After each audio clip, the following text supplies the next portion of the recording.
I just need you to know this is how I feel about Ready to Love Reunion Part 2.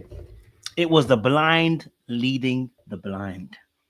There was a distinct lack of accountability. In fact, the only thing that Donald Trump and Ready to Love have in common is a lack of accountability, and also the fact that they may be shutting down the country at this point. I'm just going to be honest with you, okay? All right.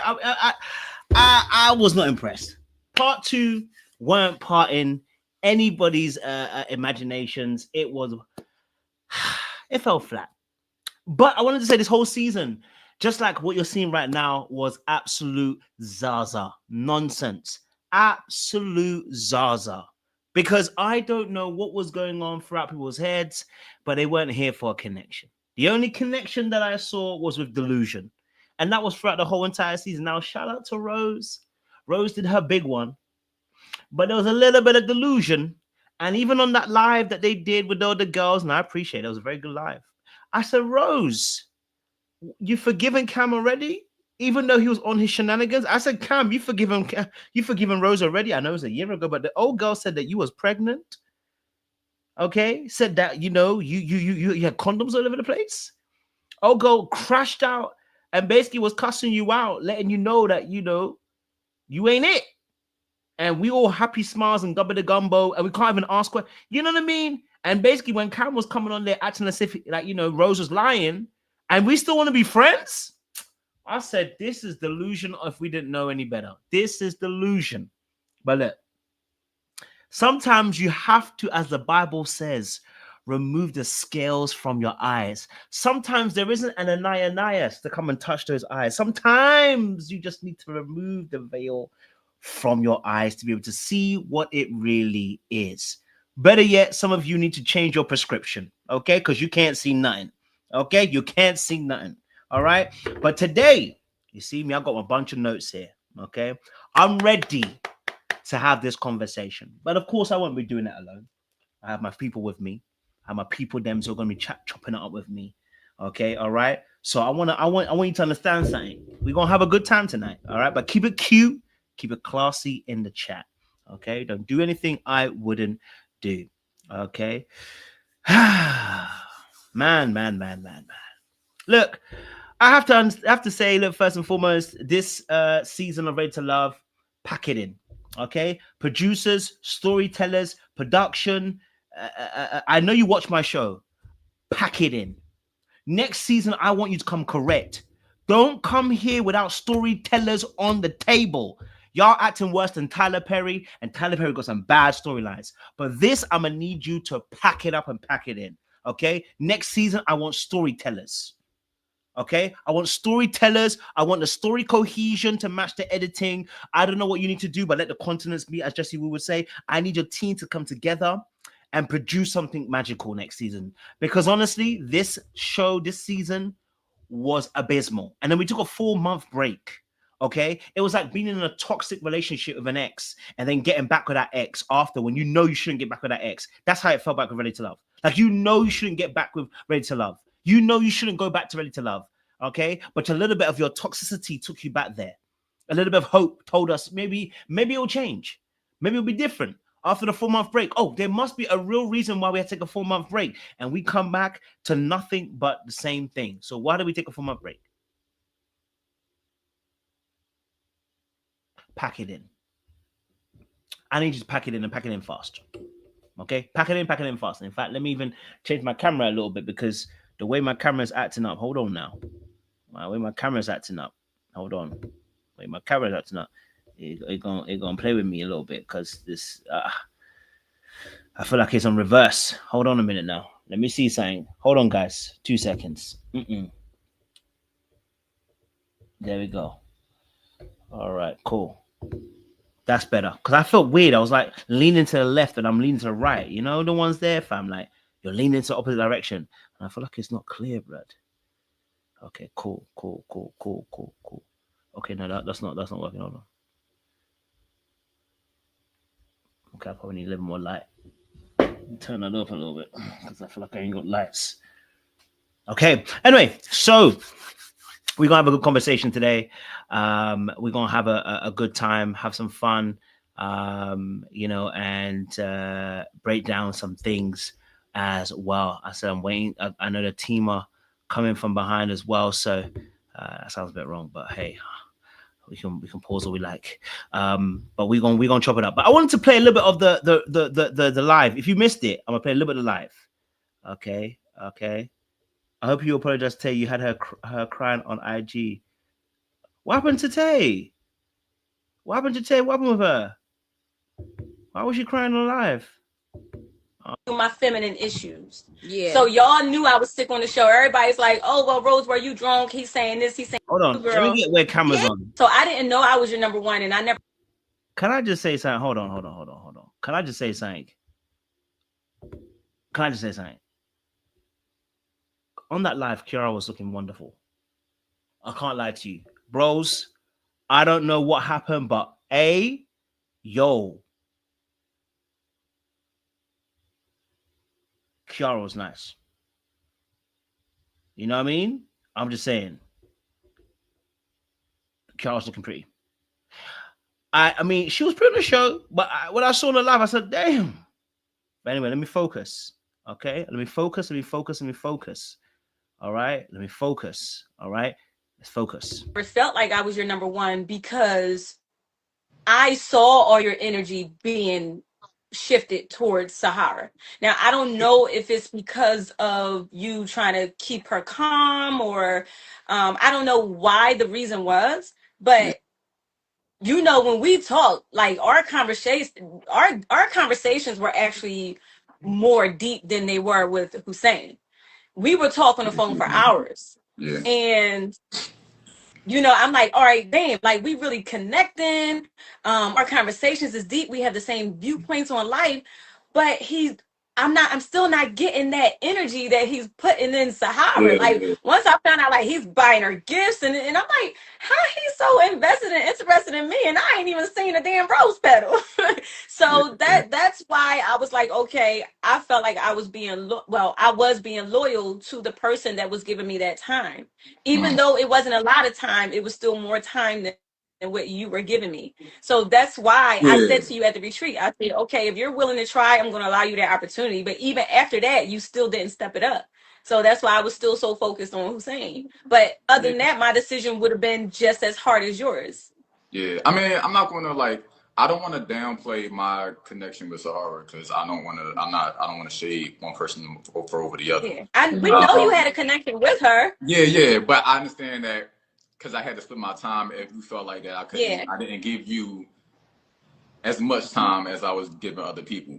So, and I get that. And that's my fault for time management. That's time. That's my fault for not spreading my time equally. Like I wasn't perfect at this shit. Like I'm the first to admit that. None of us are. Yeah, I'm the first to admit that. People want to like clown me for that. I don't care about that. But like I wasn't the best, and I mismanaged my time sometimes. So as a result, like you kind of got the short end of the stick with that. And by the time I was ready to like be like, yo, Rose, like I'm really trying to, you know, put forth my best foot with you more than what I've been doing. Then that's when we was at the house, and then you know you kept on being with Hussein. So, like I said, it just is what it is. Like I said, it's a fast process. We trying to read the comments, y'all. Sorry, y'all the comments real fast. Look, first of all, I like Cam. Cam, I like him, man. You know what I mean? I follow him on Instagram. He followed me. Listen, I like Cam, but I'm an OG. You know what I mean? I'm old school. You know what I'm saying to you? I'm an old school fella. Yeah, the game is a game, and I'm not mad at the game. But you know how I be. We gotta tell the truth about the game, because the game must be televised. I don't know I don't know if Rose is getting a validation or gratification for the fact that she feels that she was chosen more by Cam, but it's mad confusing because the way she crashed out on Hussein versus how she crashed out on Cam, they were the same thing. They crashed out the same way. But she's saying that she's saying that there was a deeper connection almost with Cam. They talked more than they ever did talk with Hussein. So now it's confusing because like which one is it? You know what I mean? Like which one is it that you wanted so we can understand this and really understand fully? But I don't know. It's a little bit confusing. Am I the only one that's a little bit confused? I feel a little bit confused. I'm not 100% sure. Yeah, it felt a little bit confusing. Y'all typing real fast. Yeah, So I see a Kim, lot of. do I you see a want to lot answer of. some of these things? I don't want to put you in an uncomfortable spot. But y'all Some can of the put it in the questions. question thing Some of next to the question questions. mark. Y'all can click Nah, that and write the questions in there. It'll Some. pop up on Tate's screen, and then we can answer it that way. Because the comments is going so fast. It's Yeah, I hard for can't us to see One the comment concentrate. comments, so said is a Sahara lot. A still lot of blocked. people got a lot to No, say. so one Like, comment said is you blocked. Sahara still have you blocked. uh, so me and Sarah got back on good terms for a while. Right now we not really on good terms, but I still don't like. I don't got nothing bad to say about her, but it just is what it is. Sometimes you don't vibe with everybody all the time. Hold on. It was just like the first conversation of me and him that was involving her was him coming up to me saying like, "Yo, she asked me, didn't I was bullshitting And with then you the just beef like that I I had with bullshit Diana with was every other crazy. firefighter on the job that we do all the time on the job, and as you know, we do that." I respect that and I understand that. So I think the thing that's a little bit different, you're used to doing that where you were stationed.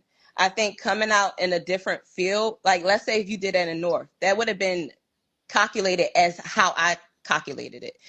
Coming from where you came from and then coming to West, Mm. it's a healthy beef, but it's still some beef.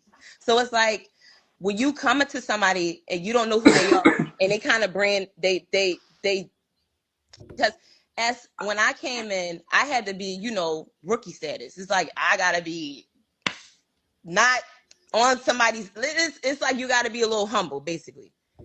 Hey, so the beef between Diana and Cam, yeah, that what happened. It was interesting. I won't lie to you. It was interesting. And everyone was telling to move on, but I think they should have actually hashed it out properly. Because I told you, I like who to hash things out so that, so that people can, so that when the truth comes out, we can't be like, oh, I didn't really say, no, you said a lot of things. So we now know what you said. Do you know what I mean? Like, I wanted them to continue. But the beef between the two, I actually kind of understood where both of them were coming from. Like, I've already said this to Diana already on the live, the interview we did.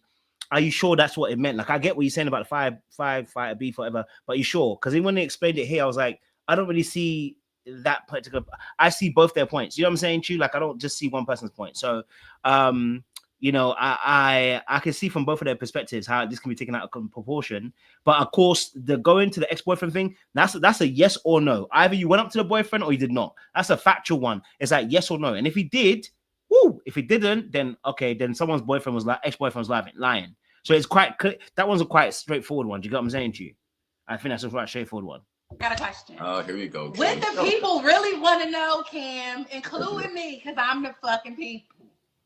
Is it a baby, beloved? Is it a baby on the way? Are you having a baby? What's happening? What's happening with this baby? I'm yeah, here let's in let's my clear that high-rise up. apartment downtown, single as fuck, no baby, no kids, no I nothing. am cooking. And so, So then it's been that over. situation must have Look, But fell what through happened to then. the baby then? it's been over 9 months since the reunion. So Was it ever a baby? no, So it was a so what happened? miscommunication. That situation fell through? Because I know what I saw. It was a miscommunication. So And y'all got Where, a what you where was seen, that? A miscommunication? You mean as a baby? A miscommunication? Where was we that thought it was. pregnancy test? Where was that pregnancy test? And your response to it was, "Well, I guess we'll see." So what happened with that? It ain't turned into a baby, did it? So y'all went to So Apple okay. So the situation fell through. Was it ever anybody Come on, pregnant? come Was on, it ever Kim. No, anybody no. pregnant? Let's So get can I, Because all right, because the all right. viewers So think I'm since we out here talking about this, lying. okay. So since we talking about this topic, right? When me and Rose was dating after the show, right? I told her that I was not talking to anybody before me and Rose started talking. Me and Rose started dating. Because I didn't clarify it, I didn't know we was dating. And I'm another person that wasn't in an exclusive relationship. Me and you was dating, getting to know each other, right? Or wrong? No, we were, but we both Okay. agreed. We had a conversation. We said we were both only Right. talking to each other. So I said, so my perception of it was that when you asked me if I'm talking to anybody at the time, I said no, I was not talking to anybody at the time. When me and you was dating, and this was my fault, I didn't communicate this part to you. When me and you was dating, I did get back in contact with my ex while we was dating, not on some trying to be with her type time, but it's, you know, whatever. So in the midst, so that's why I didn't clarify to you, which I wish I should have. So maybe that made you feel a little slighted or whatnot. But since I didn't think that we was exclusive, I didn't think it was an issue. So when I got back with her, or I didn't get back with her, but you know, so at one point in time, when you got back into relations with her, because I saw the news. I saw all the news. When I got back into relations, I saw all the pictures and stuff. When I got back into relations with her, it was a scare because she didn't have her period for a few days, so that was that. So she said, "Look, I'm gonna take this pregnancy test just in case." And then that's what you seen, and then I was like, "All right, we'll take it. And we'll see what it is." So that's what you seen. I'm assuming that's what you seen. Yeah. And then from there, that's what you took it in. So long story short, was she the fuck pregnant or not?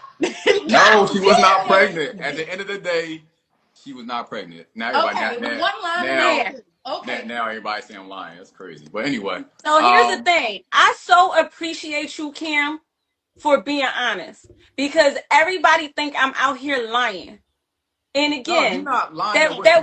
that wasn't my story to tell. I'm sorry, because it was a part of my story to tell. However, yeah, I shouldn't have blasted you the way that I did, but I was very upset. I was very angry. Y'all were playing in my face, and I was in my emotions. Everything was. I was in my emotions. It's not the reason why you blast me about my whole entire situation. Crazy blood. That's why I said I'm surprised they're still friends. You know what I mean? Like, because I was in my emotions, I'm gonna blast every bit of your business. Everywhere, on top of me being sick, right? But everybody got me out here being a liar, and I'm just so.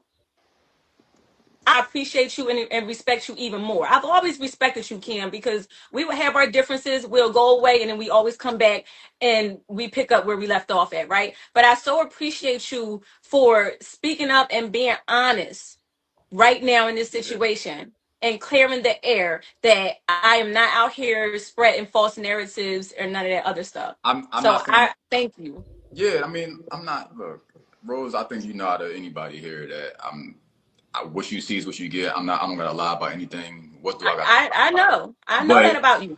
That's why so I don't think so. You're not lying, but I do sometimes think that your perception of things is off, and then you was angry, and I get that, and you ran with it. So it wasn't like that she was lying, but you seen something, and you seen it with your perception, and then you just ran with it without clarification. So I think. Well, I mean, if you see nudes and stuff in the pregnancy test, and oh baby, no, I get it, but also. Not her adding to the extra nudes and pregnancy tests as well. I said, oh Lord. It's not a baby here though. You feel me? Like it's not like obviously not now. A mention of a pregnancy test, and she's like, you know what? I'm gonna take it just in case.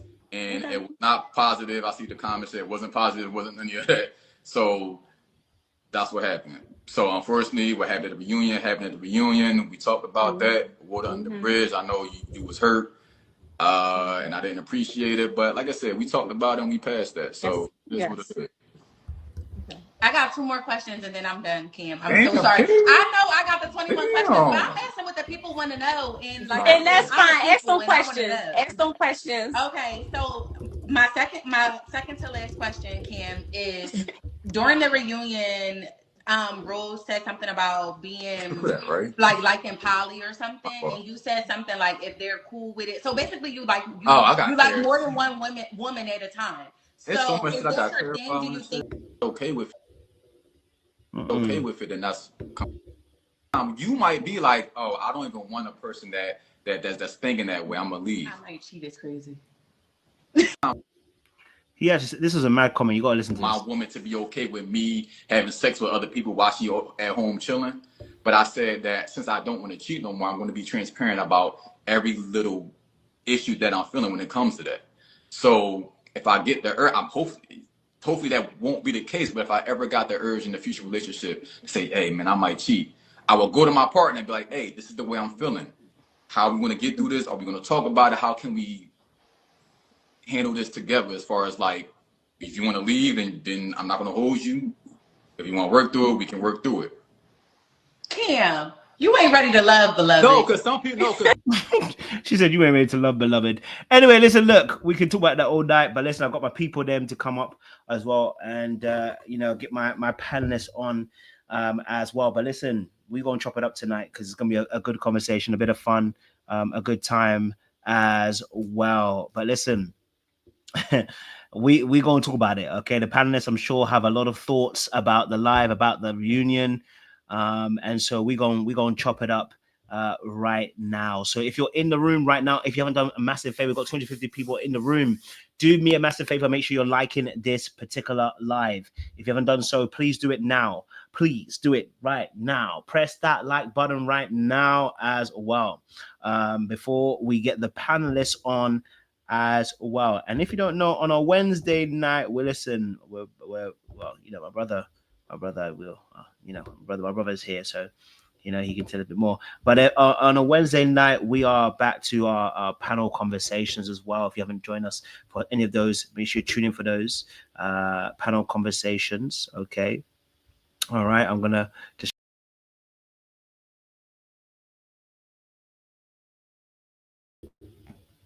Wednesday nights, okay? Wednesday nights, we'll be back to those particular great conversations again, panel conversation. Got a little special guest coming through to discuss with us, have a conversation around relationships as well. So Wednesday nights, 8:30 p.m., we are having our panel discussions for you guys. So if you're interested in having relationship talks, this is why you came back onto Little Black Bear. It's why you were here in the first place years ago. We're back doing what we used to do, having those open-ended conversations. So Wednesday night, tomorrow night, 8:30 p.m., we'll be having our paneled conversation. We're in week 4 now, so we're going to keep on going and enjoying ourselves. But listen, I'll tell you a little bit more about that a little bit later on. I got my people then with me today to discuss Ready to Love. Yes, the first person who's coming on that stage, she's a veteran. Okay, all right. She's been the queen bee of the land for a very long time. Okay, all right. She has a tendency to say the truth and nothing but the truth. So help her God. Okay, all right. So you know what world it is. Okay, you know what way it is. Okay, it's C way. Ha! Damn, I don't know how I got a background. Sorry about the background. How you doing, C-Way? Hey, everyone. How are you doing? We good. I got to bring up your long lost brother up to the panel as well. So, he's somewhere. I don't know. He's on time though. He's on time. He's been on time lately. Listen, I don't know what's going on with him. Like I think the Lord obviously transformed him in his sleep. I ain't gonna lie to you. Like I think he just literally. When the Adam situation, put him to sleep and woke him up, different man. That's our brother in the Lord. Shame Amen. Yes. Maybe he can work a little miracle with me too. But listen, welcome to the stage, our glorious brother. He is the triple D of this platform. Yes, triple D. I know you've even heard of double D, but he's a triple D individual. He's delectable. He's delightful. And I could say he is the deacon of this particular platform. He really knows who he is. Mr. Davis. How are we doing, sir? I was fine until I was forced to listen to y'all lambaste me and talk about me. It was a compliment. Well, you're the queen of backhanded compliments because it was a compliment that started as an insult.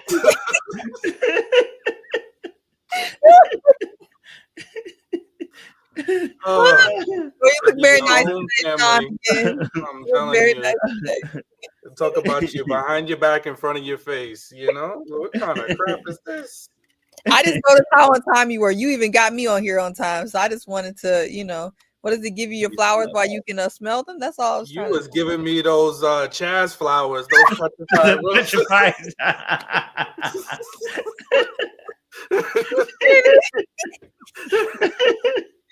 Oh no! Felicia Cooper said it's not how you start, it's how you finish. Okay. He said, "All right, I'll take it." Man, gracious, man. Listen, it's good to have you guys on here as well. Obviously, before we talk about obviously reunion, the live. I know myself and Sean definitely watched it. I don't know if you got to watch it, see where at all, and see if you. I was watching for as much as I could take. I understand. Yeah. It was not easy to digest some of the stuff. Plus the pixels all over the place. I don't know what's going on. But want to get you guys and ladies' thoughts on this live. I know someone's got strong opinions on a Rose, so I look forward to the thought process. Mr. Davis, why you made that face?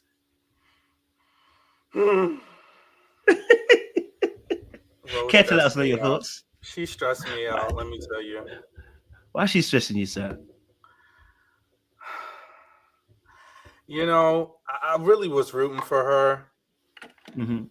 And she just seems to be all over the place. But I think, what was cleared up for me in that live is that I guess production really did form a narrative about her and some of us bought into it, and that's not actually who she is, So I think she clarified that for us, for sure. We saw the true, authentic Rose between the reunion and that live. We saw her true self. You ain't telling lies. See, what's your thoughts? What I was more concerned about is Rose's level of being unhinged while everyone's sitting around her acting as if things are normal going on. Like Kiara, Tay was on there. There was a couple people on there. It was musical chairs. And while Rose is talking, they're acting as if this is normal. And it was throwing me off. I'm like, are we going to act like all of this is normal for this entire live? It was just so chaotic. It was a lot going on. They did clear up a few things. I did like that they did get to the bottom of a lot of things. But Rose is definitely on a different planet, that's for sure.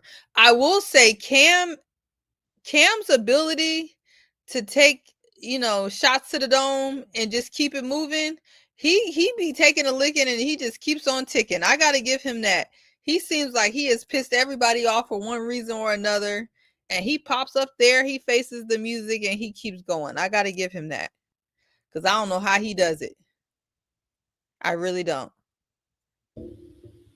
Someone says CTE. El Cid. Is there a question, or are we just? Yeah, we're just asking what your thoughts were around the live that they did. The live that they did showed us that production had their hands firmly in the cookie jar. Because it showed us a different side to definitely Rose. Showed us, more about Kiara.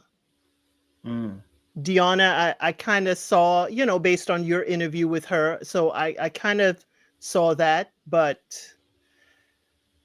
Rose is, I agree with Seaway. She's on a different planet. She, the polar vortex just ain't, the magnets aren't coming together. I'm sorry. As I said in the chat, it's giving you are going over to his place right after the live. I don't know why she's still apologizing to this man. I really don't get it. I just don't get it. I mean, the mirror is nobody's holding a mirror to Rose, and I'm like, can you see yourself? Can you hear yourself? Do we have any processing going on after the fact? I don't get it. It'll be frustrating. That will be a friend that I just can't be friends with, because if you are that much off the planet, I can't take the journey with you. Definitely hear you. Any other thoughts around this live before we go into reunion? There was a lot of stuff. Tay said Tay looked like she want to spin the block on what's his name, but I don't know if he's spinning it on her. What is his name? Khalil. Yo, I don't know what's going on. They were talking about Khalil like he's the second coming, and nothing wrong with it. I'm just saying, like, it just seemed like, why did they not have this energy on the show? Like, or did he not want them? It seems like he maybe didn't want them. That's not done to be rude. Yeah, I think Khalil was giving more passive energy. He wasn't giving as much aggressive energy, probably because he wasn't as interested. And so I think they just went with who was interested in them. I do think that Khalil and Tay could have had something, but you know, she ran at the first sign of I don't know, a small disagreement or something that they could have probably worked through. So I thought that was interesting. I thought Kiara's explanation of the house was exactly what I said on your live a couple lives ago on why she was upset about that. So she explained that in her, you know, kind of moving on. What did she say? She just said that they went into the house with a firm agreement on how they were going to move. And he was very clear that he didn't have any other connections. And then when he got in the house, now she's finding out that, you know, he may have another connection, and he's also, you know, somewhat playing in her face, which caused a lot of frustration. She also talked about in the live how she was asleep, and they basically, production or whoever, woke her up to cause that chaos. Like she had like moved on, you know, she was like, I'm done with this is doing too much. And that they woke her about her sleep to kind of like create that whole madness, which I think also provides context, because you already playing in her face. She went to sleep to move on from whatever was going on, and then you wake her up to start a whole bunch of foolishness. So I thought that part of the live was kind of pretty helpful to understand, which I really didn't need to understand, and I already knew what Jay was up to, so you know, I wasn't surprised. And then of course, lastly, Tay kind of explaining, you know, even more so, you know, her situation with Cisco and why she had to move on, and kind of her, you know, her crying on the live about that, I think helps get into her headspace, at least about like that whole situation. So I think we got a lot of context about that situation. I still don't know why she made the choice that she did. Yeah, I still didn't fully. Yeah, I know what you mean. But she seems very regretful and remorseful about where it is now, for sure. But that's all I can really say. Yeah. We'll go to the president of Tay's fan club. We see his cape. We see his cape tonight. She said, "Oh, it was windy. The cape was flying." But yes, not to get you. Yeah, he knows I'm the captain of the Honors Club, so I can't really talk. Sure, go for it. Yeah, like I said, you owe her in the chat. You owe her an apology. That lady was boo, because you want to be driving these wild narratives about this woman. She's a player from the Himalayas, and she just cast her spell onto Cisco, and he's a victim. Used him and abused him. That man is nobody's victim. He done married. He's married now, and guess what his wife's profession is? She's a whole nurse anesthetician, whatever the word is. You know, whatever that correct word is. Ain't that what? Anesthetist. Yeah, ain't that what is Tay? Ain't she a nurse too? He found the tax bracket he wanted to marry into. Something else. I think she's a nurse practitioner. Whatever she is. Yeah, they both got money. Yeah. So he done found another woman with a bag. So is it wrong for some man to be taken care of?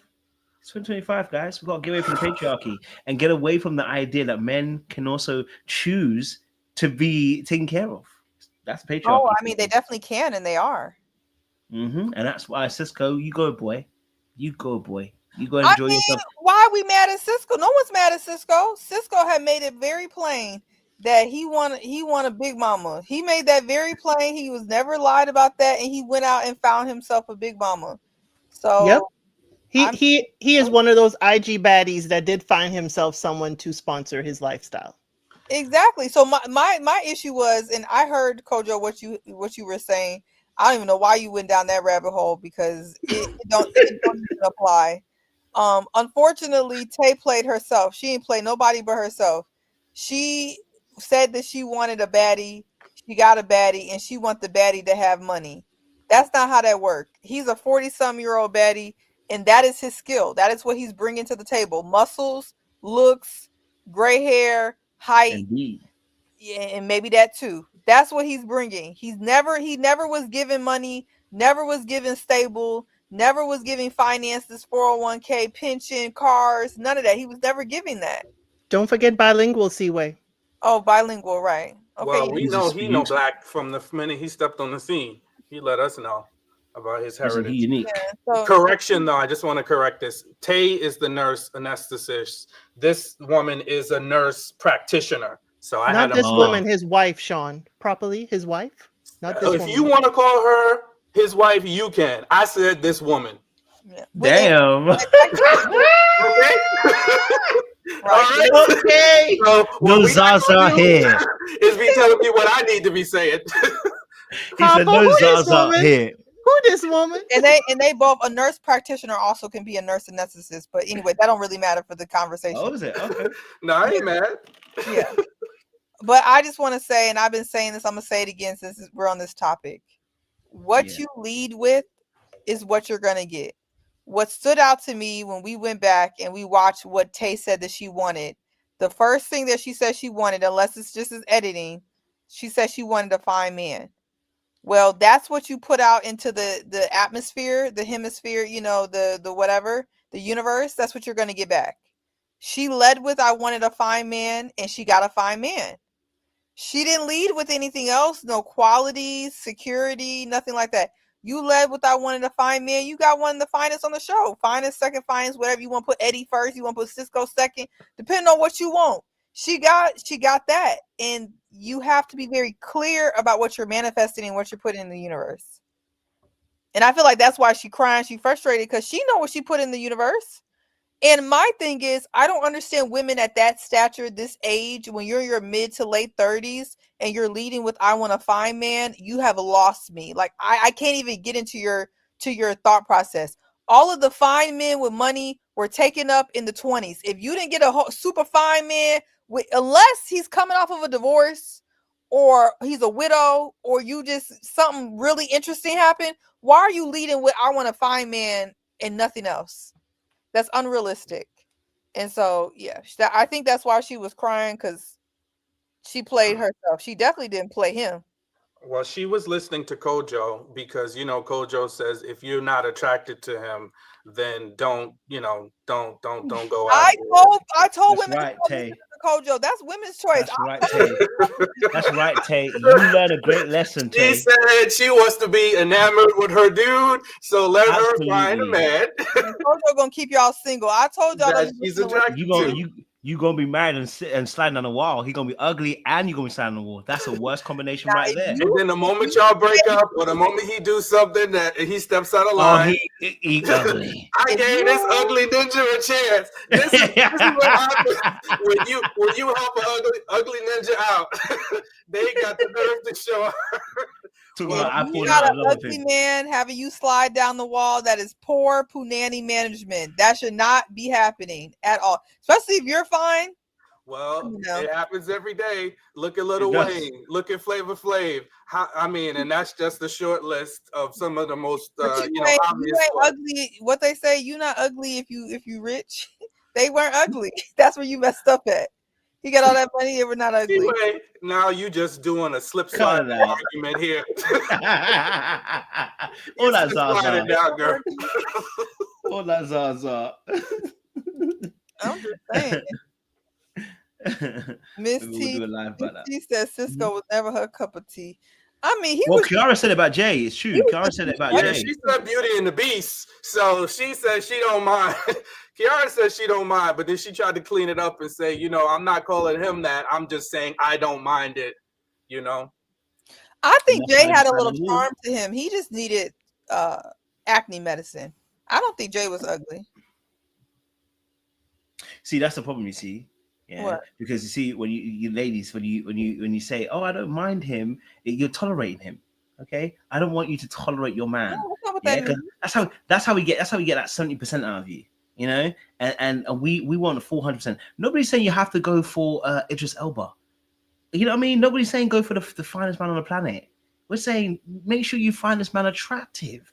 Make sure he's got the other qualities to go along with it. You know what I mean? Like, don't just choose somebody that you're gonna slide. When you turn over, you are contemplating life. You are contemplating why you marry this person. You are, at least if you're contemplating when you turn over your pillow, you're like, well, at least he's fine. At least he's nice. At least he's got some good character. You know what I'm saying? I'm pissed off at him right now, but at least he's got good character. Not turn over and then be looking at him and then you want to punch him in the face because you know his face is irritating. I didn't say find nobody but ugly. You keep going to these extremes. I just said you want medium ugly. I don't think that's I don't think that's an extreme. That's not extreme. Someone's medium ugly. I didn't say date somebody who you find ugly. I've never said that. Just medium. Just medium. I have not said all the way ugly before. Yes, I have. and I also you're such a troll. And I've also said that attraction for women is very different than for men. But for some reason, men cannot think outside of a man. Like our version of attraction is not yours. And that's okay. I agree. And that's why Tay's slide on the wall right now. She is, because she's thinking like a man. She over here trying to find a baddie. And then she getting what she get. You can't have both. If you want to be a man and find you a baddie, take care of the baddie. Be big mama. Put him up. See what? Cut it out. You want a baddie? Get a baddie. Nothing wrong. I mean, if she wants a guy that's attractive, that she sticks his side, there's nothing wrong with that. A guy that's attractive. She wanted her version of Idris, and she got him. So put him up. Take care of him. Get his nails done. I don't think it's a if P then Q. It's she can find somebody that she's highly attracted to, but to your other earlier points, is make sure you vet them. Make sure that they're not just their attractiveness, that they come with some other things. Because I think they're not always mutually exclusive. Yeah, well, the older you get, the less options you get. They get pretty mutually exclusive. So. Now, if this is a conversation at 25, this would be a different conversation. You get into your late 30s thinking you finna hit the lottery. This is the delusion that I need women to get out of. It's delusion. It's actually delusion. Go find you a nice man. That should be your focus. Was delusion from the get-go when she first met him at that mixer on the second episode. She should have known, but hey, I guess she wanted to leave here with something. She wanted a baddie, El Cid. That's it. And a baddie, that's where I'm clueless. I don't see baddie, but to each their own. Nah, he's a baddie. Come on, he's a good-looking man. That man's a fine man. I don't mind. I'm not attracted to him, but I can objectively say he's a baddie. He's a good-looking man, but I don't see baddie. But I don't see baddie. Good jawline. He's a seasoned baddie. He's definitely a seasoned baddie. Come on. Let's call it what it is. Okay, all right. He walks in the room, you're gonna notice him. Yeah, you will. Yeah, it may be seasoned. It's over seasoned. And you won't say medium ugly also. No, I don't do that. What? You age shaming him? No, Mr. El Cid is over 50. Now he's a baddie, but that's my baddie. Oh. Well, that's what you got to do. You got to find your baddie. Everybody got to find a baddie. See that? See, that's what I'm trying to see. See that response El Cid? I like that response. You see what she said? That's my baddie. Yeah, I rate that. That was just a territorial response, but I understand. So, ladies, take note. If you want Kojo to be your baddie, just take note of how you need to say it for him. Yeah, make sure you gas him up. You already know what I've said. Please don't ever in your life, ladies, come in here going, I can work with this one. Don't ever tell me you can work with me. Don't ever in your life tell me I can work with you because you need to get lost. What kind of thing is that? Well, Kojo, you know what you need. You know what you need to do. You need to have your baddie photos all over Instagram, not just dancing on TikTok. Okay, you are limiting the scope of you finding and her finding you. Yeah, I just don't want any conjunctions associated with my name, so I don't want, I like him, but just like how you were describing the other guy, he's nice, but he needs acne treatment. No, don't just say it for what it is. Either you find me handsome or you don't. When you start putting conjunctions, you're adding other things, you're sprinkling explanation. It's a no for me. Oh, I like him, but I don't like bald guys. But I think he'll pass. No. But can we talk about tact?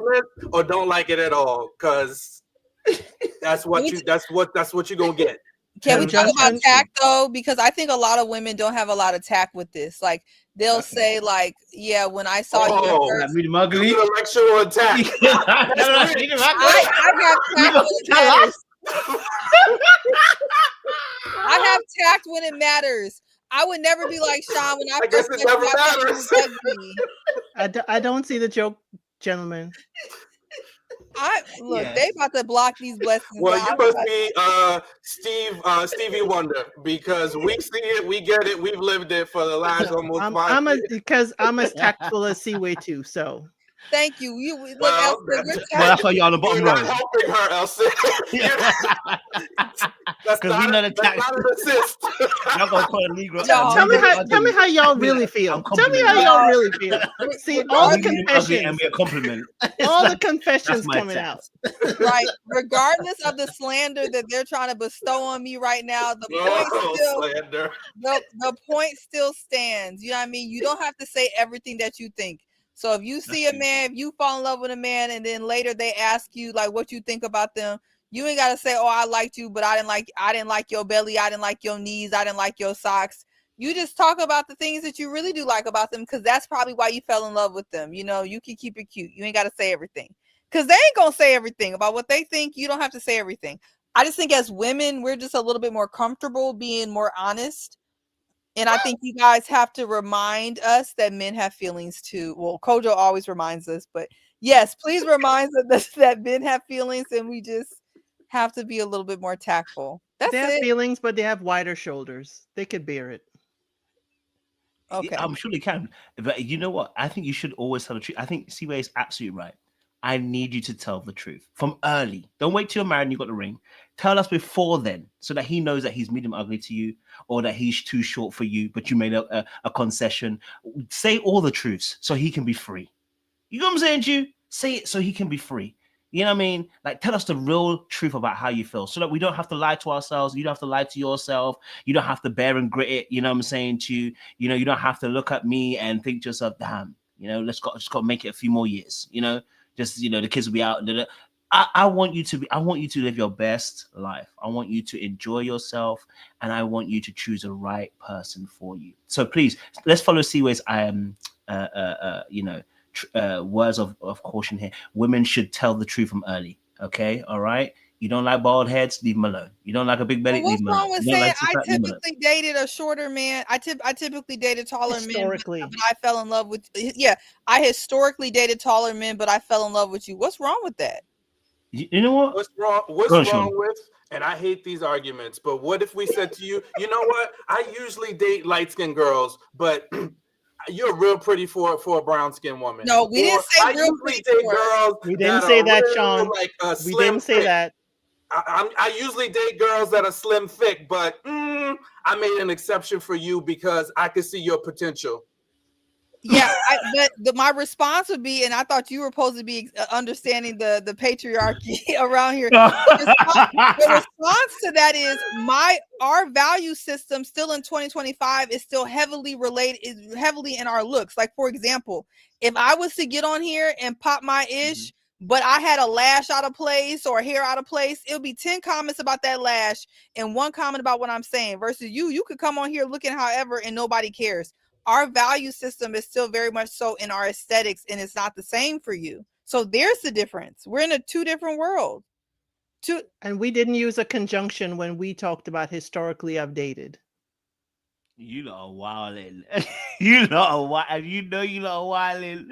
I don't want to beat a dead horse, but I think we understand that the point is it's not about put patriarchy to the side for a moment. It's about being sensitive to your partner, and there are moments when there should be equity around how you treat each other, right? We know there's a disparity, there's privilege, there's male privilege, but that doesn't mean that you can be insensitive or you can say things that are hurtful just because men walk in the world and have more privilege.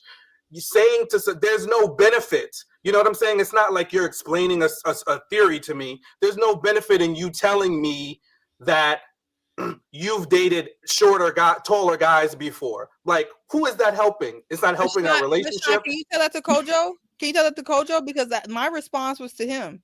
He said he wanted to know. I want to stop to talk in circles here. I actually agree with what you're saying. Kojo said, I want to know it all, baby. Tell me it all. So then I said, well, then what is wrong with that if you really want to know it all? So that's like how we got here. I just want to say that. I know you know. I know you know. Gaslighting me. I think. I can't believe. No, I'm being dead serious. That's a slight. I swear to God, I'm being dead serious. On how that thing went down, but Hey, that turnaround was crazy. No, it's not. I'm every being dead time serious. I get more and more impressed by your Because that was level of amazing. skill How set. she Because the draped way the you exact- kind of did that, I Wow. almost thought for a second, and I'm like, wait a second. minute. You almost stopped because it's If the you weren't truth. here, Sean, I would have believed it. I would have been. There would have been. Y'all should believe it. My I was- statement was we should have. I'm about to take us all the way back since y'all think I'm lawyer in this situation. I'm not. I said we should have tact. Y'all proceed Yes. to say, ain't that the pot calling the kettle, laughing at me, saying, I know C-Way ain't saying people need to have tact. I said, I actually believe that women should be more mindful and careful about what they're saying. Okay. Then Kojo starts, no, let me know, baby. Let me know if you think I'm X, Y, and Z. So then I said, well, for example, X, Y, and Z. And then you said, Sean, no, that doesn't mean that you should be saying things just because men live in a different world. And then I responded, I said, well, great, Sean, I agree with you. It was actually Kojo who said that he wants to know it all. There Yes, we I go. did. And what I was explaining was that when I say know it all, meaning let me know from early before I've married you, so that I can also leave. Because once you tell me that, you know, once you tell me, you know, you nice, but I've dated other kind of men, but you're just nice. I'm gonna be like, oh, okay, fantastic, thank you, I gotta go. Right? Give me the choice, give me the option at least. You know what I mean? Let me know I'm second best, so I can really make a decisive choice. Because I'm gonna definitely leave. That's what I'm saying. You know, that's the part that you missed out. See, but I'm highlighting it, so it's fine. Maybe I didn't say it all the way through, so I'm gonna say it again. I'm saying say all the truth early before you get to that place, so people can make an educated choice in that moment. Like, okay, that's for me. That don't work. You know what I mean? That's what we're saying here.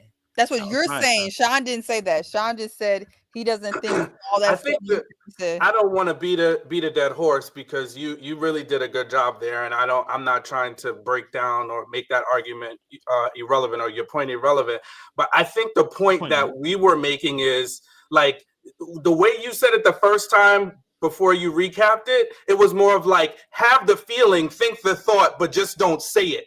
You know what I'm saying? Like, just don't say what you really think, but we know what it is, you know? So it just kind of comes off like you still feel that way. You have the feeling, or tactfully say what you want to say. I think there's just no need to say it. Like, there's no need to bring in a comparison of who you've dated before or what that person is. Either you like them for the state they're in, you're attracted to their present state, or you're not.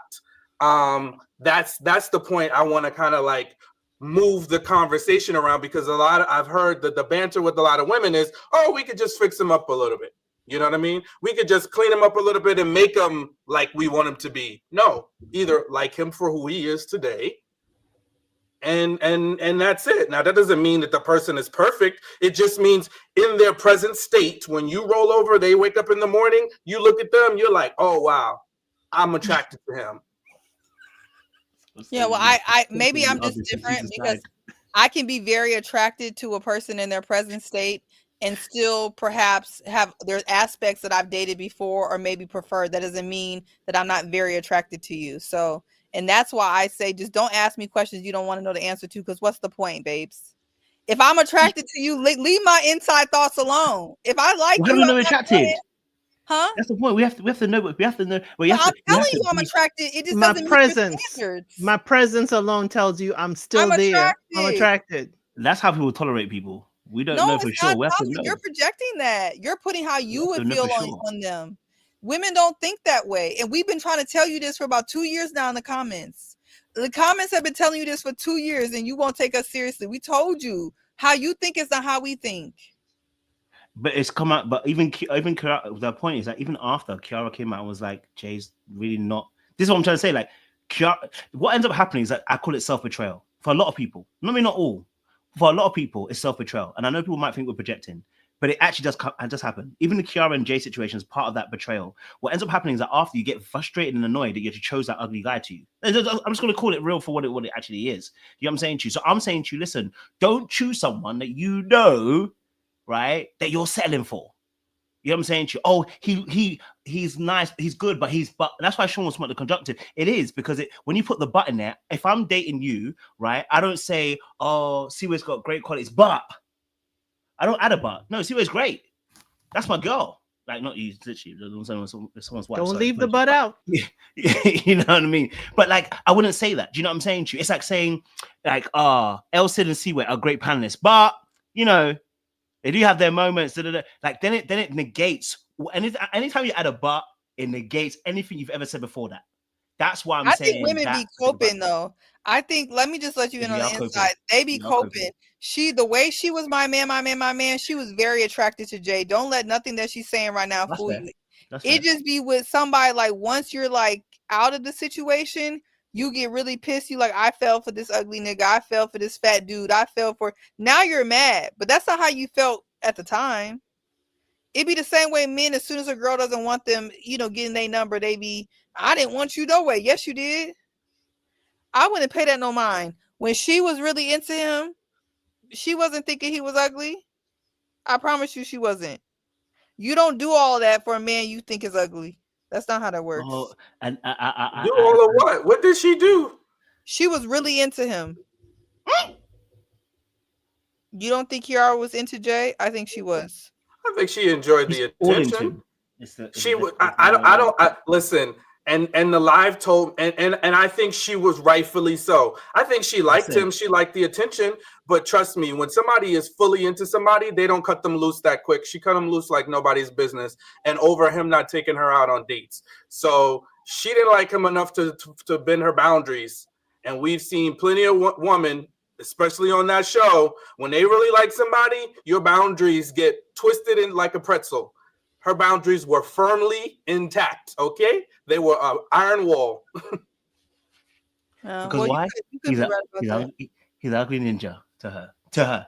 I don't know, but you get ugly to me real quick if you have me in the house and you don't take me out. I'm just going to let you know. This ain't got nothing to do with it. You could look like Eddie to me, and I think Eddie is gorgeous. He's up there for me with the dudes on the show. I think he's a very nice-looking man, very pretty man.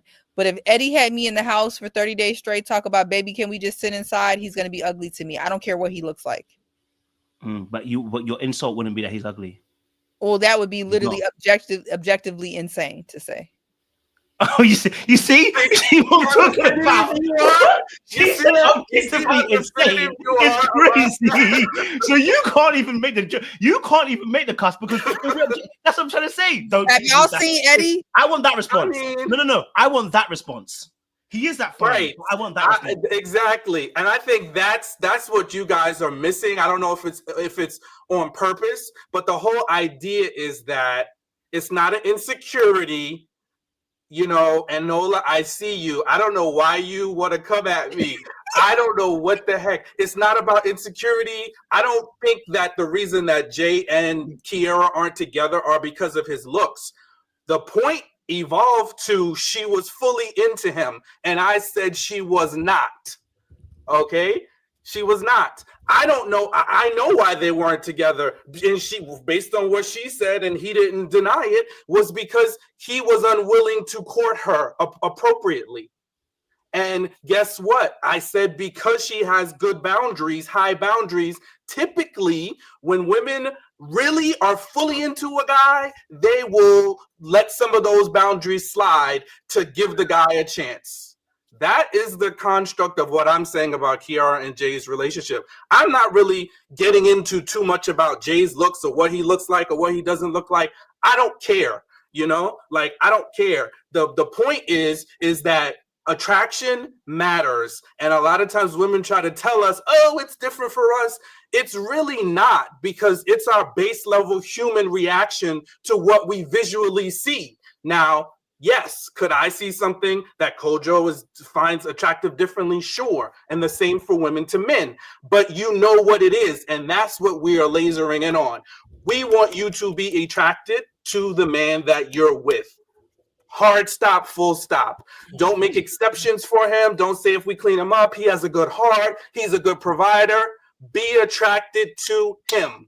Period. Okay, well, we're gonna circle the drain because just because you don't look like Eddie, and I'm not saying you as in you, but just because a man don't look like Eddie does not mean I'm not attracted. I think Eddie is objectively a 10. You're not gonna see too many of them. We ain't seen too many of them on the show. I don't think we ever have. Maybe one more.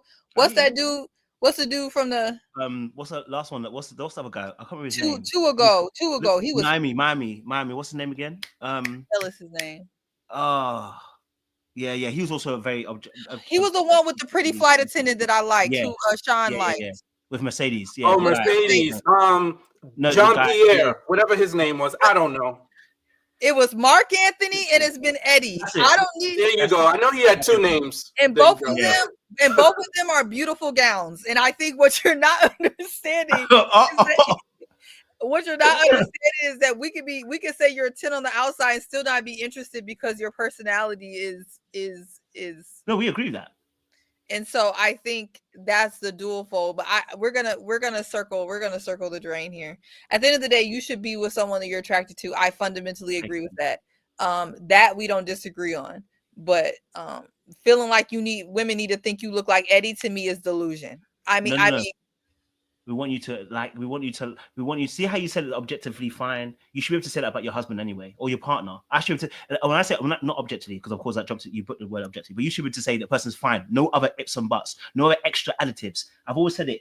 If you have to pass your phone to your girls and be like, before I show you this, I need you to know, if you know you're in that space, ladies, I need you to let it go. Because you know you playing games. You there for resources. Okay, fine. We can agree to that. All right, anyway, the gentlemen just want to be told they're fine from the mountaintop. I do. They want to be like Cisco. There you go. There you go. That to us. They want to be Cisco so bad. They want to be on the marquee. They want to have the light. They want to be sweated. They want to have their big mama. There you go. There you go. Anymore. It's not 950s anymore. You got it, Seaway. You got it. I can't be loved just because I'm a provider. I'm sitting here listening to y'all, and y'all just want someone to yell on the mountaintop that you find. We tell them they fine all the time. Yes. It don't matter, Seaway. They didn't want to hear it from us. It ain't us. I need to hear it again, Seaway. That's what I need to hear it. But no, but I think everyone wants to hear it. But I would say also like that it's nice to hear it, but also because it's the truth, isn't it? Like I always Sean look like Ricardo all the times. I said his kid look glistening with the background. Y'all don't want to hear what we have to say. And we do enjoy those compliments. They do. They this is what Seaway. This is why they don't, enjoy as much from us, because they know there's a man to us that is finer, that is our husbands. They need it from the lady that thinks they are the top numero uno, and that is it. Oh, okay. Okay. No, we don't mind it from you guys too, but we're right. I should want it. But no. But my partner should be able to say those words easily. You know what I mean? Like, she should be able to say, like, yes, I find you attractive. Yes, I like you. Yes, you're fine. Yes, you're to me. And I don't even say to me, because I'm not thinking about the rest of the world. I just need you. Don't worry about the rest of the world. If they like me, fantastic. But if they don't, that's up to their business. I need the person I'm with. Because here's why. Because we're no longer 1950s, right? We're no longer 1900s, where attractiveness was based because you needed my survival. Okay, we're no longer in that place. We're asking men to expand and to grow and to be more emotionally intelligent, right? Part of that also is me recognizing that I have more value and I want you to like me beyond just me to pay a bill or two. Okay, as somebody would say, you know what I mean? I want you to like me. I like to like the inside of me, the outside of me, and not just the money that I can pay for the thing. Do you know what I'm saying too? Because we've expanded. We've asked men to expand. So I'm expanding now. This is what you're getting. Yeah, it's expansive, man. Okay, Coach. Yeah, and I don't think it's a zero-sum game. And you guys, please don't be patronizing us in the comments. Oh, y'all are fine. Y'all are fine. See, now you're getting it. Now you have a problem. The ladies are showing you you're fine, Sean, and you're not taking it. It's like, come on, don't patronize me either. But like at the end of the day, I think like it's not a zero-sum game. So it's not like, oh, you can't think I have something, I can lose a little bit of weight or, whatever it is.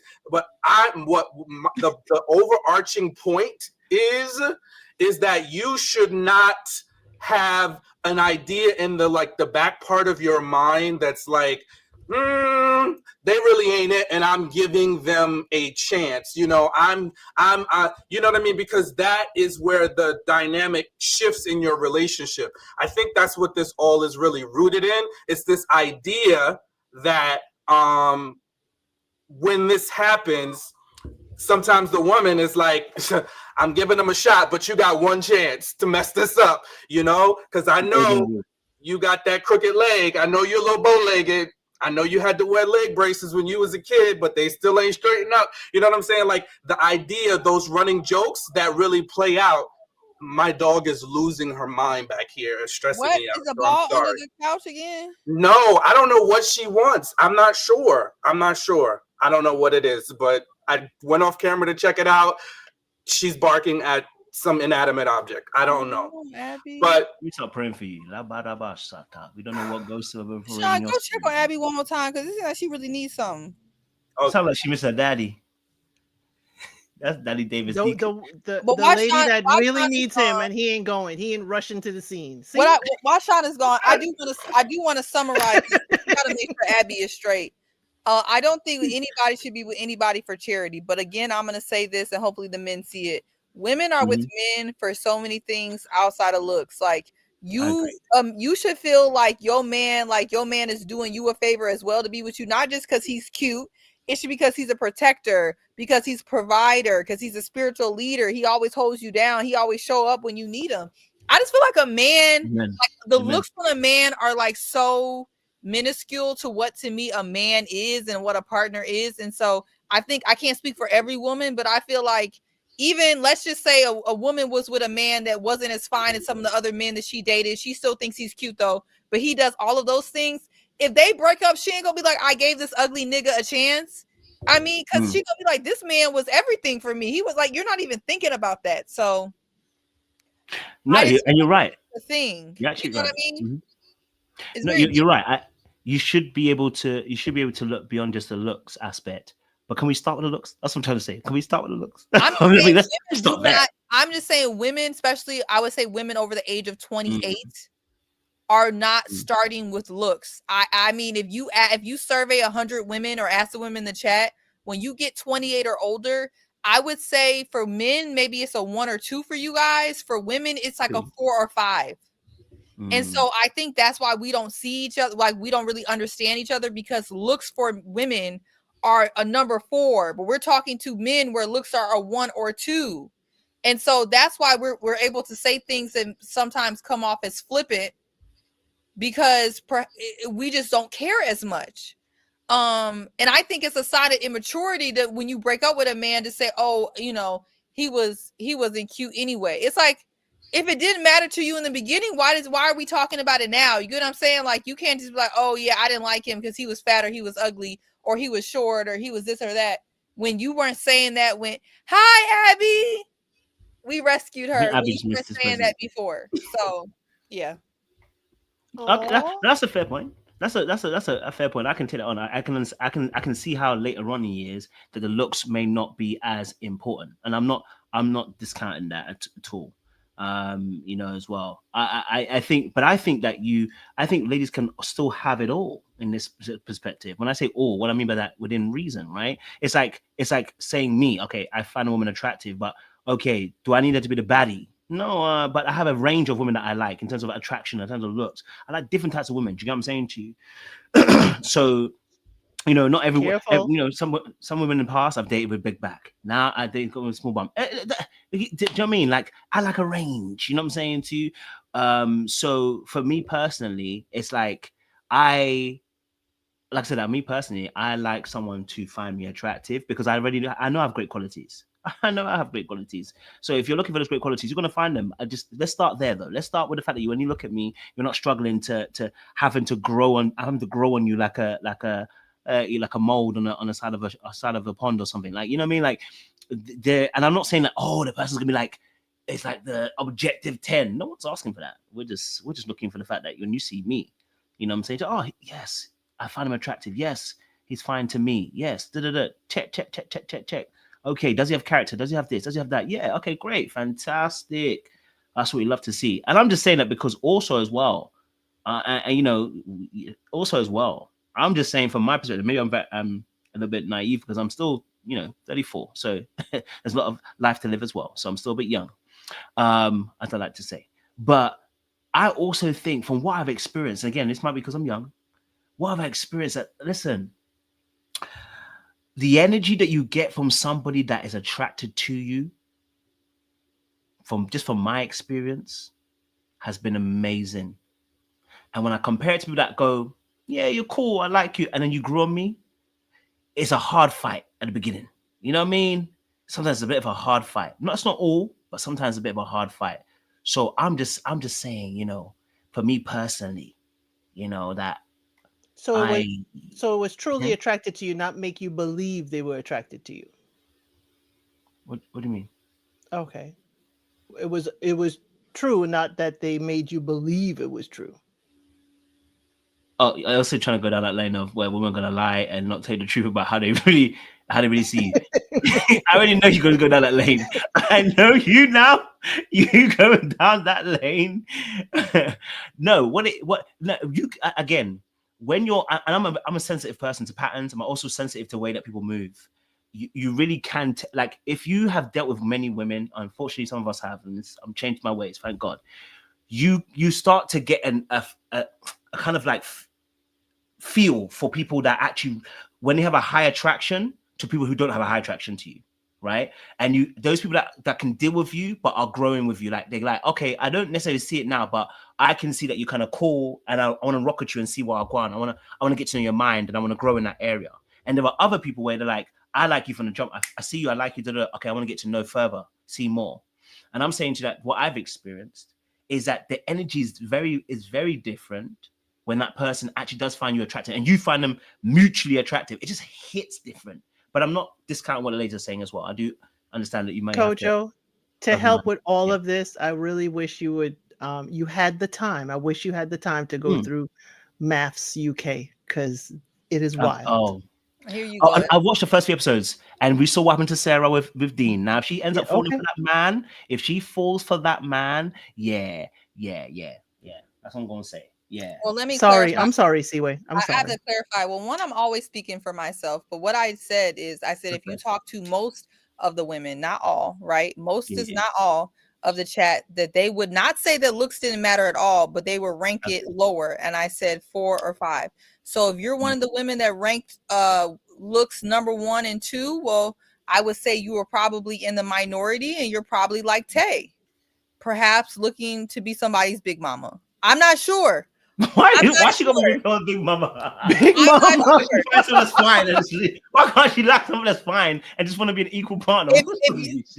Honestly, I don't care if you're a man or a woman. If you're in your 30s and you're ranking, and you got looks as number 1, your priorities are probably all effed up anyway. And so congratulations to you. You should not be in your 30s and you want to find a life partner and looks are number 1. I think you lost the plot. Wait, when we say looks are number 1, you cut out, Kojo. Oh, sorry. Can you hear me? Yeah, I can hear you. Yeah. You know, I was saying, when you say like looks number 1, like okay, what do we mean by that? I know we haven't went to my really love at all, but this is fantastic. I love this. But when we say not number 1, what do you mean by that? Because again, what does that mean? Because like, are we saying that? Because again, I think if we're saying looks are not number 1, then can anybody be your partner? No, I mean, when I say what you lead with, so you know how like when you're starting something, or you know, like when you have your ask in, like, let's say a business meeting, you're gonna lead with what's most important to you. And so I think in the beginning, like if you're in my 20s, I think in my 20s, I led with, I'm just gonna think of something that like when my brain wasn't developed. I wanted like a 6'5", 6'4", 6'5", D1 or something basketball play. Like I led with stuff that, like, now that my brain is developed, I find to be actually ridiculous. You get what I'm saying? But at the time. So, but now if I was still dating, I would lead with the value systems, because I think that is something that matters more to me than anything. So someone's character value alignment is what I would lead with. That would be my number 1. and then it would go to other things, right? On the rank of what I value. And so when people respond like, hey, I want to be attracted, I never say you shouldn't want to be attracted. That's not what I'm saying. I'm talking about what you lead with. What is your number one in life? Because looks can change, fade. You know, you're a moment away from that look being different. So if that is the main reason you're with someone, or the initial reason only, it can fade. You need to know if that person, as Seaway said, their values, their mission, are you all heading on the same train, going along the same track? And I'm only saying that because I come from a family where someone's looks has been altered, no fault of their own, and to see their, story, they stuck with each other. I should say the husband stuck with the wife, definitely. It's like, yes, he was attracted initially. Yes, she's a beautiful woman, but her inner beauty was still there. Now it's interesting because I think we're 1 hour 23 minutes, and I think we agree now, right? Because myself and Sean, and I'm sure I can speak for Sean in this particular point. In no way is Sean gonna be. He might find someone, let's say, someone attractive, but he might not be attracted if her value system is not what he wants. Right. AKA Rose. Is that let's say Rose, right? He might see that Rose is a pretty woman, but doesn't mean he's going to be attracted, which is where we're agreeing now. But where I think now we've clarified a bit more, I think we're coming to the same place. You and I both know, ladies, that looks does play number one role, because you wouldn't go for any man. Now, if he had all the great qualities, right, and he was as ugly as a turd, are you going to choose him now? You're acting like we haven't dated turds. He would not be ugly as a turd to me though anymore.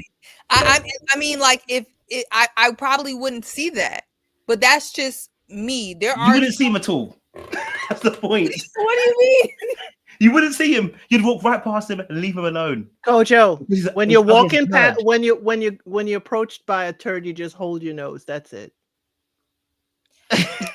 I just think, oh my gosh, Elson. I think we're just gonna have to agree to disagree. I mean, lots of people are attracted to people for different reasons that are not just about aesthetics. And I understand from some people, aesthetics is what makes them attracted the most. For other people, it's value system, character. For other people, it could be money.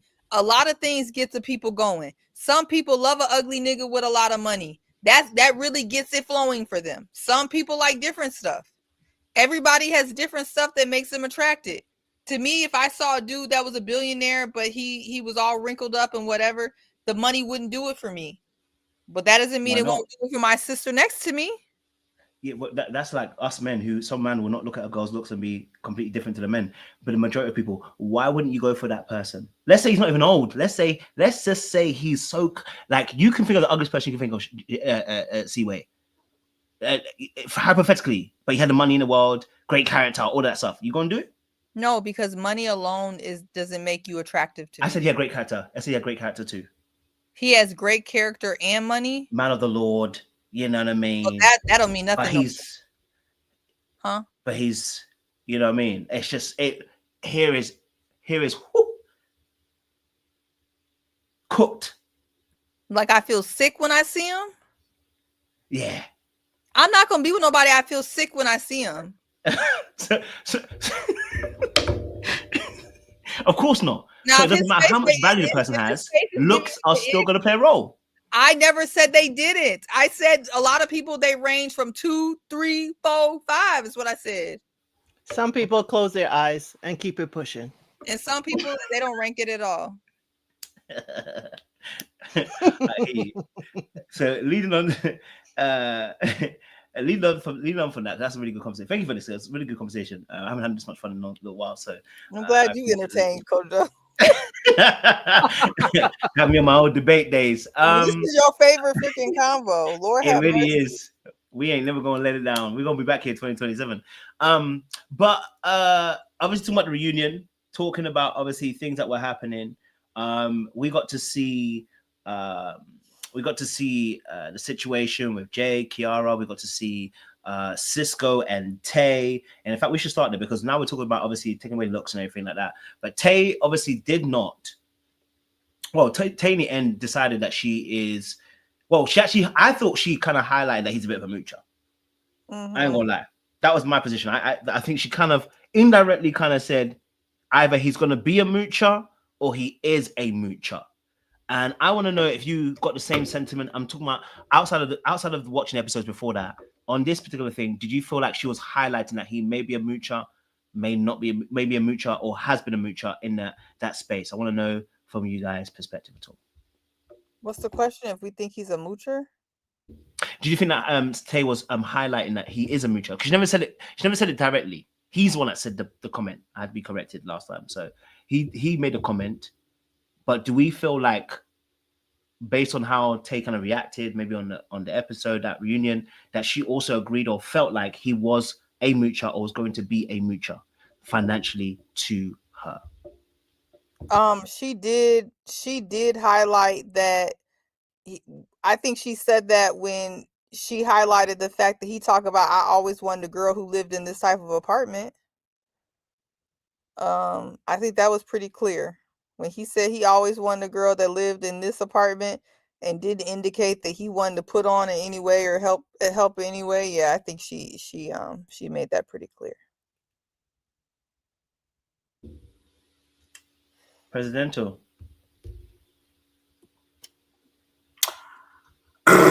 Yeah. You know, drop a broom in the chat. It's giving dusty, you know. I don't know. He said a couple of things that I think indicated that, you know, just keep saying he needs a woman to motivate him, you know, things like that. When she talked about, and obviously they edited some of that, but when she referenced his former marriage and how that ended, that actually, you know, gave that he was taking a little bit advantage of his wife. When the fact that his mama don't even want no parts gave that, you know, he's kind of used to taking advantage or used to women catering to him, you know. And I just think that is, it just is what it is. And I said it before, and maybe he was listening. But it's like, you find there's a woman that is willing to, you know, align with you or maybe see your vision or buy into whatever you're selling. And he's married. So she saw the value in him. And I think that is the main issue with me, why I went so hard at Cisco, is because it's not like Tay woke up 4 weeks into the process saying what she wanted. She's kind of told him, you know. Now, did she portray herself and did she make concessions to her own boundaries? Yes, she did that too. So she's part of it as well. But the point is, at the end of the day, she made it very clear and plain what she was looking for. He just kept trying to convince her. And then Tommy added his own little sauce in there to try to, you know, keep pushing it. He even did it again at the reunion. It's like, she's saying what she wants. Leave her alone. You know what I'm saying? Like, just leave her alone. Just leave her. Let her be. Like, she's not going to be the one for you. Don't keep trying to push whatever you think you can get from her or whatever you think you want. If she's telling you, it's just like we're having that long-winded discussion about looks, right? We don't want to sell. He shouldn't be selling his story to her if she doesn't want it. And that's the issue. So yes, he is a moocher, because he is continuously trying to take from someone, you know, resources, and they're not willing to give them. They don't want to give them up. Find somebody who's willing and, you know, go that way.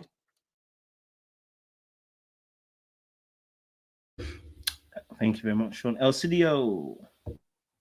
I'm sorry. When she said at the reunion that he ain't keeping a job, he ain't holding a job for long, all of a sudden he just leave a job and not have any anymore.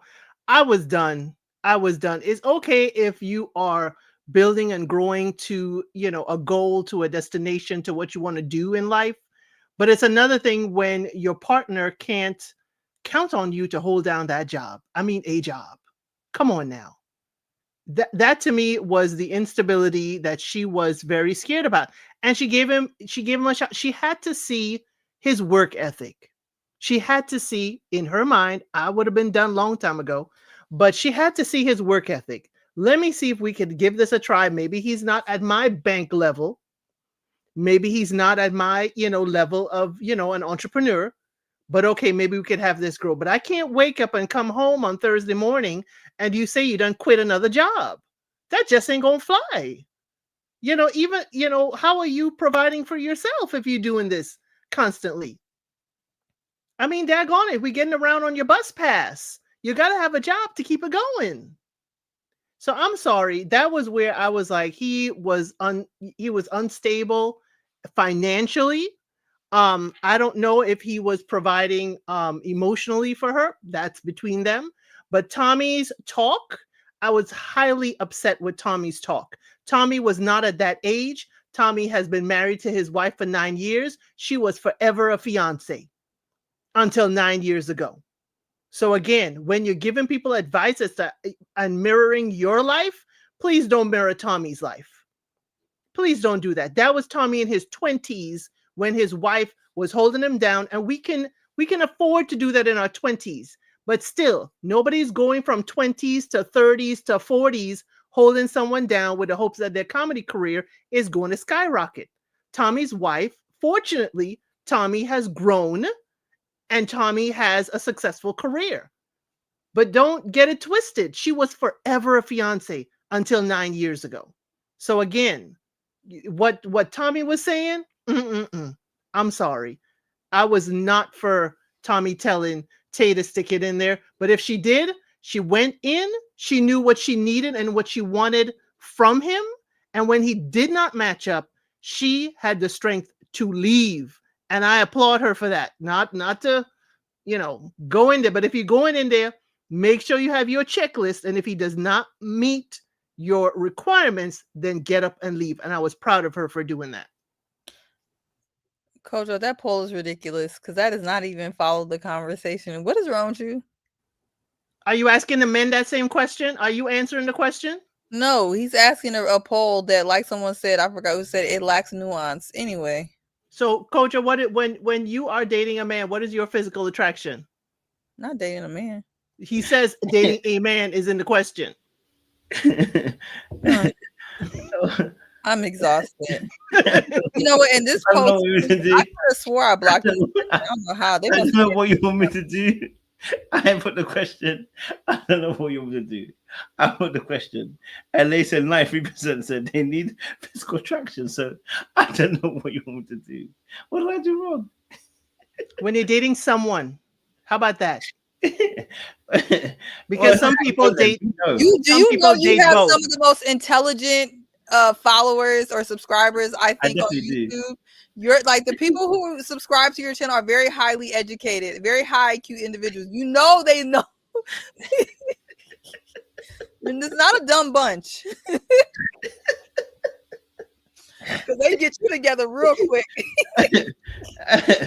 I think that the poll has proven what we said was right. No, poll ain't proving nothing. But the men are not voting. We don't hear their voice. You have just silenced the men. Look at you. I have, because the men don't need to speak right now.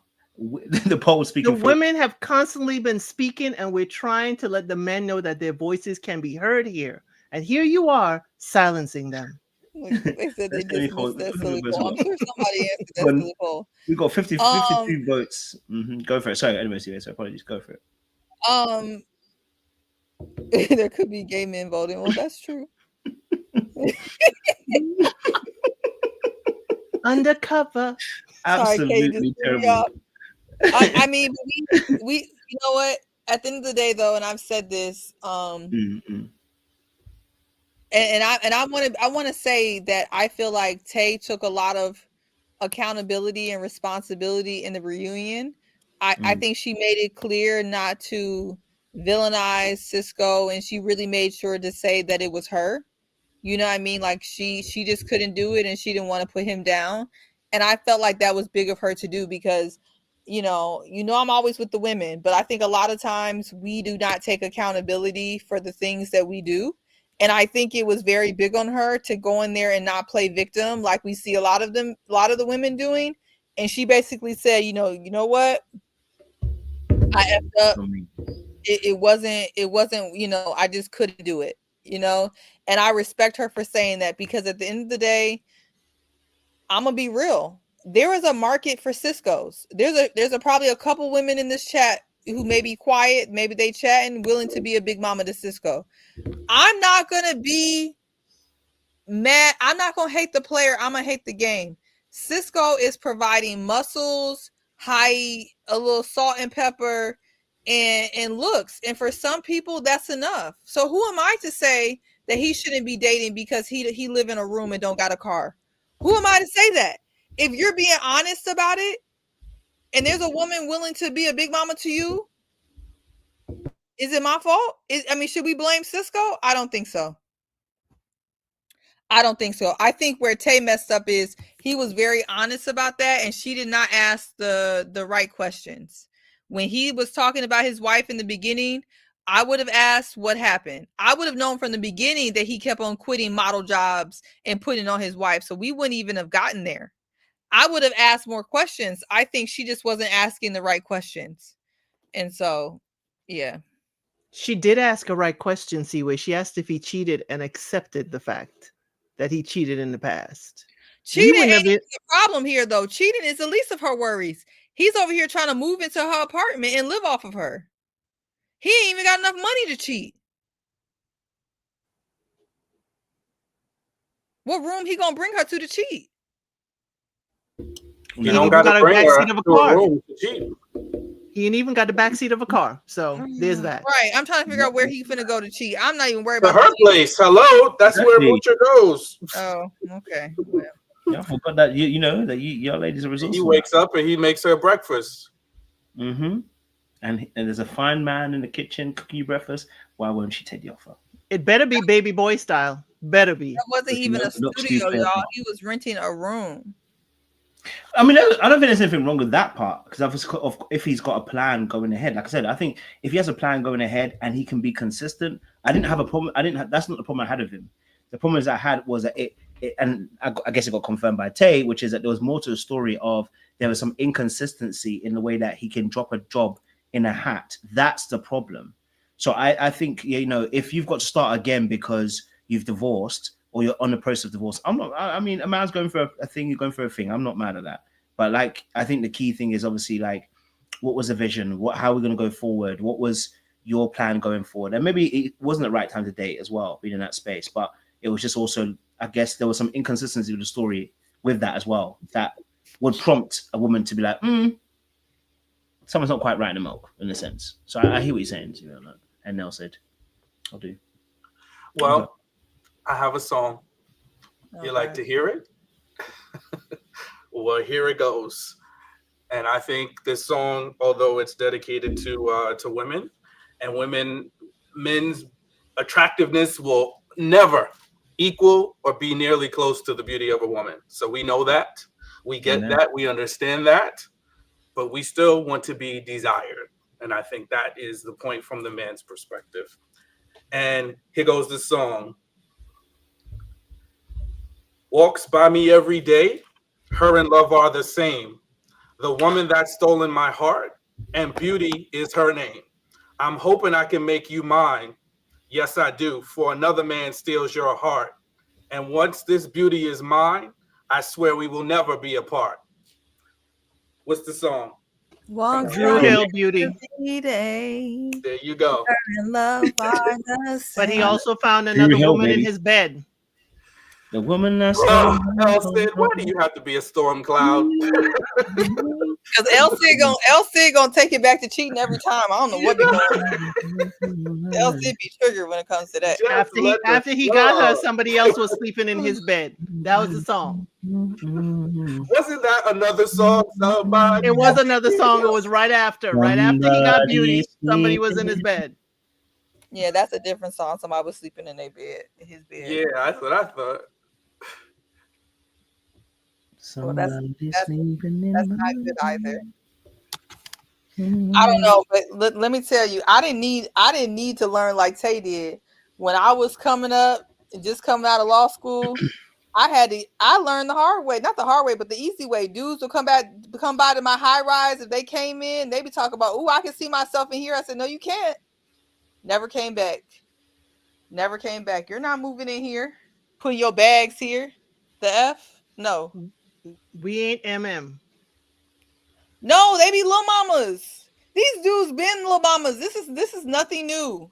If they see a woman on the rise, they will be a little mama. I have seen it so many times, and I had to get them the hell gone. You think you finna come in here? Absolutely not. Don't leave nothing here. Not a toothbrush, not a sock. Get the hell on. But that's how you got to be. You can't be nice to these dudes who are mooching. Anyway. No, you're speaking facts. You're speaking facts. Okay. Then obviously we got Kiara and Jay. He did not take her out anywhere, and she also let us know that they never slept together either, which is wild to me. I don't know why. Really? It's wild to me because I thought, like, because sometimes the way they were behaving, number one, and number two, I guess obviously because usually people end up kicking it on the show. You know what I'm saying to you? So the fact that the whole way through the show, my man, and he never got no cake. You know why? Because he's ugly to her. No jokes. But yeah, she decided not to, and that's fair play. What was your thoughts to that situation? Why do you think Jay? Why do we think Jay never took her out? Is it because he's broke? Is it because he didn't like her no more? Is it because something happened? What's our thoughts as to why we think that Jay decided no dates for your ass? Jay don't seem like he got a lot of sense. And I mean that in the most respectful way possible. Like, he just seems like he don't have a lot of structure and guidance on how he's supposed to do things. And he also, maybe what he said is also true.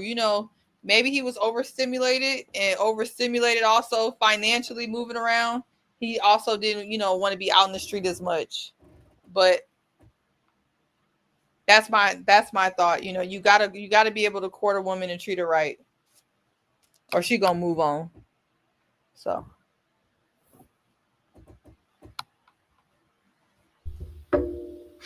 Sid?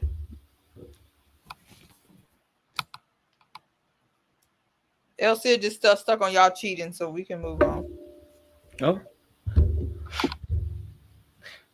I thought else was going to dark arts. Sean, what's your thoughts to Jay? Why do you think he didn't take out on dates? Did he see something? I don't know if he saw something. I think that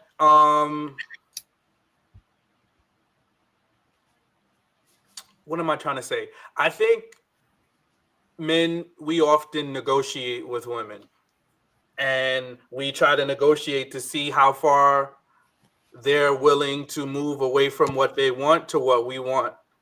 And yes, I think there's an element of how much he liked her is a part of it, because in that negotiation process, now all men don't do this, but I think it is kind of like if you're just trying to test somebody out and test the waters, you might give them a little bit and be like, okay, how much are they willing to not? And I think he just got to a point and he didn't want to do it no more. And she was like, yeah, and maybe there was something that he wanted. She said in the live, they never were intimate. Maybe that was something that he wanted. So he was like, you want to go out? I want to get busy.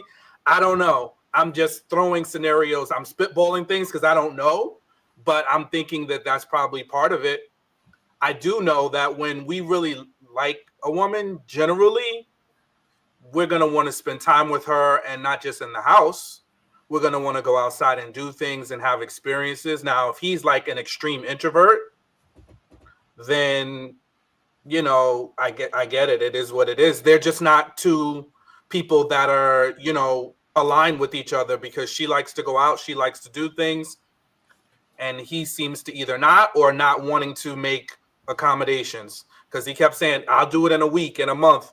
That to me shows you're trying to just keep negotiating to buy yourself more time for something that you just really don't want to do.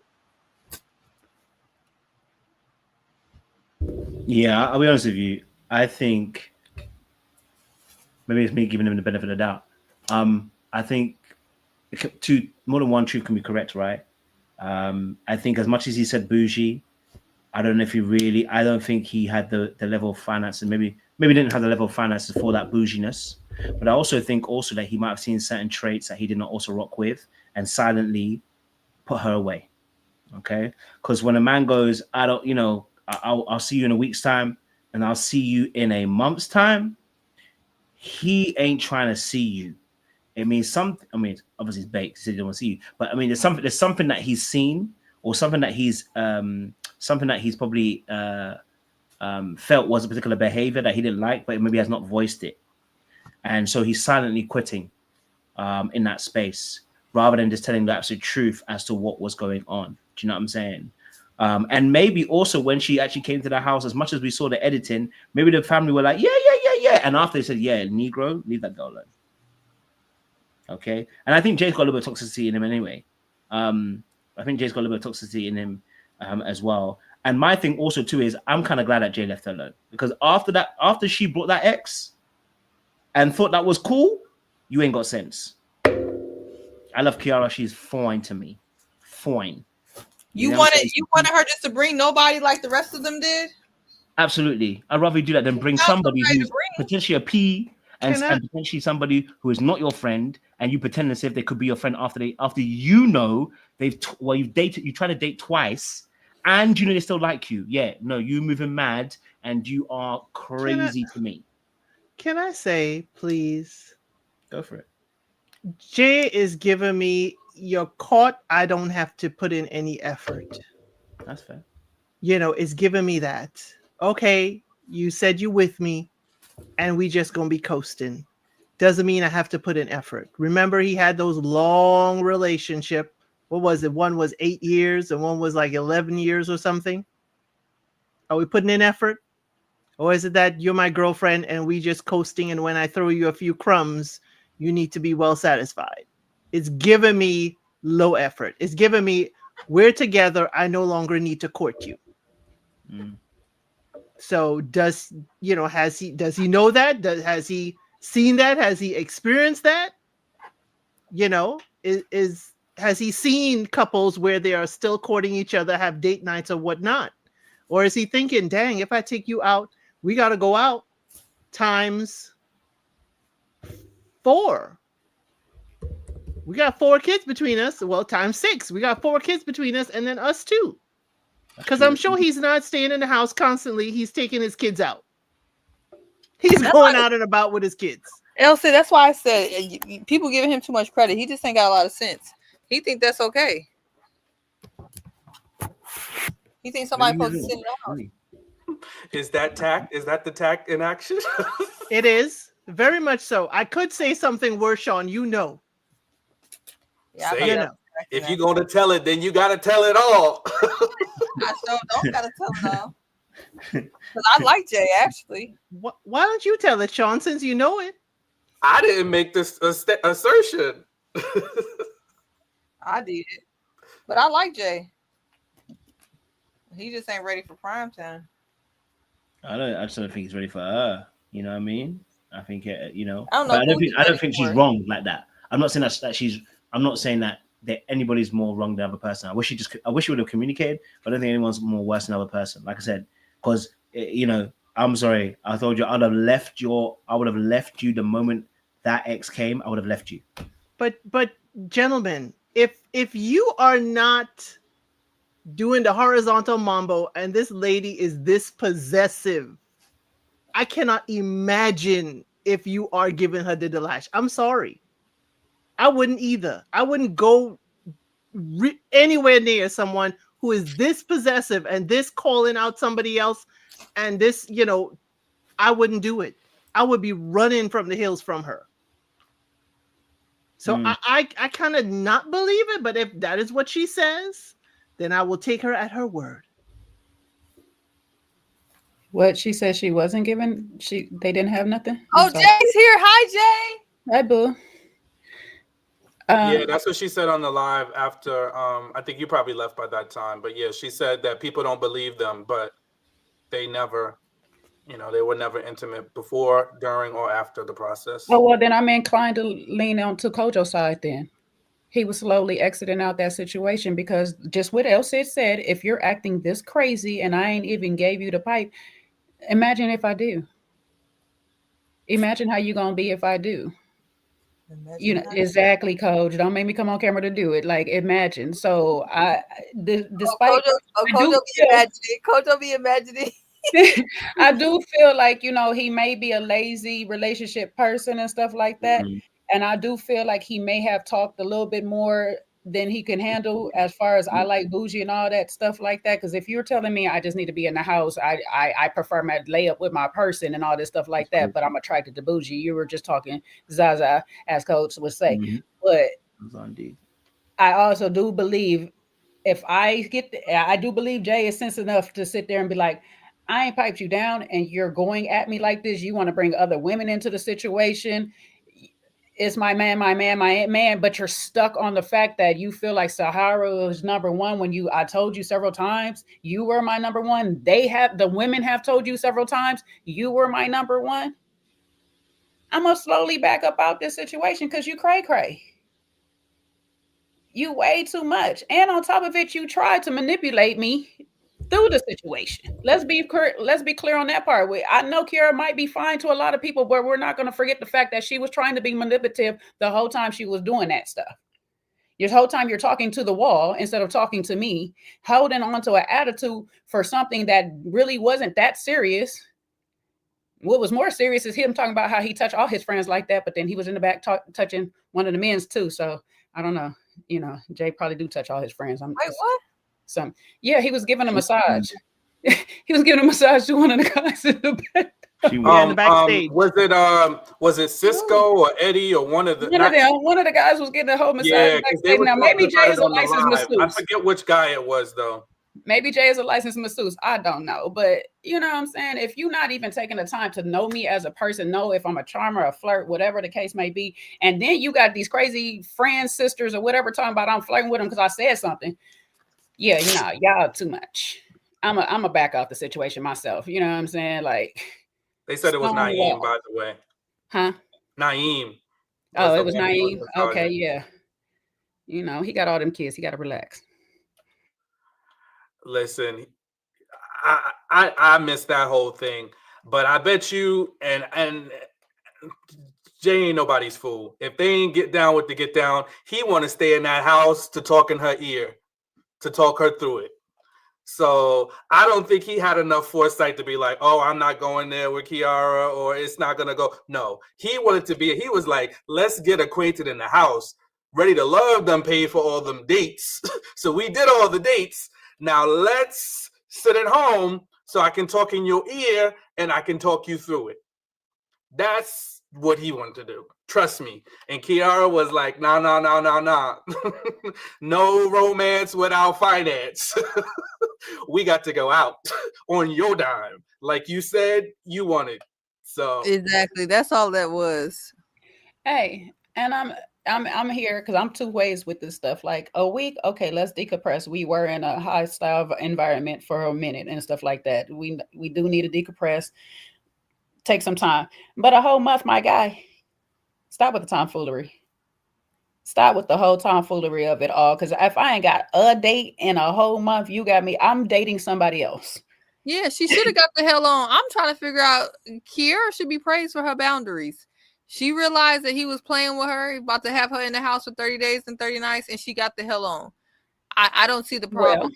Well, I'm going to praise them both for the batteries, because if you try to manipulate me, I might put you on hold for some 30 days and 30 nights. But Jay, you got to be honest. He was doing some gaslighting and manipulating too. Yeah. So that's why I give him both. Why are we so hard on her? Did you see what he was doing in that house? He was playing in her face. I definitely think he was playing in her face. I can't. He was playing in her face, yes. Don't get me wrong, but she was playing in his, talking to the wall. The hell? Because she says they woke her up on bull crap. I mean, I would hate to have my moments after you wake me up. She can say whatever she want right now, C-Way. The hell? Yeah, you wake me up on bull crap, I'm going to turn away to the bull crap and face you and tell you why you wake me up, okay? Don't wake me up. I don't see what she did wrong. I really don't. Why are we so possessive over that man? If it's you're not not possessive, it's the principle. You're playing in my face. It really doesn't matter about it. If you come in the house and you tell me it's just me and you, we're locked in, we're gonna figure this out. I'm agreeing with that, and then I look up and you're massaging Sahara's neck. Well, now you're playing. Then I ask you about what is this, and you're still playing. Talk about I massage all my friends. Well, apparently he does, because he was massaging Naeem. Okay, fine. I guess he does. It's giving that she said, "Don't play with me here," and he didn't actually confirm. Probably like, it's given that kind of conversation, that kind of talk. But again, I mean, I understand that whole thing. But if you think he's playing, why are you carrying on and giving them the footage of this? I got a song. You like to hear it? Please, Sean, tell us. Alone in the room. It's just me and you. Kiara just felt so lost because she don't know what to do. Now, what am I to choose? The wrong things to do. I'm so afraid of disappointing you. So I need to talk to you and ask you for your guidance, especially today. This song, the words kind of match, but the song and its concept has nothing to do with it. Why are you playing with Jesus today? Like he wasn't alone in the room. Like we need more problems. Every time I hear "Alone in the Room," that's just what comes to my mind. And I think it's because I was humming that today. I don't know why the hell I was humming it. Because I think we were on the phone, but I'm telling you, it's without fail. Anytime I hear those words, that song, because that song got me through my finals in college, boy, because I was stressed out.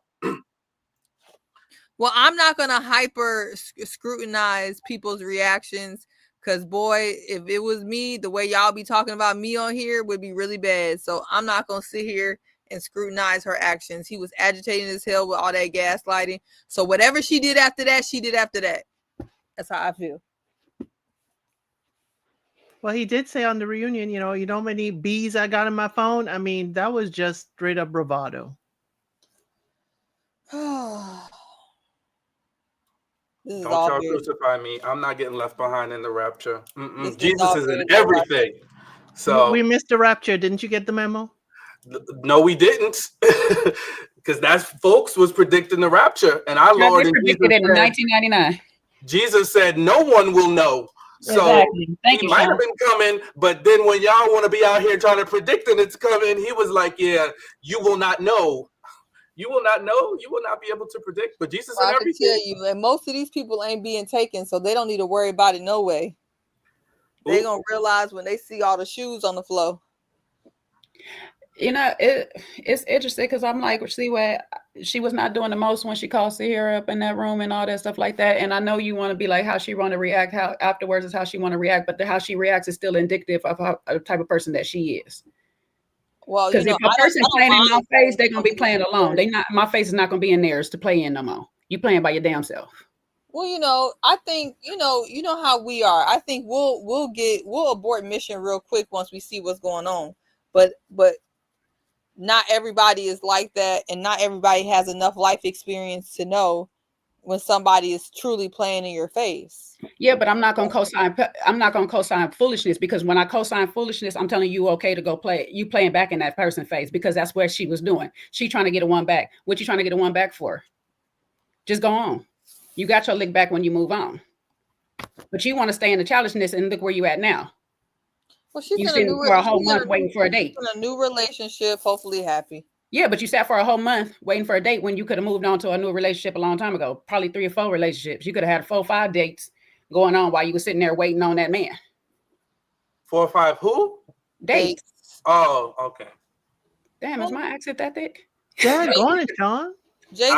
I was sidetracked, so I no, and I agree with you. You know, you can respond how you want after a person decide to play in your face, but I don't agree with how the way she responded to all that, because talking to the wall and doing that, and then you want to come on the live trying to justify that, oh, I was woke out of my sleep. Well, sit up and have that conversation, and then be like, you know what, I'm going back to sleep because you're still on some BS and you're not even talking to me right. Good night. I'm not about to be yelling back and forth through the house, doing all this stuff like that, acting like I really care, like I don't care. And then she kept telling us how unbothered she is by Sahara, but you're still at the daggone reunion bothered by Sahara. You're still on lives right now bothered by Sahara. Now that part I agree with. See, that's what happens when you go and date a medium ugly man. Have you slide down the wall? The slide down the wall is even worse. See, you see what I'm saying, G? If she had dated a fine man, she can slide out the wall comfortably. The slide would be like, she dated a fine man. She'd have let that man gaslight her right out them drawers. You know what I mean? She'd have stayed there for another few months. But you know what? He made him ugly to her. So that Eddie would have never did her like this. Eddie would have never did her this dirty. Right. Yes, Eddie wouldn't have. Eddie would have never did her like that. Eddie would have politely dismissed her. Exactly right. We wouldn't even be here. Let me clarify. I'm not saying Jay's medium ugly. I said I mean to her. That's what I meant to say. So let me clarify that. Let me clean that up because I don't mean. Did she say that on the live? No, she didn't say those words, but you know, I mean, she certainly didn't say anything nice about him physically. We even got that far with Eddie. Well, then that means that she was trying to use the man for whatever he was going to buy her, do for her, and all that stuff like that. So there you go. See, I can't even get into that thought process because a meal ain't worth it to me to be around nobody I don't want to be around. Amen. That's your sensibility there. But there's a lot of people who would honestly use. I don't want to say even use. They accept the person doing these things for them, and I guess it's usury, but they accept the person do it for them because, again, you know, they don't want, you know, they like their attention or they like the energy that person's given. And sometimes you think you can do something, right? Like maybe she thought she could try with Jay and see. I know he's given it, and actually said he is the only one that was giving her the real energy. You know what I'm saying to you? So that's why she kind of opened up to him as well. Which I understand for the show, for the camera. It was Kiara is she got to ask herself why Jay was the only one giving her real energy, and she can't use that baby daddy as an excuse because. Damn. Well, she did say a lot of people kind of ex the women with kids out. They said that on the live. Okay. So I think Khalil wasn't interested. Definitely see that. And I think she said she didn't really. She just thought what's his name was more of like a bro, and then he had too many kids too. So Naeem. His 5 and her 2, that was too much. We seen that part on the show, but it's like there was other men. Eddie obviously like him a thick, curvy woman. Eddie seemed like he paid her no attention. Good taste. Yeah, I think Eddie. I was surprised. They just quickly booted him right on out. Because he didn't want them. He beautiful gown. They beautiful gowned him. Yeah, they did. They said he was drinking too much. It wasn't for lack of interest because he was being super thirsty at the reunion with Deanna. Well, they didn't go on the Thursday. But they know, but they're not. They're just being nice. They're just being Mm-hmm. nice with Eddie. He's getting pretty privileged because they know good and well he had a girlfriend the whole time. They just ain't saying. The only person who's willing to say it is Rose. Well, you know, we can't take Rose's words. He didn't deny it. I mean, he halfway denied it, but nobody else denied it. Everybody know he had a girlfriend. He said he didn't have a. He said he fully denied it. They said it on the live. You know me, I be down to the Facebook group. He said it on the reunion. He fully denied it. He said I didn't have it. I don't have now. Jay. I don't know how he didn't hear it. I heard it long before Rose even mentioned it at the reunion. I heard that. No, we all heard that long before. But if she's saying that he said he didn't deny it, that like he, I took it back. He denied it, but I'm saying they even brought it up on the live. That man got a girlfriend. He probably got a few, and he probably living with one, just like they said. Because one thing about Rose, she ain't gonna tell a full lie. Now she no. It's who gonna talk about she a mess, but she not a liar. She fully is. She ain't gonna tell a full lie. It's crazy. Fully is because she want to tell us that she wasn't sleeping with them 2 men at the same. Well, not at the same daggone time, but within the same time during the same season. The only way we found out because she told us. It wasn't like somebody told on her. She told us. The only time we find out anything about Rose is because she told on herself. Okay, Rose be spilling her own tea to everybody else. Yeah, but she don't want. She won't tell her tea first. She gonna tell everybody else first, and then in the midst of it, she gonna tell her tea. Yeah, nah, y'all can trust her if y'all want to. Look, I have yet to see Rose in a lie. I think her delusion. Now, see, there's a difference. Like, there's somebody who is lying to manipulate or distort the truth, then it's their person's perspective. That's when we get into my truth. You know what I mean? Her delusions may lead her down another path. If we just ain't here lying on somebody, just like we found out the whole thing with Cam. There was a pregnancy scare. And they tried to make it seem like she was lying about that. He tried to gaslight her, but I don't know what you're talking about. 20 minutes later, well, you know, it might have been a test, but you blowing it out of proportion because the baby ain't here. What? I want to know how you can have a scare but no positive pregnancy test. Oh, because he says that she texted him and said that she missed her period for a few times. Yeah. Yeah, and then he said go take a test, and I guess she went to take a test, and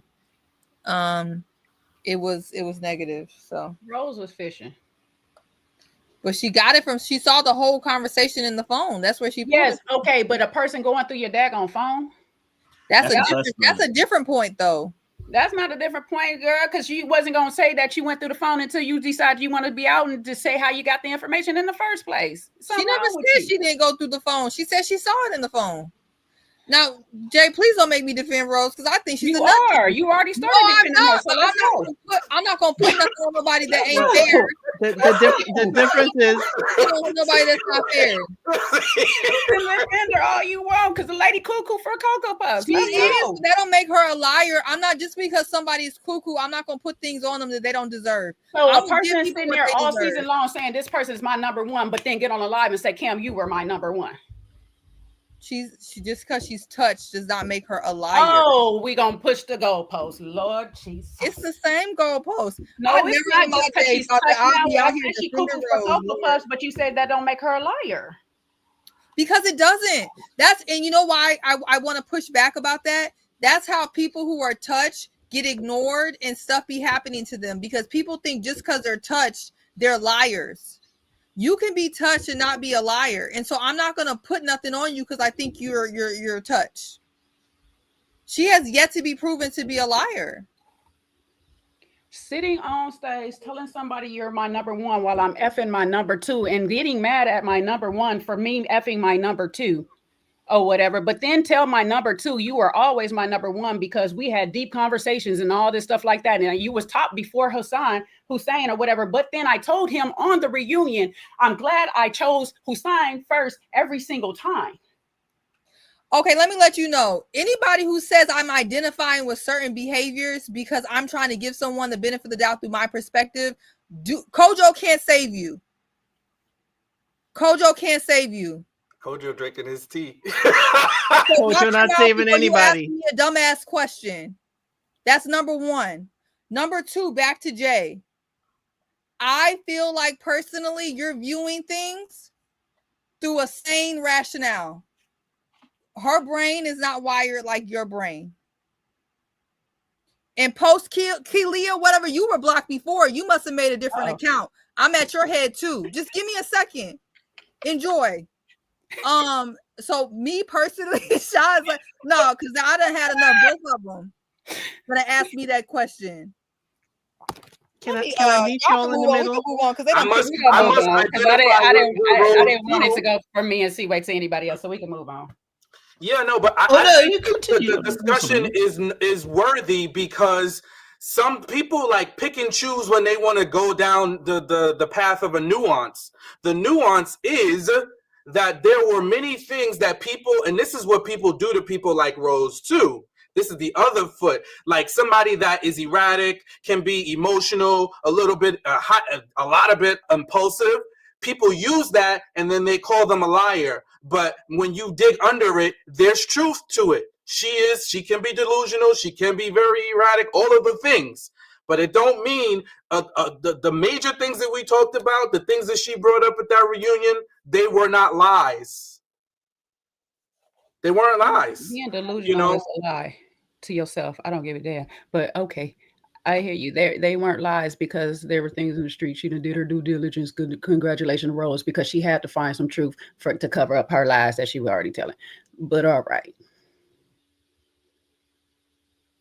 I'm just gonna say I'm not gonna put a liar on someone because I think they're touched. Can I vouch for everything that she says Of course not. But have I seen a lot of the things that people try to play her to the left because they don't think people would believe her and it comes out to be true? Absolutely. One being the whole thing with Cam. And I also look at body language. And when she was bold enough to say the thing about Eddie having a girlfriend and living there, everybody's body language gave me that it was the truth. Nobody was surprised. Everyone looked like they heard it before. Hell, I heard it before. I think I even heard it before the season started. So, and maybe because since people want to ask me dumbass questions, I actually, thank God, do not have mental illness, but I know people with mental illness, and I'm not trying to put that on Rose, but I see how people discredit them and minimize them. And I'm not saying this is you, Jay, or they call them liars, and that's how they're further victimized because people don't give them the benefit of the doubt, even when they have been proven to be telling the truth. So no, I don't identify with these things. I'm an advocate for the people who have the less of things, the least of things. That is a privilege that I have to be in sound mind, to be intelligent, to have money, to be safe, to be secure. Not everybody has a sound mind. Not everybody is intelligent. Not everybody is mentally stable, but they deserve protection. They deserve to be believed. And that's how I feel, unless you're proven to me to be a liar. And what I'm saying is I have not seen her to be a liar. I have seen her to have strange viewpoints of situations. I have seen her be a little touched for my liking. I have seen her view things through a lens that doesn't seem to be the most stable. But when she's calling the spade, I have not seen her to be a liar. And that is all I'm saying. I can't I'll move to this hill right here. I would not call Rose a liar. I'll tell you, she's an unstable creature who does not live in the land of the truth unless it serves her. Long as she was telling other people's truths and it was serving her, it was fine. But when it comes to telling Rose's truth, it's very questionable. Because when you sit here and tell me you should have asked me about my baby daddy that's in jail, I asked you, what's the relationship with you and your child's father?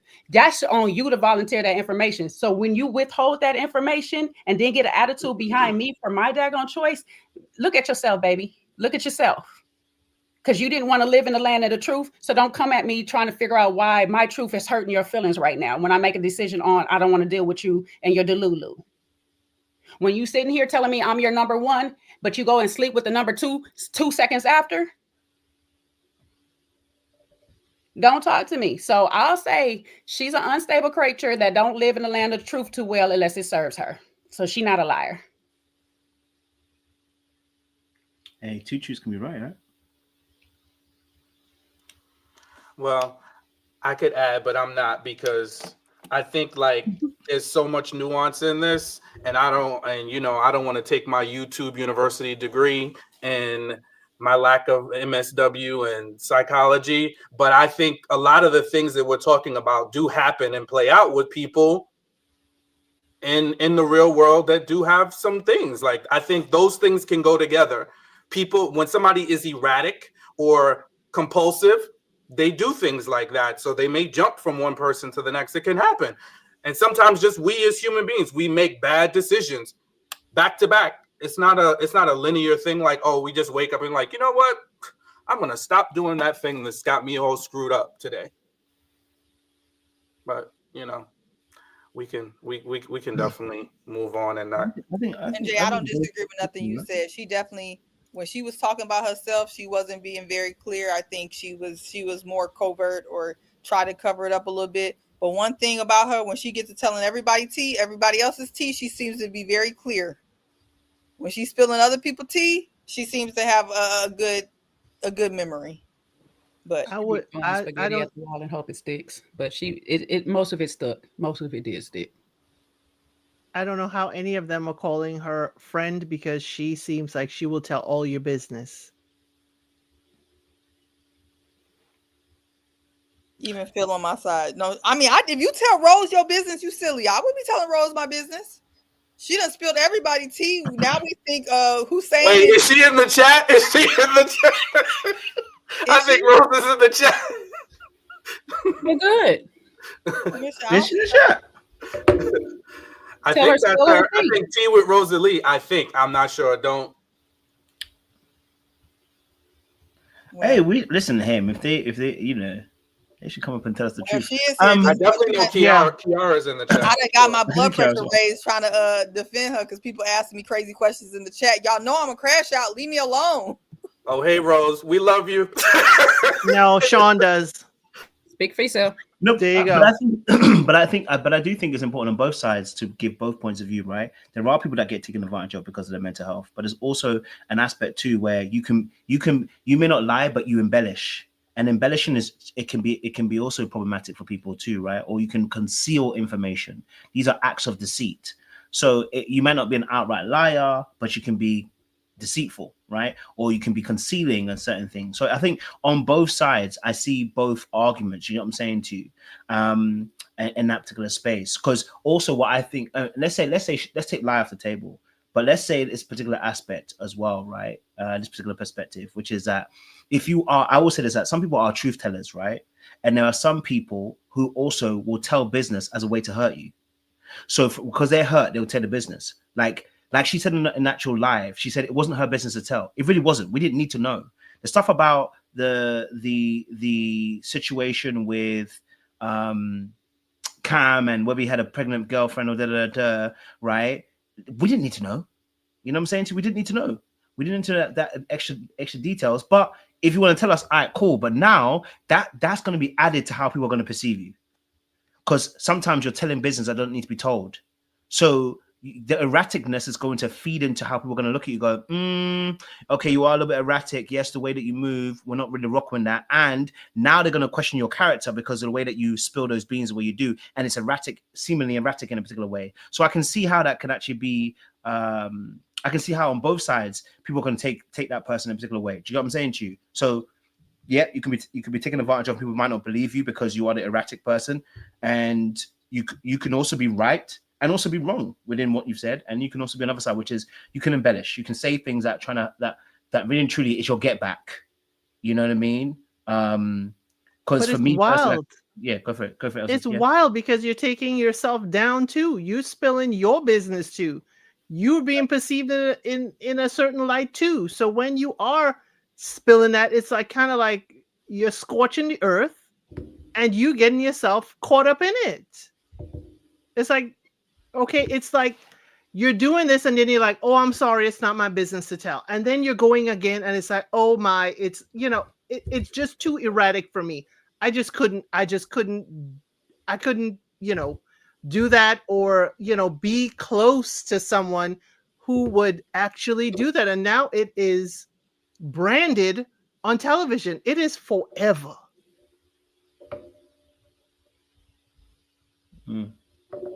Well, we have gone around the drain with this one. No, I think around the drain, and we have welcomed the folks in. I don't even know where they came in at, because we've been talking about this for a long time. I feel like this has been. They came in as soon as Jay said, liar. Hey, listen, the different perspectives are important.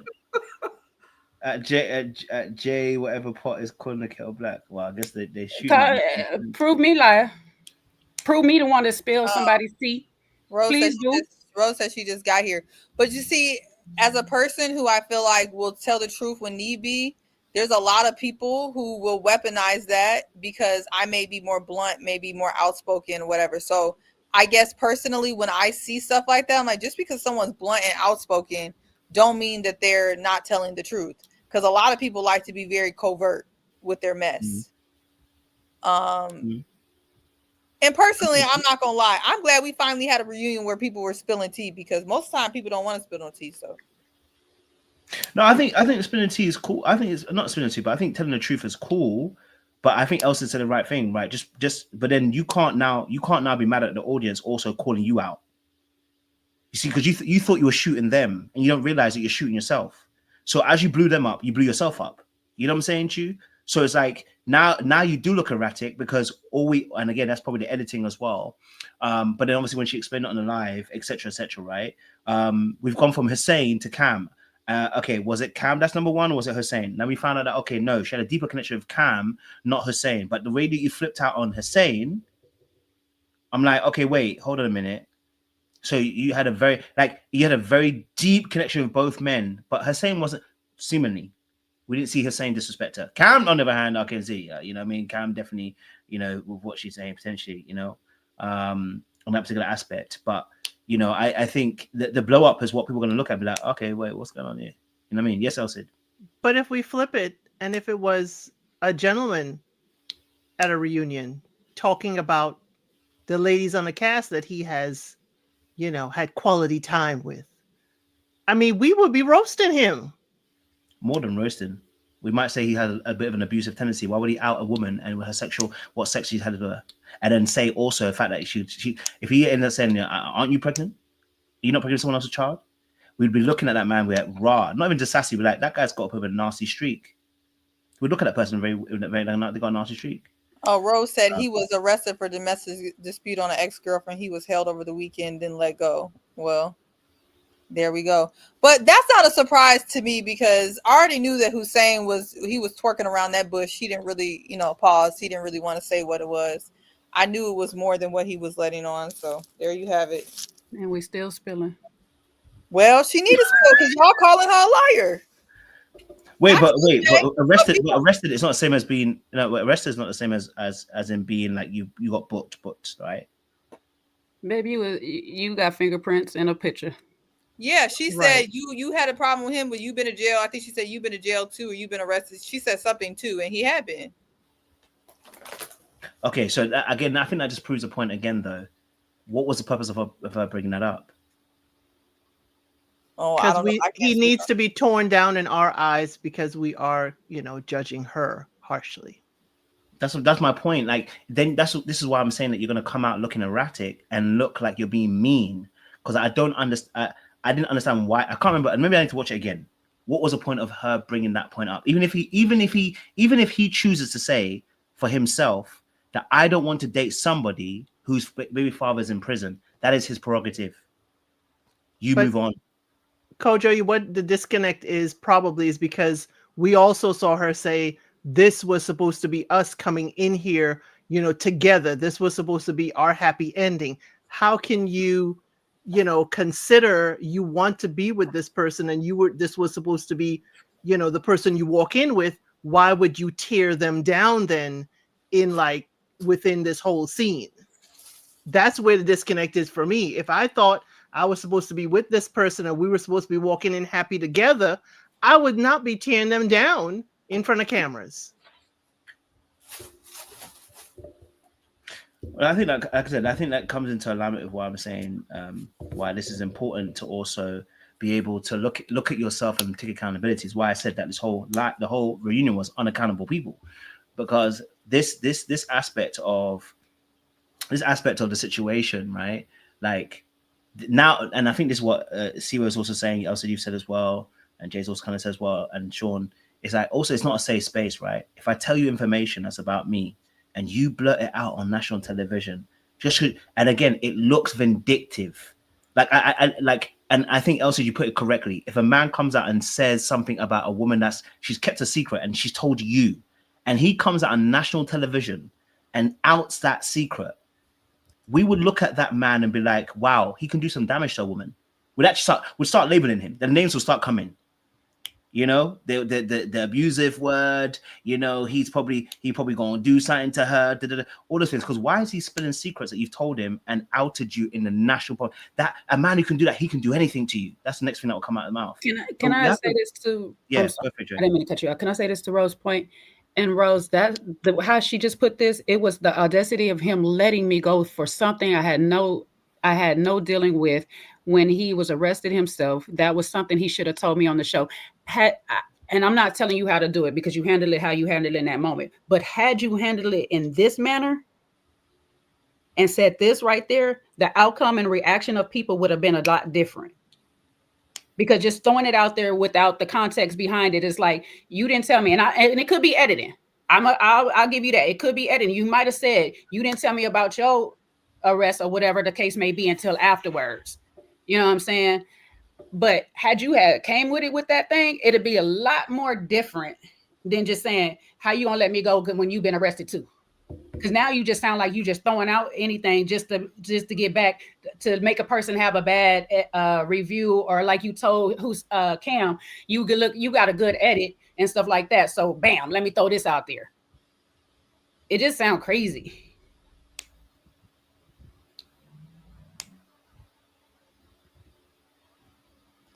I don't know. I didn't have an issue with it, to be honest, but and there's no wrong. Like, everyone has different thoughts to it, Seaway. So it's not a problem. They're different thoughts to it. Do you know what I'm saying? That's what I'm saying. There's many sides to it. Like we're able to be mature, right? We all gonna see it from different angles. Whether we agree or disagree doesn't make a difference, but we all see it from different angles. You know what I'm saying to you? So, you know, I think it's a case of looking at it from all different places. You know, and you know, I think I've always said this, right? Like we said about Cam lied. Yeah, we can call him. We can definitive. Cam is a deceiver. You know what I'm saying to you, right? He's a deceiver. He's a slippery customer. He does all those things, right? And so he deceived in the way that he behaved. He knew he was playing the game and then playing in a gray area, knowing someone to his ex-girlfriend. I've said that already, but he's a deceiver. You know what I mean? So I can understand that Rose might have felt some type of way. But again, I think Hussein though, and a lot of women clocked it, was also a bit, you know, he also wasn't really letting on to who he was either. I kind of realized when he was talking about that black on black crime on the other channel. I was like, okay, you done lost me forever. So in the words of El Cid though, and this is where I would agree, this in the words of El Cid, anybody does an interview way earlier than the show has ended, it usually got something to hide. It's like that. That's El Cid's like ahead of the devil. Famous lines. They're getting ahead of the devil. It's a famous line, and it's always truth. So you know what I mean? Like it goes all the way around. So it's not just Rose or anything. That's what I said. The whole reunion, people were unaccountable. There wasn't I didn't see a single person being accountable that was meant to be accountable in that situation. You know what I'm saying to you? So well, Tay was accountable. Yeah. Who? Tay for choosing Cisco. She was accountable. I mean, I still think she played him, but and I'm still waiting for the apology.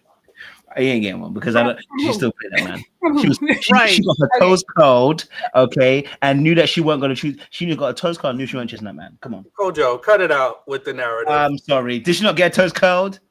I don't know what she did, but if she did, they both did. Massage. Well, they were definitely curled. It wasn't a one-sided equation. Okay, before you two start going back and forth, let me say this real quick. Rose, okay, I'm gonna say this. Respectfully, if I said something that, you know, crossed you the wrong way, I'm gonna say I apologize for it or whatever and stuff like that. You guys are martyrs for us to have these discussions, so I appreciate you all for giving us y'all time and energy on live national TV. You know what I'm saying? Y'all put yourselves on the line. It's not very easy to do that, especially when you're not sure what y'all getting yourself into. I do respect you for coming up in this chat saying that you are not proud of your crash out that you had. You know what I'm saying? I'm glad you understand that there is other options you probably could have taken. And I do truly feel like, you know, if somebody playing in my face, I might have a similar crash out. I might not crash out on everybody, but for sure on that person. Oh, you know what I'm saying? Like that. I ain't gonna even hold you. Y'all know I done had crash outs on this live. We have crash outs. You know what I'm saying? From time to time. So I'll say I respect you for that, but I stand on what I said.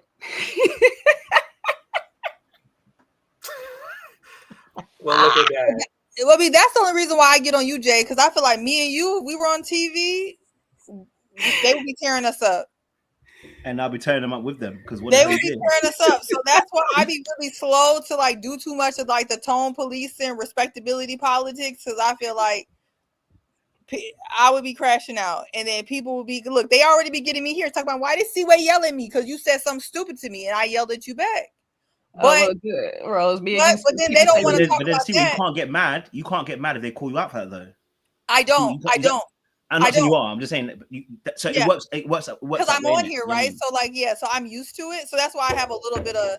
I do sympathize. I feel like even on here, and this is not nearly on the scale, people will be trying to tone police my response, but they don't say nothing about the people who was triggering me and saying dumb stuff in the comments.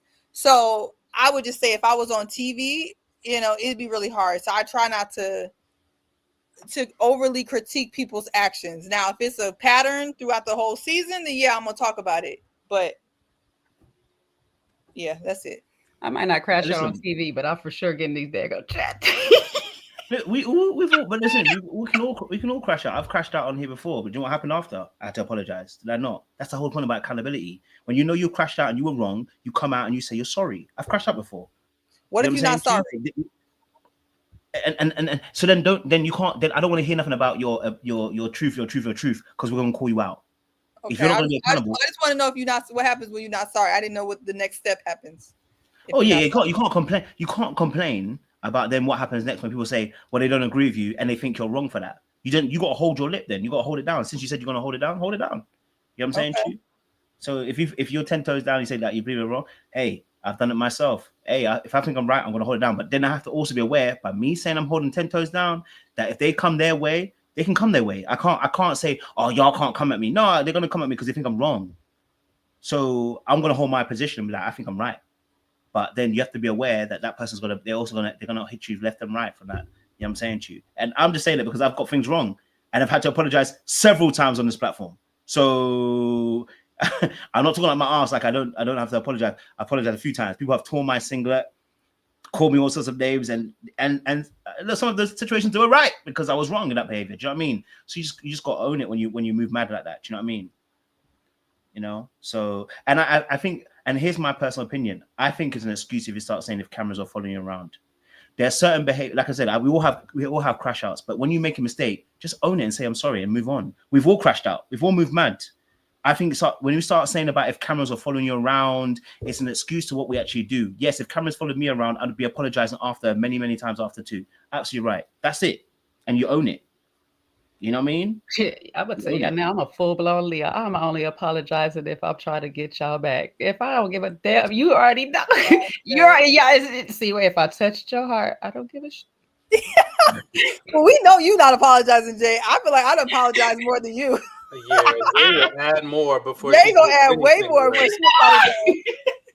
Because if the cameras is following me around, baby, you seeing me, okay? I'm not apologizing for me. I'm very unapologetic about myself. You know what I'm saying? Now, if I've hurt some people in the process, I might give them the apology. I'll be accountable. I will definitely be accountable for all my stuff, though. Yes, I did it, and I might do it again. You know what I'm saying? But I'll be accountable. But apologies, you know, it depends on who you are. It depends on who you are. I give the ones I love apologies. But this is the reason why the lesson here that people are missing is when these men are playing in your face, you cut it off early. You don't let them play in your face so long that you end up blowing up, because when you blow up, then they're going to be talking about, oh, it's you. Oh, she yelled at me. Oh, she told my secrets. You just got to get to the point. You see they're playing in your face, cut it off early. Because you're not going to win. Because not only are men male-centered, women are male-centered. And so we be viewing things through the lens, and I think Ready to Love, someone said in the comments, is male-centered. I mean, the whole thing is, to be a woman, you have to be very careful, because these men will play in your face and they still will get excuses for it. And if you crash out, you're going to be in the wrong, because people are going to say you're in the wrong. When Zoe crashed out, we called him out all the way. You can't do. Zoe was violent. Zoe was kind of violent, though. That's a little different. But did he hit anybody? Yeah, but as a man, that's different. He was like no. Stop. He crashed out, and we called him out because it's you cannot do that kind of behavior. So we have to, when people are doing mad things, we call them out. And when Zadia crashed out, we called her out, didn't we? How many exactly? That's the whole point. How many episodes did you give her? How many lives did we give Zadia? Lord have mercy. How many lives did you dedicate to Zadia and her finger pointing? And she still came and interviewed. Hey, I want y'all, Rose, despite me, would you come up on Coach's platform? I want Rose to come up on your platform, Coach. Would you call up on your platform? Because she's saying they was conspiring in the background. I now that's the tea I want to know. Who was conspiring? If she wants to come up and say something, I have no problem with that. You know what I'm saying to you? I ain't doing a whole long one because you ain't going to dodge the interview to do a whole long speech, because everyone has to go through the process. But if she wants to come and say a few minutes, hey, by all means, if she feels ready to, I'll send a link so she can come and say what she needs to say for a few minutes. No problem at all. Come to I the mean, front we're of all the busy. congregation. Wait. See, wait. I'm sick of yeah. So if Rose wants to come through, listen, I'll put a link in the chat first. She can come in and say a few words, and you guys can answer a few questions if you want to, so we can actually, you know what I mean? Oh, she said she's working. She's working. Fair enough. All right, no worries. Yeah. Anyway, sorry. Yeah. No, this again, it's good to agree to disagree sometimes some points. So it's some good points. I'm hearing all different points as well. You know what I mean? See how we've matured. A couple of years ago, we'd have crashed down each other. Loved it. Kojo Shady, he trying to say you talk. No, that's not what I'm saying, Kiara. I'm saying there's a process, and I don't want Rose to skip the process, because some people try to skip the process. They want to be able to say what they want to say without the interview. Now, come and do an interview so we can actually question you properly, give you a whole background so we can understand you, come where you're coming from, and then come and say something. You know she said she's willing to she's come willing. another time. Blessings. Okay, yeah, okay, cool. Yeah. Rose, then listen, shout me, man. You know what I mean? We're here. We definitely will have to have a chop up with you, have a conversation. You get me? You know what I mean? It keeps it fair around here. Okay, what else happened on this reunion? Lord, I don't. What else happened on this reunion? There was that was the main things though. Khalil asked Deanna out on a date. Khalil asked Deanna. Yes, he did. Oh, hey, Kesha, I did meet her. Shout out to Kesha. She said, I'm super late, just sending love to the panel. Met Seaway last week and she was super cool. We don't need to crash out and give men that much power. Okay, I hear you. I met her at the Jasmine W. I'm sorry, Keisha. I met her. Comedy show? Drop your email in the chat. Code. I met her at the Jasmine W. show. Girl, it's Keisha though. It's Keisha, not Kesha. I don't think. It's in the description. It was really, really good. It was really good. It was a really good show. So if Jasmine W comes to a city near you, go check her out. She was phenomenal. Yeah, both you and Sean have said it's actually really good. So probably if she was ever in the UK, definitely have to chop up. She's really funny. I love the way she does like her comedy. She's in Atlanta. Yeah. She's coming to Atlanta next. She's very witty. Cash group trip, panel trip, Atlanta. Yeah. Keisha. It hit me. I'm like, Keisha? No. I'm saying Kesha. Like Kesha, but it's Keisha, yeah. It's Keisha, not Kesha. My bad. I'll be saying stuff. Hey, don't be running my Deanna off the page, guys, man. Leave her alone. You know what I mean? That's a top general right there. But okay, reunion. What was this all about? Sorry, the reunion. Fritz. Deanna got a date. Fritz and Shanisa together. But the whole titty thing, the titty painting thing. Katie got some big. Oh titties. Yes. Okay. Was that so? The titty painting thing, because I think we all thought it was wild at the time. Is it in the? I guess obviously because you would never know. To be honest, if you were dating somebody, you would never know. But obviously in this process, you do know. Was it? Looking back at it now, is it still wild that Shanice did the titty painting with Cisco? Is that still a wild situation? And we have another version of gaslighting. I think men are so used to gaslighting, it's almost like another language. It's almost like it's just a part of their language. When Tay was talking about, he talked about I went on dates and you went on dates. Are you kidding me? Like that's gaslighting. And then when people respond and they get mad, and people are like, why are you mad? Because you're playing in my face. That was not just a regular date. You were painting titties. The F? And for what for? And then she says she's found peace with herself and she's in tune with her star player or something. What did she say? She found self-love and everybody was clapping on the stage for that foolishness. I don't know why. Self-love is not having your titties out and having people painting them. That looks like trauma. Damn. I mean, one man's trauma is another man's healing. I guess. I mean, if we want to do the mental illness dance, you know what I'm saying? Like when people touched or whatever and stuff like that, people act in unrash ways when they're touched. Jay. You're reaching, Jay. Thank you, Jay. Am I reaching? Am I reaching though? Because y'all gotta remember she has been through a traumatic experience. We're not going to downplay her traumatic experience that she said she's been through. We're doing that now. And the petty took over. Jay. That's right. That's true. I'm on Team Jay with this one. Why can't we understand where she's coming from? Did I just say that's trauma? But the way you said it, it was kind of like different to the way you kind of said it. Oh, You gave because grace, it was grace because to Rose, I don't like Shanice. I don't like couching trauma as freeness and self-discovery and people applauding it. That's sending you off, like you're sending her off. That is not a form of elevation. You shouldn't have. I mean, look, who am I? I just feel like if your titties are out on national TV for a man that actually doesn't even want you, he wants somebody else. That is not a level of elevation or freedom that I'm trying to get to, or that we should even be applauding. I'm just trying to bring back shame. I'm trying to bring back shame. Some of us are not. Well, I'm bringing back shame in 2025, so people can be mad at me. I'm bringing back shame. Some people need to have some shame. That was shameful.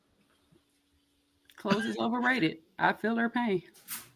Well, she was honest with her, with her person. He clearly said that she told him everything, and she was full disclosure, pun intended. I don't care if she told Fitz. I don't care nothing about Fitz. That was that. Who cares about him? I can care less. That's her connection. Dag on it. That's the man she, was. Well, my opinion is not couched in a man's approval. It has nothing to do with a man's approval. You get what I'm saying? Like, his approval of her behavior doesn't matter to me. It wasn't approval. I didn't see it as approval. I saw it as you're disclosing to a person that you're going to be romantic with that this is what has happened. She wasn't asking for approval. She was just fully disclosing to him, this is what occurred. It's going to be on television. I need you to know. Well, good for her. She gets a cookie for that, but that don't got nothing to do with what I said. I like how we want to bring back shame, and I'm not saying it's a bad thing until people start policing y'all bodies. I don't want nobody to police our bodies. I want us to police our own bodies. Like, don't police my body. Police your own body. No man should be telling you what to do with your body. No government should be telling you what to do with your body. I'm just saying, like, out of all the choices that you make, that was a strange one. But my thing is okay with being nude until they ate that daggone fruit from the tree. See what happens, Adam and Eve? Jay, I don't care if you got your titties out and you're painting it. What bothers me, though, is couching it as freedom and elevation when really it's desperation and pick-me behavior. You can just call it what it is. You want to put your titties on his chest and you had a great time. Okay, fine. I don't care. But saying it's elevation when it's really desperation is where it's throwing me. I hear you on that point. I mean, I do think that her body. She can walk around with her titties out all she wants, but I just want her to call a spade a spade. If she has a phenomenal body, she wants to walk around with her titties out, walk around with her titties out. But if you got your titties out for male approval and to try to get ahead, then just say that. Don't say that you're hugging trees and you're one with the land. That's not what it is. I just don't like the mischaracterization of nonsense. That literally is the only thing y'all should take from this conversation. If you want to have your titties out, have it out. But we do have to hold space that some people that are victims of SEX and all this stuff like that either go hypersexual or they go, they revert. So 1,000%. That's why I said it was trauma. That was the first thing out of my mind. I'm like, that's not freedom. That's trauma.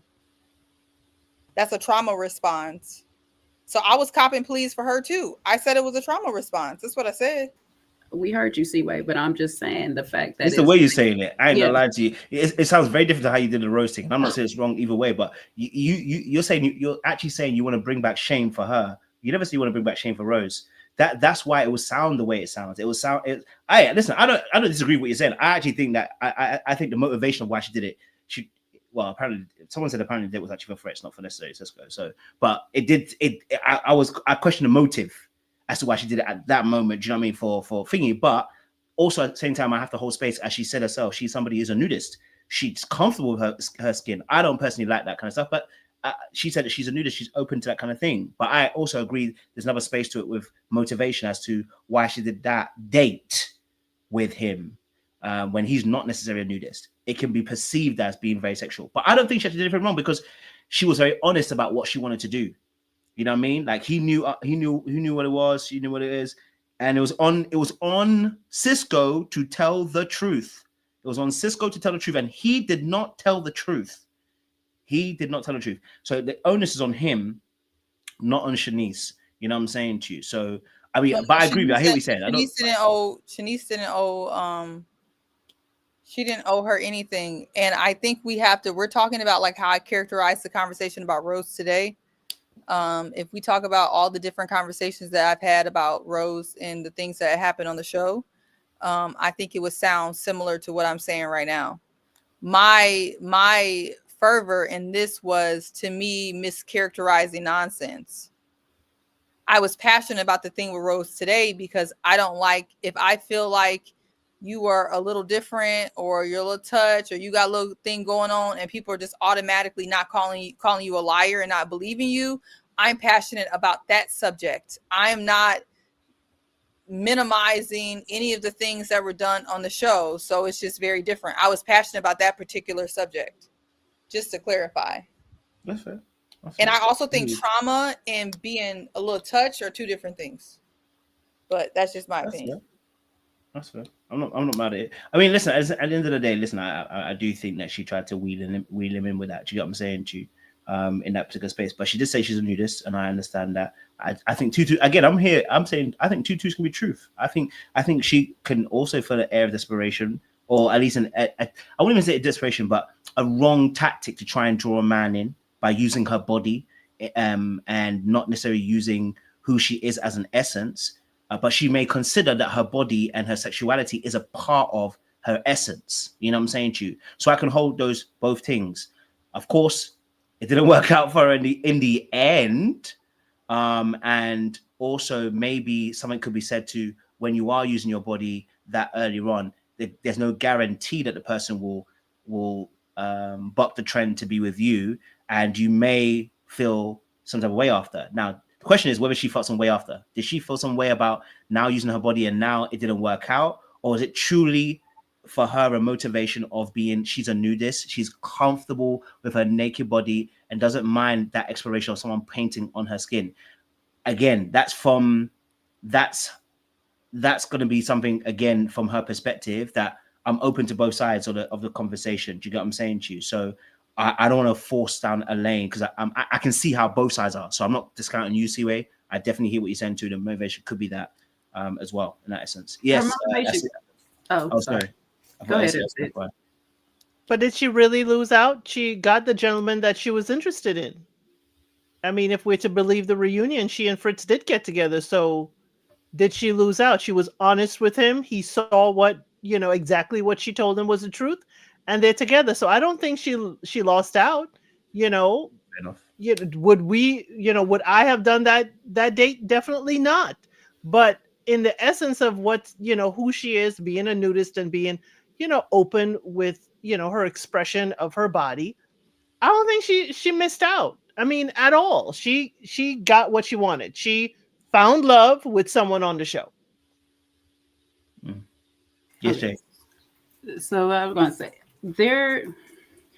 I see what Seaway is saying and stuff like that. And then there's also a very freeing feeling to be comfortable enough around a person, be naked and have conversation. Trust me. I mean, yes. God dang it, Kojo, Jesus. I'm always down the wrong road. I have flashbacks. I mean, this is not that. Kojo, prove him off. My bad. I'm a little tired. Kojo goes down the wrong path, okay? And I mean, not in a sexual way. You know what I'm saying? And I'm going off of her words when she said she felt comfortable with him to do that date with, because there was something about Cisco that made her feel comfortable enough to say that he's not going to sexualize me in this moment. Now, he probably secretly did, but he held it enough for her to be okay with it. And there is something freeing about that. I'm not going to dismiss her saying that is a freeing experience and stuff, especially coming from somebody who has similar traumas. Sometimes you do put your body out there first to be like, you know what, get it over with, get the desire over with so you can get to know me. It's not always the right thing to do. I'm not going to act like that's the best thing that you should be doing or whatever and stuff like that, especially if you don't want some unwanted situations. But sometimes it feels a certain way where it's just like, okay, I know this person is actually trying to get to know me or whatever. It's an unorthodox method, Sometimes it works. A lot of times I could say it might not work or whatever. It's still going to come down to your discernment, knowing yourself, and a whole bunch of kind of knowing the party that you're dealing with too. You know what I'm saying? I would not suggest people to put themselves in that position to find their freeing moment, especially if you have been a victim of any type of SR case. I would not suggest that. But sometimes it does feel a certain type of way of comfortability with people. And it's a little hard to explain. You know what I'm saying? Like it. I hope I'm explaining enough for y'all, but I know it's hard for a lot of people that's gonna get it because it's not the norm.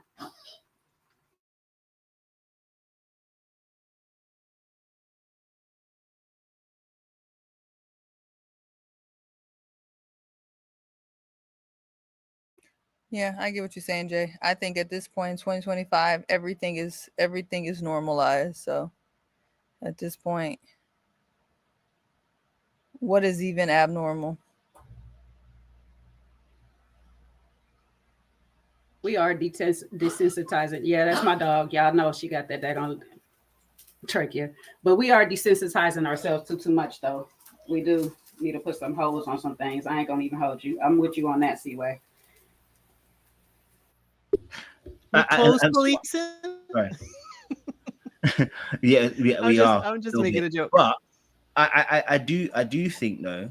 I think and again, this is what I'm going to say. I have a bias here. From my perspective, as an individual, as a male, speaking from, let's say, a non-innocent mind. Shanice is very sexy, sensual in her energy. And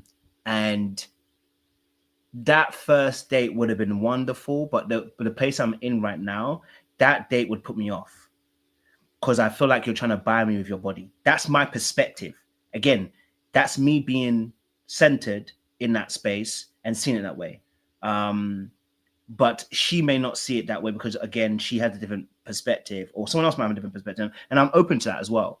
I'm saying for me personally, I wouldn't advise that. And I wouldn't advise any of my sisters to be on the first day and be like, yo, do that. Do you know what I mean? But we have to also be fair and say everyone has to be true to their authentic self. So if she's able to say that's her authentic self, then that's cool. But for me personally, where I'm in my life now, if I was in Egypt, I would take that date and freaking run with it.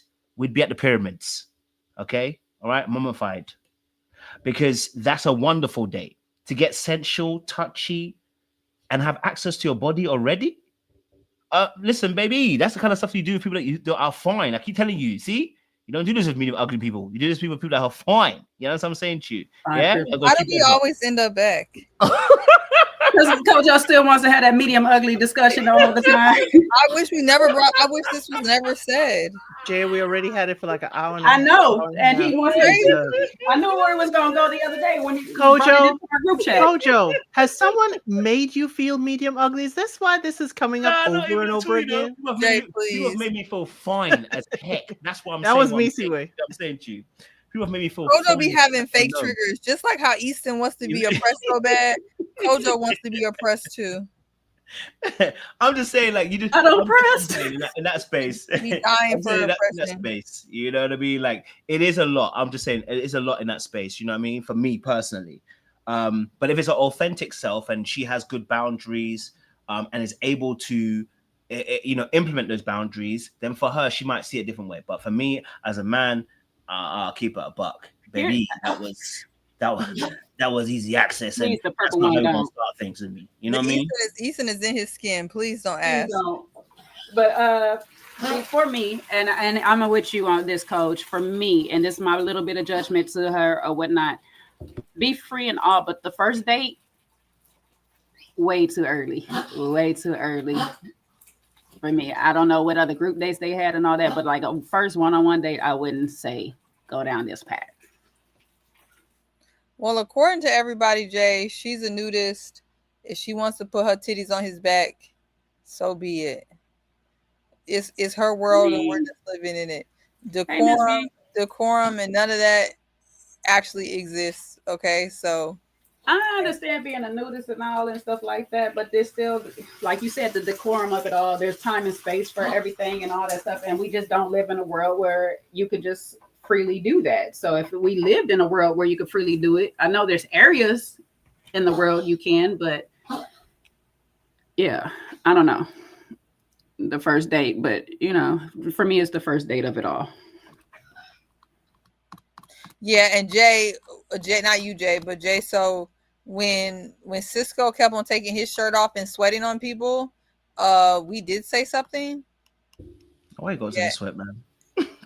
We all said something about him and that shirt off. Yeah, people kept on saying that he was leading with his titties too. I mean, people talked about and he was. And he was leading his body. Yeah, they said he got what he wanted, and he got what he wanted as well. So that goes back to your point, Aaron, about saying about how people lead with what they're leading with, what do they want people to, check the results basically, because if you're leading with your body, like you were saying in Ron Seaway, it's the very first point you kind of made on the show, is that aspect. You are going to get a particular type of result of person you're going to be with, right? And so now maybe in his situation, because he led with his body and his, good looks and chiseled body at that is, he's a very handsome man, you know what I mean? I can respect it. What? Can't say anything? What's wrong with me? I'm comfortable with my skin, bro. You know what I'm saying to you? He's a handsome man. He's not sexy. Let him be free, Sean. Let him be free. Right. You have to be your authentic self. He's reaching his freedom right now. You have to be your authentic self. Let him be free. So, yeah, dude, right now. Let him be naked. Let him be naked right now. We're not asking you to paint him, Sean. We're not asking you to paint him. No, I don't know if you haven't been here, but every week we have these just insane conversations where Kojo just really overdoes it. It sounds like you overly freaked out because it's like, what the hell? Was that overdone? Kojo gonna go off the rails every chance he gets. This is what I'm saying. He's sexy. He's this. He's fine. He's chiseled. Okay, you get it. Is he not fine? He's fine. Brother's fine, man. I love that about Kojo. I love that. I really do. It's my favorite thing. And Sean, why you call him overly freaked out? Kojo like us women that be secure about ourselves. You look good, girl. You look so good. Come on, y'all. Don't do me like that. You know I'm not like that guy. But Kojo be overdoing it. It's like we be with that's why I do it. For sure reacting. That's why I do it. I do he does it to get a reaction. And you react each time, Sean. You got to remember, Kojo has done improv. Improv is here to get reactions, so you got to sometimes not react. Because Sean just have it normal. He's a handsome man, and then Kojo be like, "Yeah, he's a handsome man. Pecs is sexy, all greased up." Sean be like, "Water glistening all over your ball." Yeah. No pause. Zero.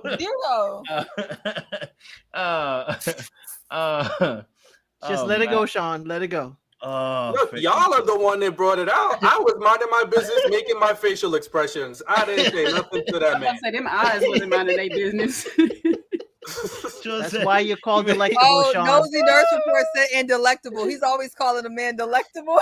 He is delectable. Listen, Sean is delectable. I don't know why Sean is denying it, but he's delectable. I don't know why he denies that though. Yeah, that's why I call him Triple D. What would you like me to do? change my handle to that? Like, are you serious? Delicious Davis. Delicious Davis is wild. It's Delicious Deacon Davis. Thank you, Deanna. That's what we got to bring forward back. We need to bring forward back. Quadruple D at this point. You know what I mean? This is where Sean say we need to bring Shane back. Stop. Exactly. Now I am totally on Seaway's side. Bring Shane back. There's forever. No shame in that, Sean. I'm never wrong. I'm just early. There's no shame in that, Sean. That's right, Katie. Men don't get enough compliments from men. You know what I'm saying? Men should start giving men compliments more. He doesn't want it from me. He wants it from the ladies. He doesn't want it from me. Well, look, y'all don't pay me no mind. You know I don't like all that. That one was very suggestive, Kojo. That one. Which one? The delectable? No, he don't want it from me. He want it from the ladies. You always got to take it to the depths. She sure will. Like, really? I know what I heard, Sean. I know what I heard. Sean went from fine to delicious. Not Keisha voting super chats to this nonsense. Keisha, please. Don't give him a super You were getting sent to bed, Sean? You getting sent to bed? Oh my gosh, Elsie. In that tone too. That's that Janet Jackson tone. But sorry. What was he saying? We were saying about obviously Cisco also too was using his body as well. So, you know, and with that, you know, he can't complain that the girl didn't see him for deeper than his pockets, because if he was leading with his face and his body and he's taking off his shirt every chance he gets, and I know that feeling because, you know, I've done the same, so I know what it's like. But you know, if you want deeper and you want more, you're gonna have to go beyond just being skin deep. You know what I'm saying to you? So like that's something that you're absolutely right about. Like, you know, Cisco also too was leading with his body, which is probably why, you know, he enjoyed the date with Shanice, and then he decided he was gonna go elsewhere. You know, yeah, that was the first day he can freely take his shirt off and not feel. Bruh. Let the air. He done wrote his name on her chest. Yeah, but that's okay. Since we here, let's really talk about that, because we spent a lot of time on Shanice. Yeah, but yeah. The wild part is him not actually telling his person the whole situation. You know what I'm saying? Would he? He has shame, Jay. Oh, now. He knew you have shame after you touched the breasts? Of course he did, because he knew that was a shameful situation. Of course he did. You should have told her. You should have told her then. You should have. How Shanice wasn't ashamed? Shanice wasn't ashamed. He had no shame, to be honest with you, because he want to hide it. You know what I'm saying? Just like Adam did in the thing when you try to hide it and then blame it on the woman. We all went on dates too. Yeah, nah, we all did. But you could have told me about this date that I didn't have to walk into this. Well, if you let her walk into that, if you do it and it's on TV, you might as well disclose. To be honest, just disclose it. I hear it. That's very true. Because it's not like you're going to be able to duck and dodge it. You can't take it to the grave. You decided to paint somebody's titties on national television. To me, if you're bold enough to do it, you need to go ahead and disclose. Yeah, the problem is that he did. Why you look like that, Sean? Because you ain't gonna let them titties being painted go, boy.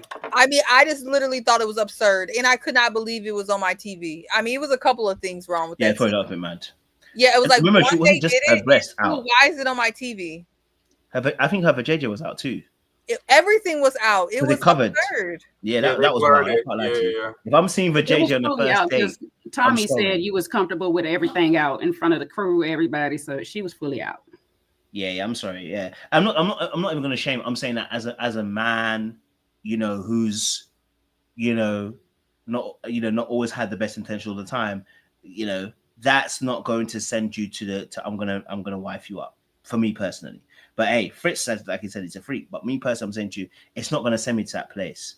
It's not gonna send me to that place. It's just gonna send me to a place of, you know, how can I hit and acquit this? You know what I mean? It's not. He saw so much. He didn't even look like he wanted to do that. I mean, that's because also it was too easy, and that's another thing that we don't talk about. When women start throwing it really easy, sometimes as well from certain men, it actually feels like, what you trying to set me up for? What's coming? You done took the whole chase out the situation. Not even fun. That and they think of how many other men you doing it for. That's also true as well. I'm no longer special, yeah, so it's not really worth it anymore. It's like. It's not. Yes, on the other side. So said he wanted more. Of course, I have a song, and I have a song that is from. Ella Mae's Naked? Who is it? What you say? You go for Nelly in here? No, I was gonna do that one, but I didn't think I thought it was too niche for people to catch it. What you about to do? Knock in the boots? No. I thought I was going for Nelly Hot in here, but more subtle. No, that's too overt. It's too overt. Oh, okay. But everybody knows this artist. She's infamous. She's famous. So it's Dancing in the Mirror, Kiss My Scars because I love what they made. Oh yeah, she's a god. She's a hero. She survived all she's been through. Confident, damn, she's lethal. Might I suggest you don't mess with my sis? Because she's comfortable. She's comfortable in my skin, comfortable with who I am, comfortable in my skin. I'm cozy. Come on now. Is that Beyonce? Yes. I only know because you said I'm cozy at the end because I wasn't. Yeah, I would have never guessed it. I don't think I listened to the lyrics. I I didn't either. I don't know what was going on. I was hearing you, but I wasn't hearing you. What song? Sometimes, well, I didn't. If I probably would have sung like the hook or the chorus, then y'all would have got it. But I would definitely not be doing that. Please do, Deacon. Not on some Beyonce. But yes. I thought you about to be showing your age. I thought you was about to give us an old school. I'm like, what is this? Until you got to the end. And here she goes. Ooh, that's showing your age. Give you the compliment. Who needs enemies when I got Seaway to keep me humble, boy? How to call you old without calling you old. This is the best enemy. Seaway is that little sister you never asked for. She is gonna humble me every chance she gets, boy. I swear I might be trying to do that. You got an extra D in there. Right. Now she got some extra D. You got 5 Ds.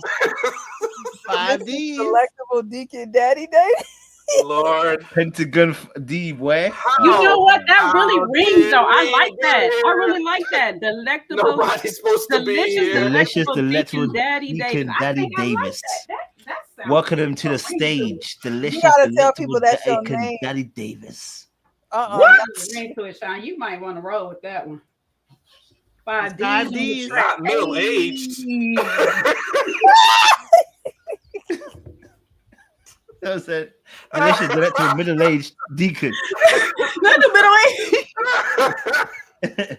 Let him get to you, sir. Wow. Y'all is wild. Aging like a fine wine. Don't Y'all worry will about that. definitely. We Well, need- we can we need add to y'all star to the that humbling one. committee too, because and many members Kojo, of you the need chat to, will Kojo, definitely you need to humble me save as this well. one. You need to save this one. Delicious, delectable. It's Deacon five Daddy Davis. Ds. I mean, Jasmine 5 Crockett Ds did the on a- 5 Bs. 5 Ds. Got them 5 Ds on their neck. Put some Hey, Ds go. on Ds. put some I've Ds saved on it. it. Don't worry, I've saved it. Delicious, delectable. What's a banana hammock? A speedo. Yep. Oh, Oh, those are the those are the Yeah, ones see what- too. well, Come that's on. something painful. You have let your Latina heritage down. But I was trying to envision it, and then I was like, Well, That's if you trying to get a visual. You don't do that. Don't do my that friend now. I was like, oh no, what is You're gonna that? regret. It's You only a gonna hammock regret. if you actually have a banana. Wait, what Was else? that shade to me, or was that a general statement? I didn't hear. I can catch it if you throw it in, but are you trying to throw it, or are you just making a general statement? Do you need me to say it again? It's only a hammock if you have a banana. Now, where is Ro? Now, see, I just want to know who's that for. Because I know it wasn't me, he said. You know what I'm saying? Where's Rose? All this shade she done threw that Delicious, talk throwing delicious, shade on stage. Daddy You know what I'm Davis saying? Deacon. Good Lord. What's the hammock? Oh man. Is the hammock the Cisco? Huh? That's See, crazy. wait, you know what a hammock is shaped like? It's shaped like a It's shaped like the Lord Jesus Christ. Thank you, Seth. You need a plantain. And if you were That's- anyway. You need Jesus. That's what you need. I'm gonna have to look up a banana hammock. Because a You hammock. don't need to look at that. You don't See, need to wait, look you at just Seaway. came for vacation. You didn't see any hammocks there. The big net needs thing the that you visuals. put and it sags in. You don't need visuals, Seaway. It's a big net. You gonna open yourself up to the warfare. Don't do it now. Don't go and open and see some stuff. Basically, it's a Speedo, Seaway. And I it's- told her that. But I'm It's not even that. She might that's tap what into I Google. asked. I Google said, my. Speedo, the hammock. Is your safe search? Yes, the Speedo is Yes, the hammock, Speedo and what's is the in it hammock, is and the person's banana. member is the banana. Okay, I got you. Okay. Ooh, Just make sure your safe search is on. Some before you bananas search are that. small, You'll little find out. chiquitas. Some And bananas some- are little chiquitas. and some have They had- plantains. They had Okay? a regressive moment. Had to walk her through those steps. I'm upset about that. Walk you to the About hammock. age, sunshine. You over here talking about your age. Talk about my age, you Right. know? Thank you, Jay. She's acting like she's 2. You have to walk Seaway to the hammock. 92. One of the two. It's like, what the hell? Like, I'm I back. ain't one of those before. Is there any other thoughts on this reunion? Kojo ready to go. Can we get No, another not even. Just, I just reunion want host? I don't remember anything parts on there. Can we get another but who? reunion Yeah? host, please? Listen, we've been saying this for years, man. Tommy, no Well, offense to me. I think it's time to hang it up. took them years to get to the fact that they should not dismiss someone on the first, the first night or the first encounter, which we saw with Sahara and Will and with Coley. So if we keep on saying this for years, maybe they will make a change. Do we feel like he held the man accountable this time? Oh no, he doesn't ever hold him in account. Does he usually? I mean, it's been. No, he doesn't often do it. But yeah, no, I don't think he did it on this one. Well, I mean, the way he was. Tell us what we missed. They usually tell us what we missed. We done missed some things in this reunion. I'm just not remembering. Because there wasn't much in this part 2, Seaway. Honestly, there wasn't much in part 2. Yeah, this part 2 was.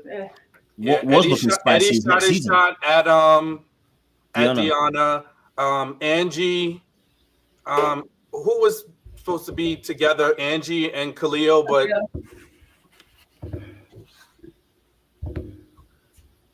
that don't seem like that went anywhere. It didn't seem like it was going anywhere from the couch. Oh, Cooley and Eddie. It wasn't much to talk about there. It was a wink and we moved on. Oh, wait, and was blocked too? Oh, Eddie was blocked. Oh, okay. Because Eddie probably still living with that girl that he said he don't know what we talking about. People talk about stuff. And Cam was reblocked. That's what Deanna said in the live, and she could correct me if I'm getting it wrong, but she said she thought his mindset was a little too immature. She kind of, after she saw how he behaved at the reunion, and he kept capping for Cisco. Eddie was capping for Cisco? Yeah, because he was in the background. He was backstage like, yeah, what's wrong with that? What's wrong with that? You know, men need support. Men need support. Oh, yeah. Look, can we talk on that, though? I don't know if y'all talked on that. I mean, I know y'all talked on Cisco and his lack of jobs. However, do we feel like men need support and until they get back on their feet? Jay, you acting like Elsa. I just asked a question. I didn't say I was over here saying they do. I just asked a question. And is there a problem with that, Seaway? Please do tell. That's why it's so wild that Seaway said that. Like, what are you trying to say, Seaway? Seaway be trying to touch my heart, but you know I got no heart to touch. Because Elsa be asking those probing questions. She do. Oh, you be killing me. But I mean, outside of Tay, because Tay did give her shot. Tay, I'm not gonna hold her. Tay gave him the opportunity. You know what I'm saying? But outside of that, is it wrong for a man to depend on a woman when he's on hard times? How many times are we talking about? Because she said, as I said earlier, he ain't keeping down a job. He quitting job left and right. Was that a story he told her, or is that what he was doing with her? Because it sounded like it was a story he had told her. It sounded to me like she said that's what he did while they were together. Like he wasn't holding a job. That he quit, like, out of the blue. Cisco. I'm trying to figure out. Okay, you know what? I've been saying it from the beginning. It's like you don't start on a bad foot. You know what I'm saying? Like, yes, you can have hard times, but you have to have a foundation of having something. You have to have a track record of proving yourself, especially if you are grown already. Like you're 40 plus, you can't expect to enter into a new relationship with a woman and have her prop you up. That's just an unfair, especially now if y'all are grinding together, if y'all are at the same point, y'all are growing in your careers and just getting things together, then y'all could be on the struggle bus at the same time. But if she's up here, you know what I'm saying, and then you're down here, you're dragging her down. So so my next question, should a woman try when she pretty much already knows that you're not? Because I feel like Tay already knew by his wording he wasn't going to be doing much. I mean, listen, some people got to touch the stove to find out it's hot, right? You can tell them it's hot, but until they feel it and experience it, that's when they know. I think sometimes it's trial and error. Sometimes somebody should tell us, don't go over there.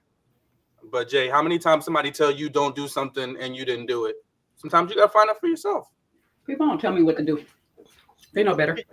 Tay also said she wanted to give it a chance, so she ain't, you know, people don't judge her for not giving him a chance versus, you know, that's what she said on one of her either interviews or lives. She wanted to give it a chance, give it a solid try, and see if he was going to, you know, rise to the occasion. And when he didn't, you know, it was time to go.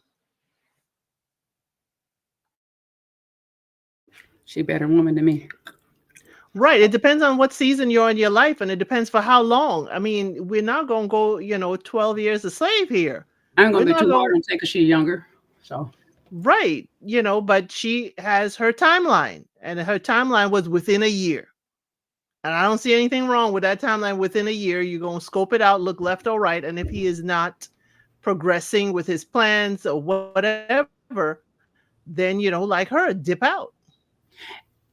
I don't know. I'm gonna say her name. Is it Tasha or am I saying it right? I feel like that's it right there and stuff. She gave potential to aesthetics because we want a baby and we on our timeline. And this is where I fought Tay in some things because she was selfish in that. Now don't hear me out. Cisco was selfish too in his regards in his own right, but everything she wanted was in a certain timeline. She was not compromising on any of this. And she made a selfish decision that kind of hurt her in the long run because now your timeline is now delayed still because you still got to go find a person. You know what I'm saying? At the end of the day.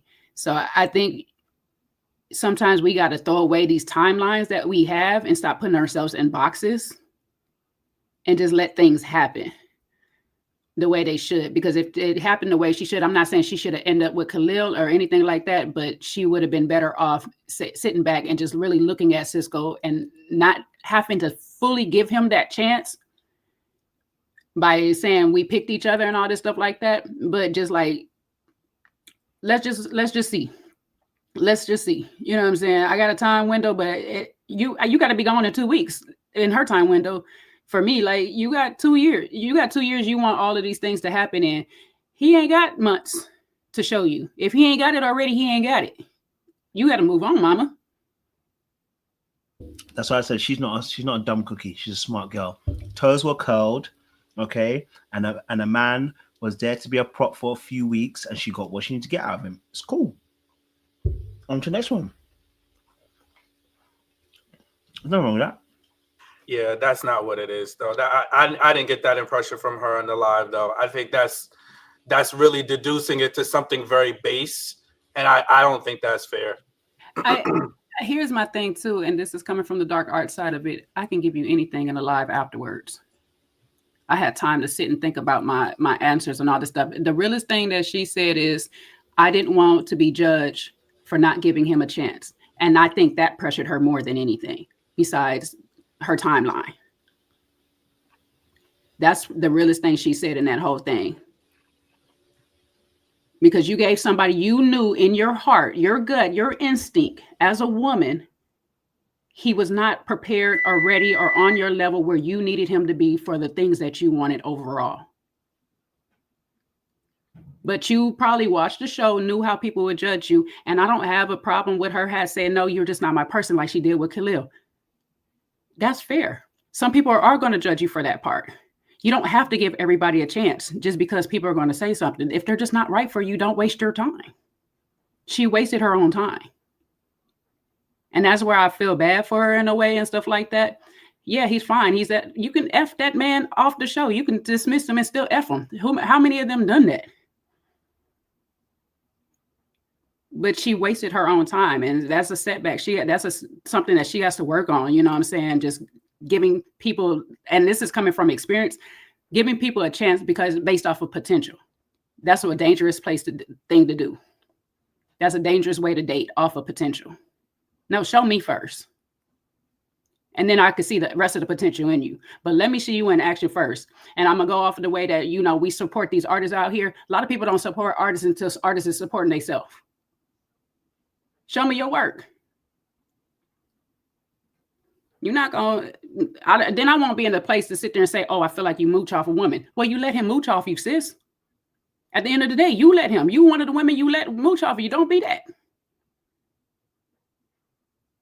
You could support that man from a distance. When you get it right, circle back to me. If I'm still available, cool. We might be able to work this out. If I'm not, hey, your loss. You should have worked it out sooner. I like Tay. Y'all know it. But, you know, there's some things you got to work on too. And don't let your wound be your thing. I know it's a struggle for us or whatever and stuff, especially Black women in this. And I ain't gonna say technology is the best because my sister apparently was what is that called? When you're over the age, I forget what it's called right now. So I know all the things that you got to go through when we over 35 now. We're getting younger and younger. So I get that pressure and all, but that pressure puts you're talking about geriatric pregnancy? Yeah, thank you. I couldn't remember what it's called for a second. My bad for the brain fart. But, you know, I just wish we wouldn't put that pressure on ourselves so much because you actually feed into that a lot more on your body. You give it more, you know, you do more damage because that stress causes more problems to you too. So just like relax, just let it happen. Just let, you know, your person gonna come. She probably got a person right now. Did she got a person? Did she say that on live? She ain't got one yet. No, because remember she kept saying if Leo can Leo, they kept calling Leo. I was like, who is Lil? So girl, don't give Lil a second chance. He still got his timeline and it's fixed too. Girl, see what I'm saying?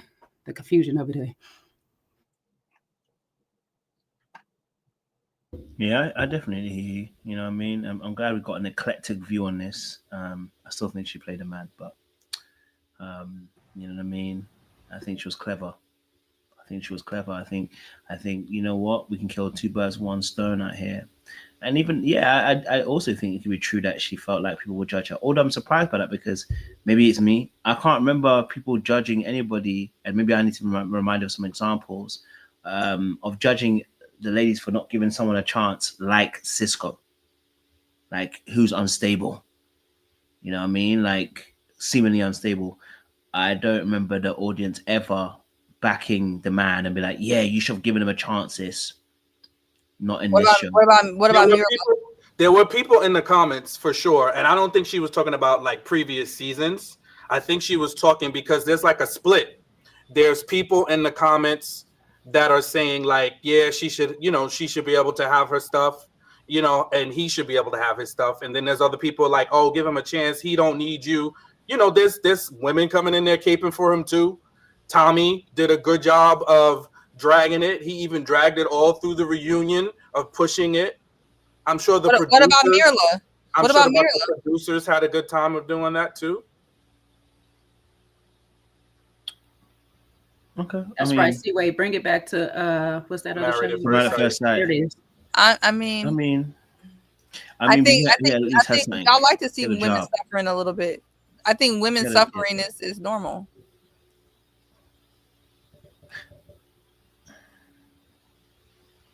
When you facetious, see, wait, nobody takes. She's not being facetious. That's the truth. She's just saying it in a bold way. She's being honest. Because, you know, there's some truth to what she's saying. I mean, we'll be here for another 3 hours, which I know we don't have. But, yeah, I mean, I just see it totally different. You know what I'm saying? It's not like she popped up at the end at the reunion and was like, we didn't make it because he wasn't stable. She said it along the way. And then did you see how when he got around her family, he mentioned it again and tried to shame her for feeling that way. Tommy intervened and tried they were constantly telling her she was wrong or bad for saying the things that she said that she wanted him to have.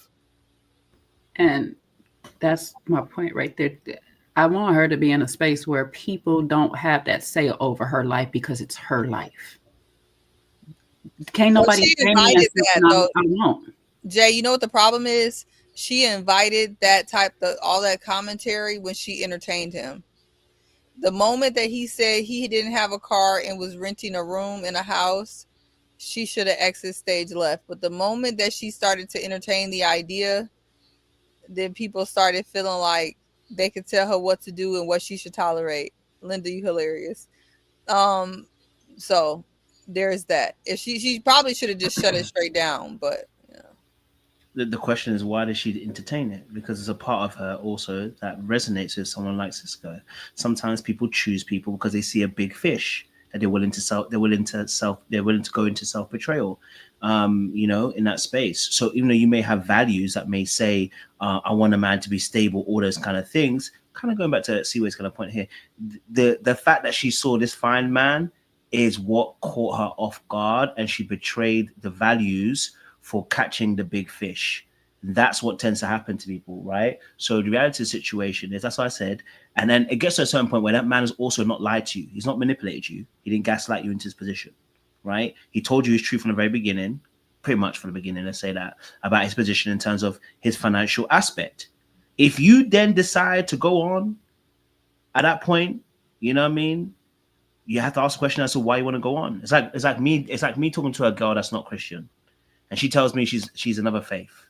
And then I get into it and I'm like, okay, right? You know, if I knew the girl wasn't Christian, right, and it wasn't matching my values, we smashed. We got to the end, and I said, you know what, this don't work for me. You know what people be saying? Coach, you knew that girl wasn't right for you. Why did you play her for? I was wondering where you were going to turn this around today. You actually kind of landed that kind of nice. Frustrating. This is like, I'm a man and you are exhausting me, Kojo. Like, what the hell? I'm just saying. What the hell? I'm just saying. If you knew the truth. But guess what?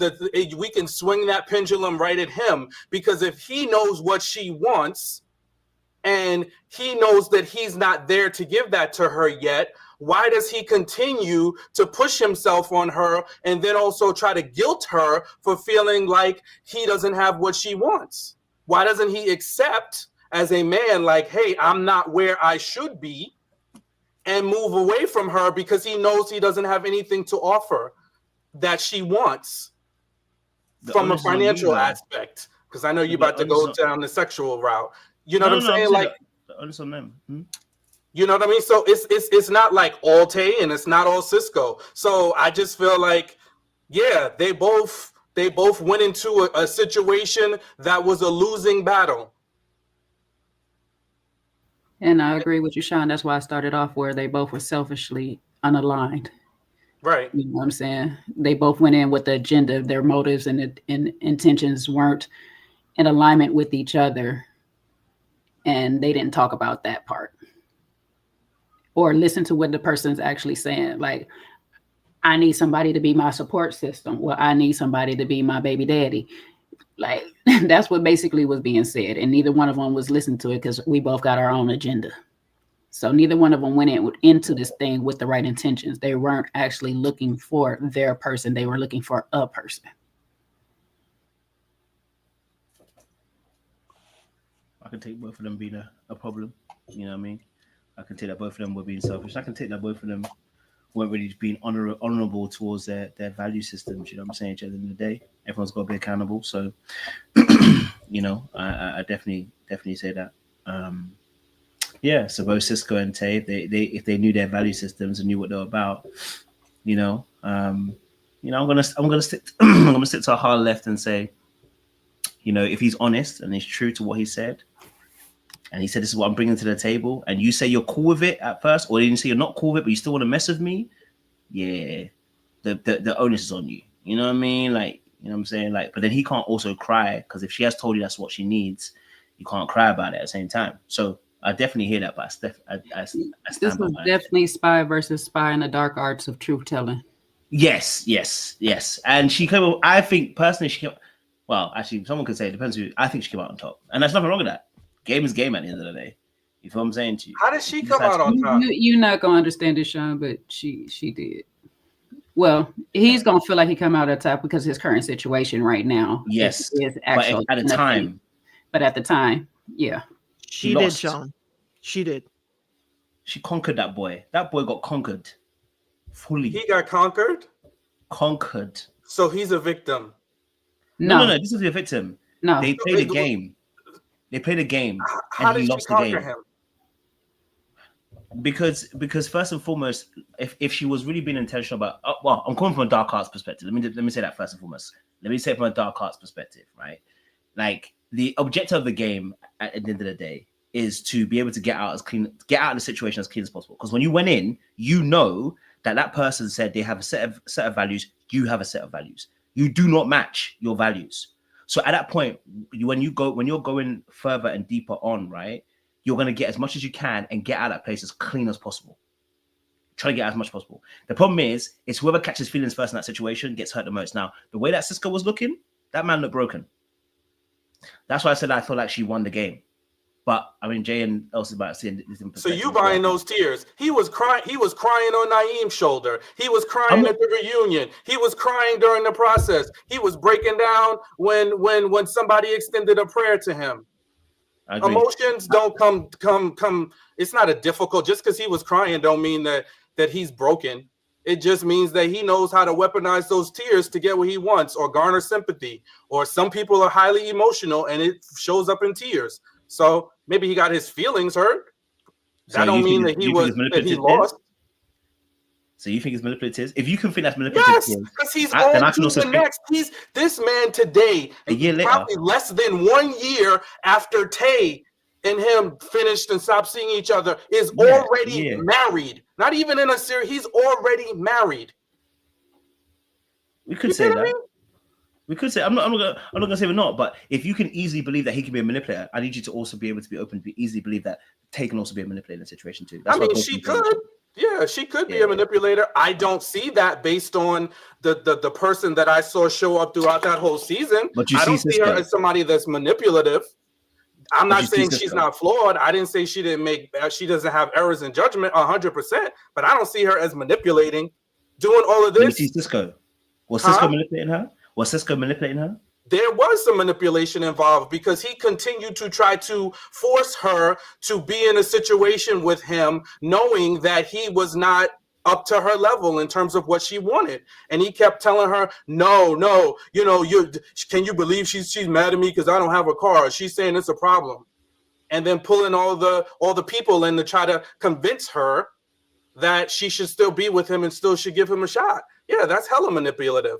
If somebody's telling you, hey, listen, I don't think you up to par, and then I go around, that's triangulating. Then I'm going to go to this one and that one and say, oh, she's making me feel bad. Next thing I show up with tears on my face. Yeah, that's manipulative. Sean, if you look at when you look at her, daggone Sean, I was coming in to have a conversation with you, but if you're going to be this defensive, let me put some bass in my voice. Daggone it. What I'm trying to say, Sean, is when you saw Rose and Tay have that conversation and Tay said to Rose, scorch it. That's when I was like, okay, Tay, I can see where she would have the upper hand, or as Kojo say, come out on top on this. That's what I was trying to say, Sean. I wasn't trying to cut you down, sir. El Cid, when she said that, she explained it on the live, and she said that what she was trying to do. Here we go with everything we explained later on. That's manipulation, boy. Sean, I love your innocence, baby. I love. Let me finish. I haven't even finished what I was about to say. I love this. The point is that whole thing was for her to speak her truth, for her to stand on the situation, not to go out there and go scorched earth on the world like Rose wound up doing. I apologize, Sean. I just forgot, I didn't see the cape was still on. I'm sorry. The cape is not on. I just have a difference of opinion than you. There's no cape. I don't agree with you. And I don't agree with Jay, and I don't agree with Kojo. Yeah. And if I don't, I'm going to say it. Because your innocence is still intact, and I love it. It's not about innocence. It's about my perspective. My perspective your perspective is innocent.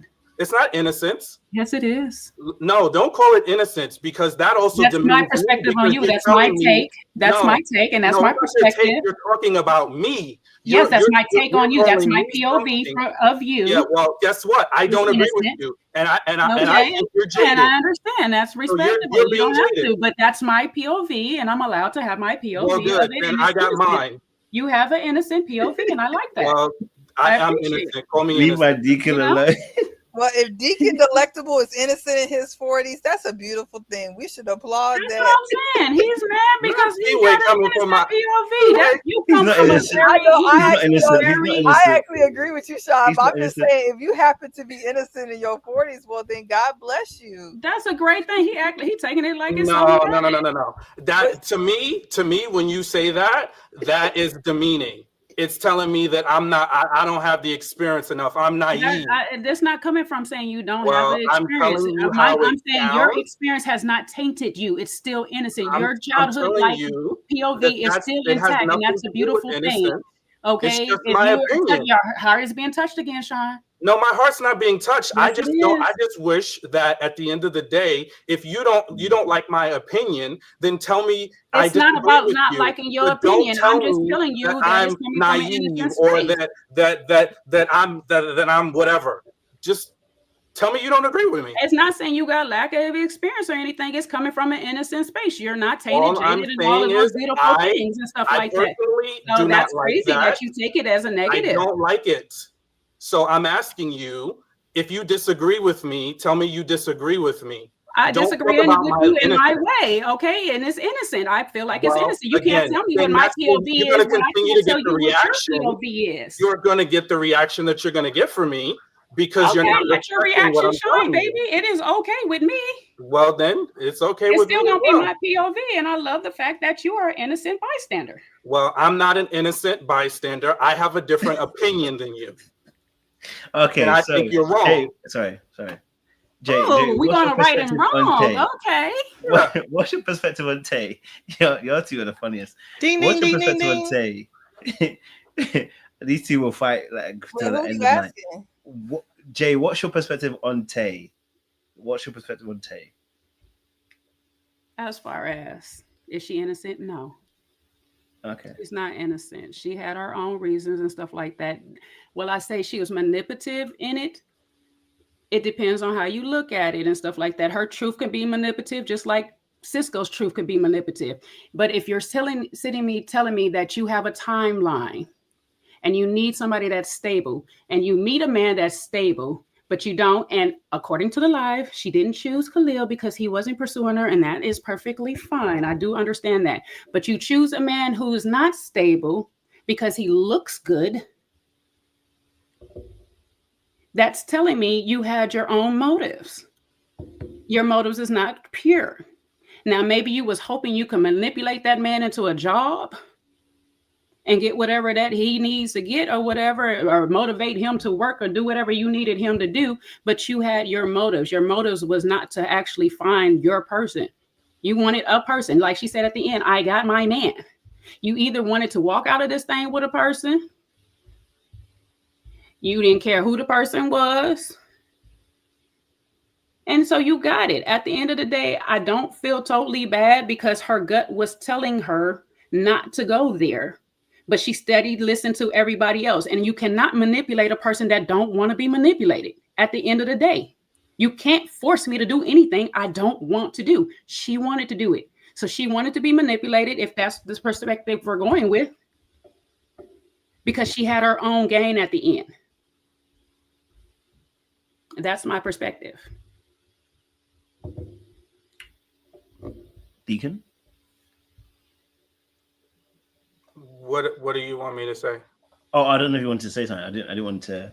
You don't No, I don't have anything else to say. I think I said everything in reference to my perspective on the whole scenario. Appreciate it. Love it. Let's see.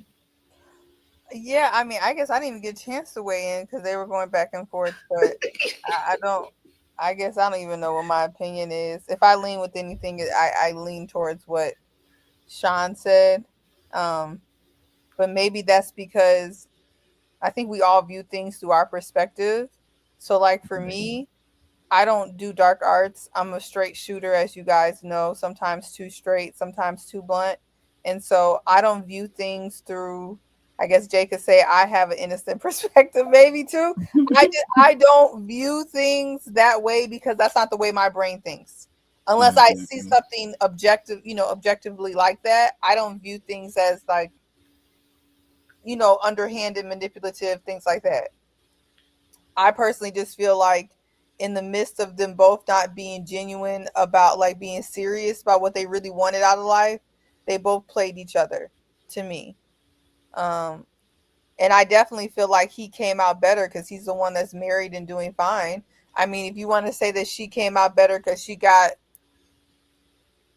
a platano, oh, okay, but I don't really feel like as a woman that means that you came out better. You can get a platano from anybody. So I guess that's where the ladies lost me, saying that she came out better just because she got a platano. Like we can't get that other places. Like she didn't need to come ready to love for that. So I'm trying to figure out what she won, what she got, except for wasting her time. Sometimes just winning is enough for a lot of people, you know. Sometimes just being a bit like how we were saying about a little bit like how Rose, sometimes it feels like she's trying to win against Sahara. We're not really sure because some of the ways that she kind of speaks. Sometimes people just want to be able to say that they've reached the end. They beat other people. Do you know what I mean? In that space, some people, I'm not saying that's everybody, but sometimes they just want to win, you know what I mean? And that can be enough for you at the time, because that's your objective. You didn't really, quote unquote, may not have cared about that person enough to be able to, like, okay, the win's a win at the end of the day. But you know, like I said, I'm open to have a perspective too. I can see there could be that, you know, not necessarily that is the case per se. You know, and I can see that both of them can be problematic in that particular aspect in terms of them both ignoring what the actual true values were, right? If Tay's saying she needs X, Y, Z and he can't provide X, Y, Z right now, he's actually ignoring what she's saying. But if she's also listening to him and saying he can't provide it, but he gonna do it one day, but you know that, you know, you need it right now because you've got a timeline, you're also ignoring what you've said. And that's actually what ends up happening. We actually end up playing ourselves in a scenario, and then we end up in situations. Yes, Ursula.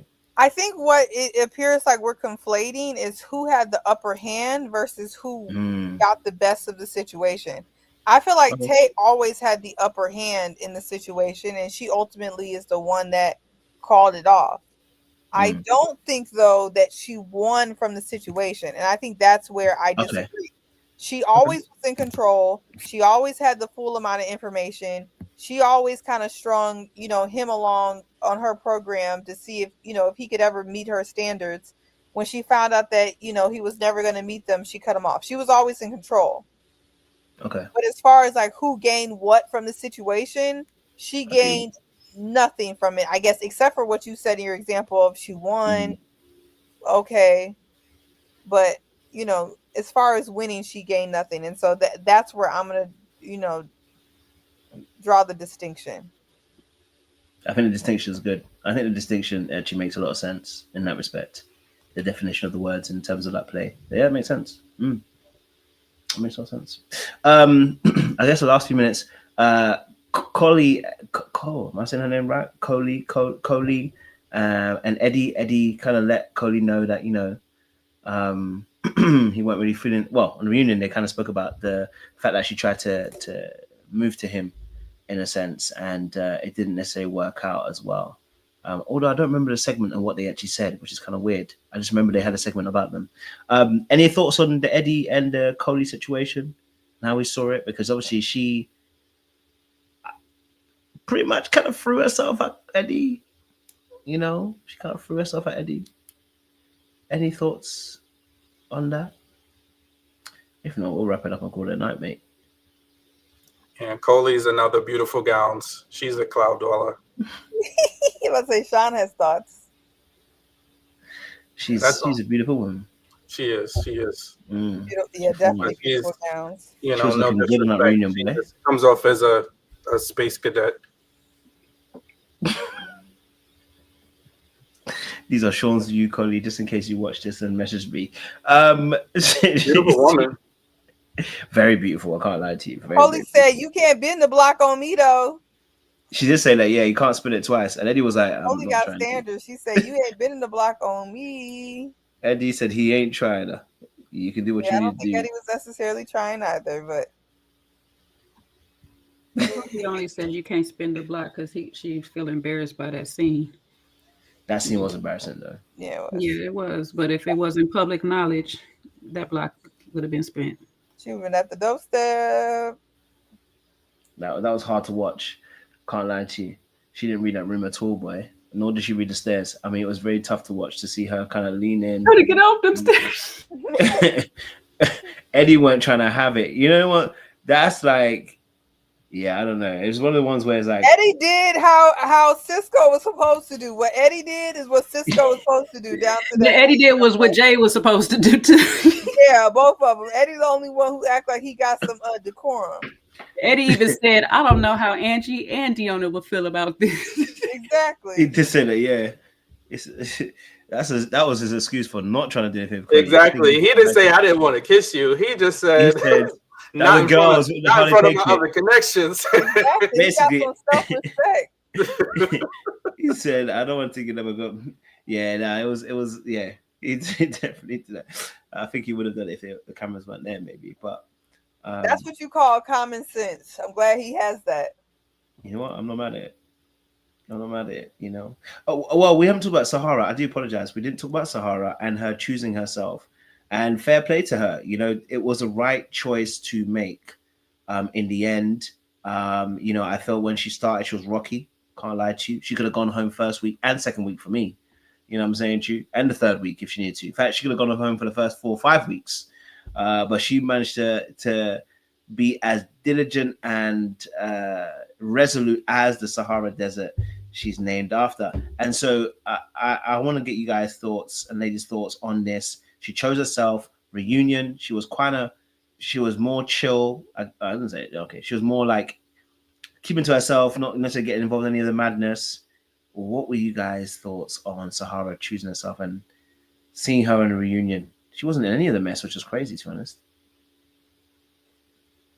She learned her lesson. Maybe Cam did work in the end. Sahara had the most rational reaction of the whole reunion. She was over there helping Angie out in their situation and all this stuff. My only thing is, why do she got to unblock that man? Let her live in her peace. That's true. She done unblocked that man and went back into chaos with him for a hot second just to block him again. I'm gonna need Tommy stop telling people to do some stupid stuff. You know what I'm saying? If she blocked that man for her peace, let it stay blocked.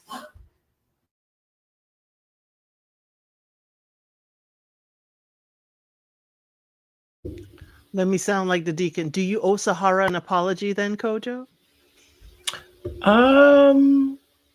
No, I think she looked better because there was even worse villains in there.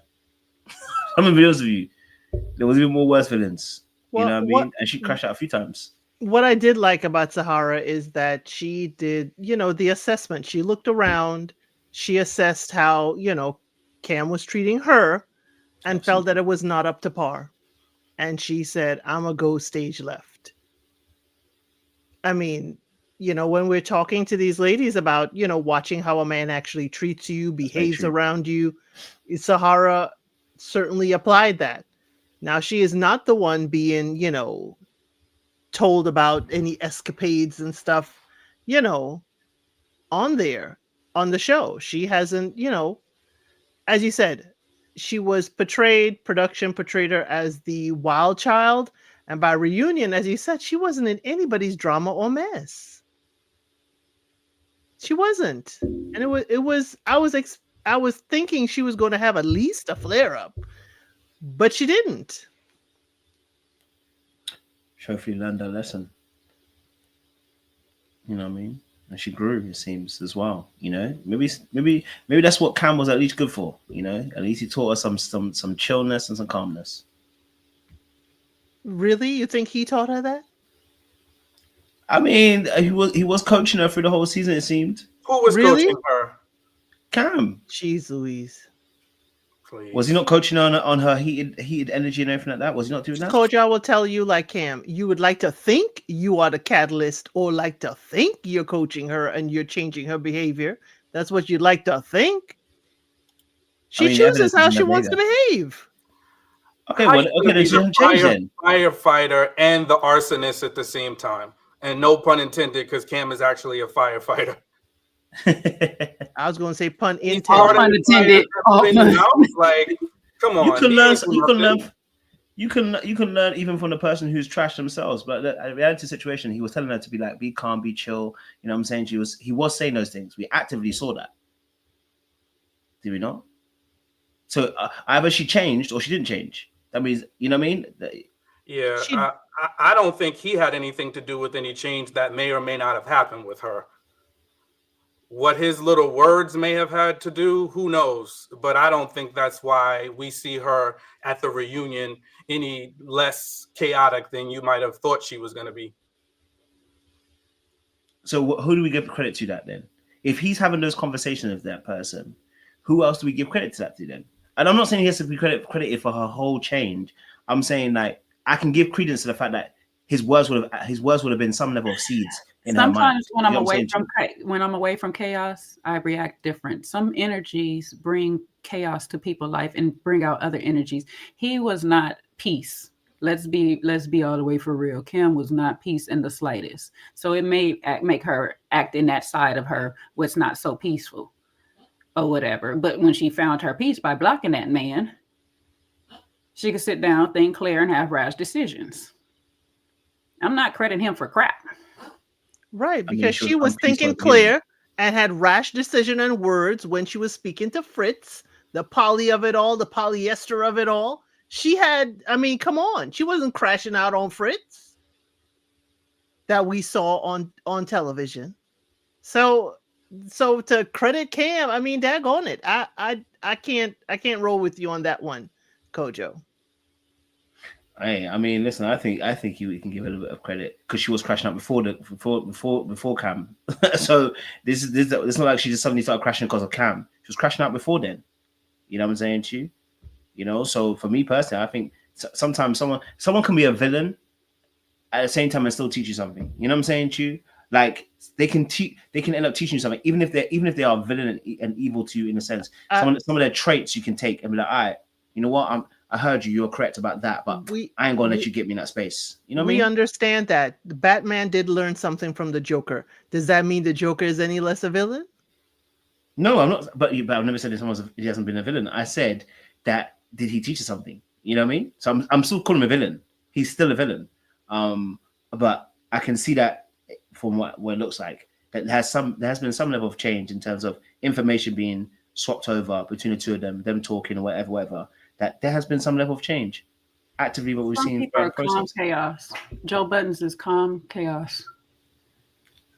Cam is calm chaos too. And he likes to choose women who is going to act a whole fool, so his chaos don't look so bad. I agree. Cam would do the same thing and then push every button there is to make a person look a certain way to act like they're saving them now. Cam said, "Is he a villain though?" He said, "Damn, a villain though." Thank you, he said calm chaos. Please. I don't know why we're having this conversation.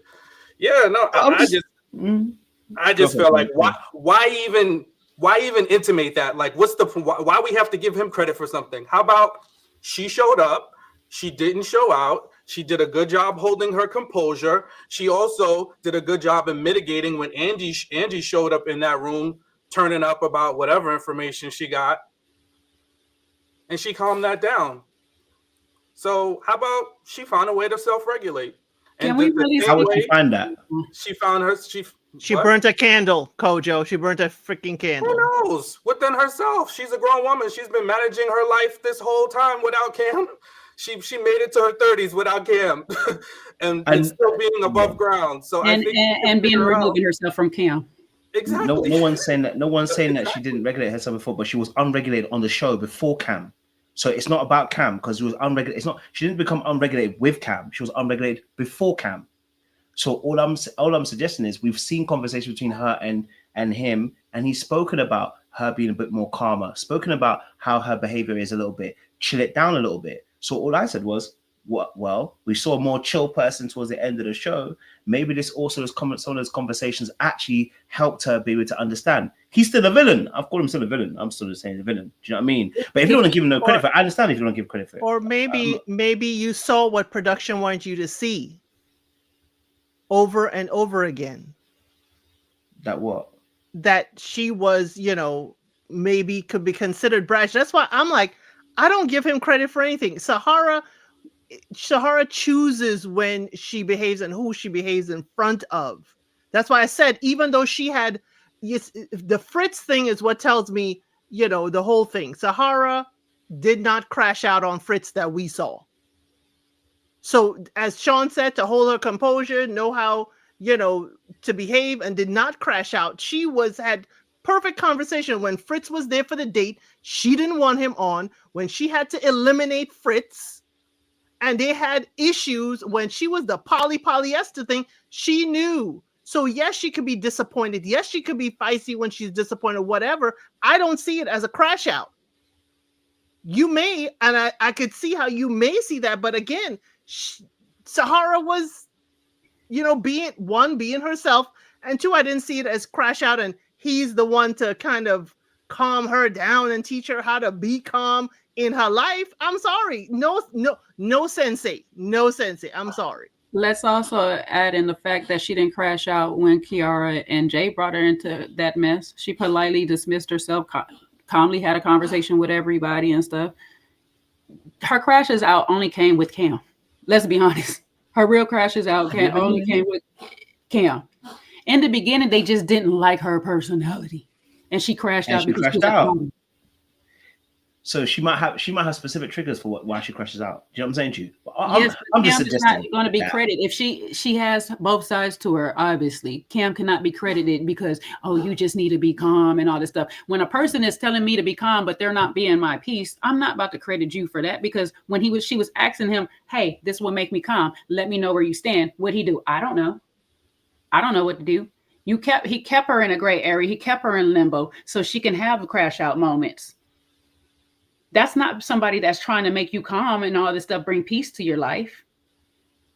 When you're living in a gray area, Coach, and you know this very well, are you trying to really bring peace to somebody's life?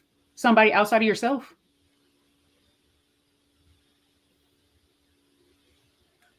I mean, listen, I'm not saying that he didn't bring a storm to her life. I'm not saying that at all. I'm agreeing with you. He did bring a storm to her life. But if you then sit down with a person, have conversation with that person, and say how there can be better ways of having a different conversation or different ways of doing certain things, that person can also learn from you because she liked him. So she spent a lot of time with him, and he spent a lot of time with her. So in those conversations, there can be exchange of information. That's how people actually begin to traffic and then grab your shirt just before a car hits you. I can sit there and say I saved your life too, but I also threw you in traffic. I agree. It's the same thing. It's the same thing as we. You know what? The same thing can be. I could be dating you and lying to you, and I can still teach you something in that dating scene, even though I lied to you the whole entire time. You can still learn something from the person who was a liar. Exactly. You learn I'm a liar. Number one. Probably never trust one again. You know what I mean? But I'm not saying that he has to take credit for everything. I'm just saying in a sense of, like, I thought I could see some change. Like, if we're saying we can't see no change, then we're saying that then she chooses that, then she hasn't changed. He don't take credit. No, that's not what we're saying. We're not saying, don't deduce it to that. We're saying we do see her showing up differently, but we are disagreeing with the fact that you think Cam had something. We don't think Cam had anything to do with however differently you think she showed up. That's it. She did change, or why can't you conceive that there may have been conversations between the two of them? Just the same way you asked me why. Why should I? Why should I concede that Cam had anything to do with her being who she was at the reunion? Because if we have conversations on this panel, okay, we're on this panel together, right? You're not learning anything from me. I've learned something from you, Sean. Kojo, that is a reductive argument, of course. But at the end of the day, because of conversation, my opinion evolution. Okay, so my opinions and the way that I talk today about patriarchy and the way that I talk about misogyny has nothing to do with you. That's everything to do with me. There are other aspects that you've influenced. Yes, but who I am today and big picture, how I show up, how I talk in this moment, you ain't got nothing to do with it. And nobody else on this panel does. And the same for you.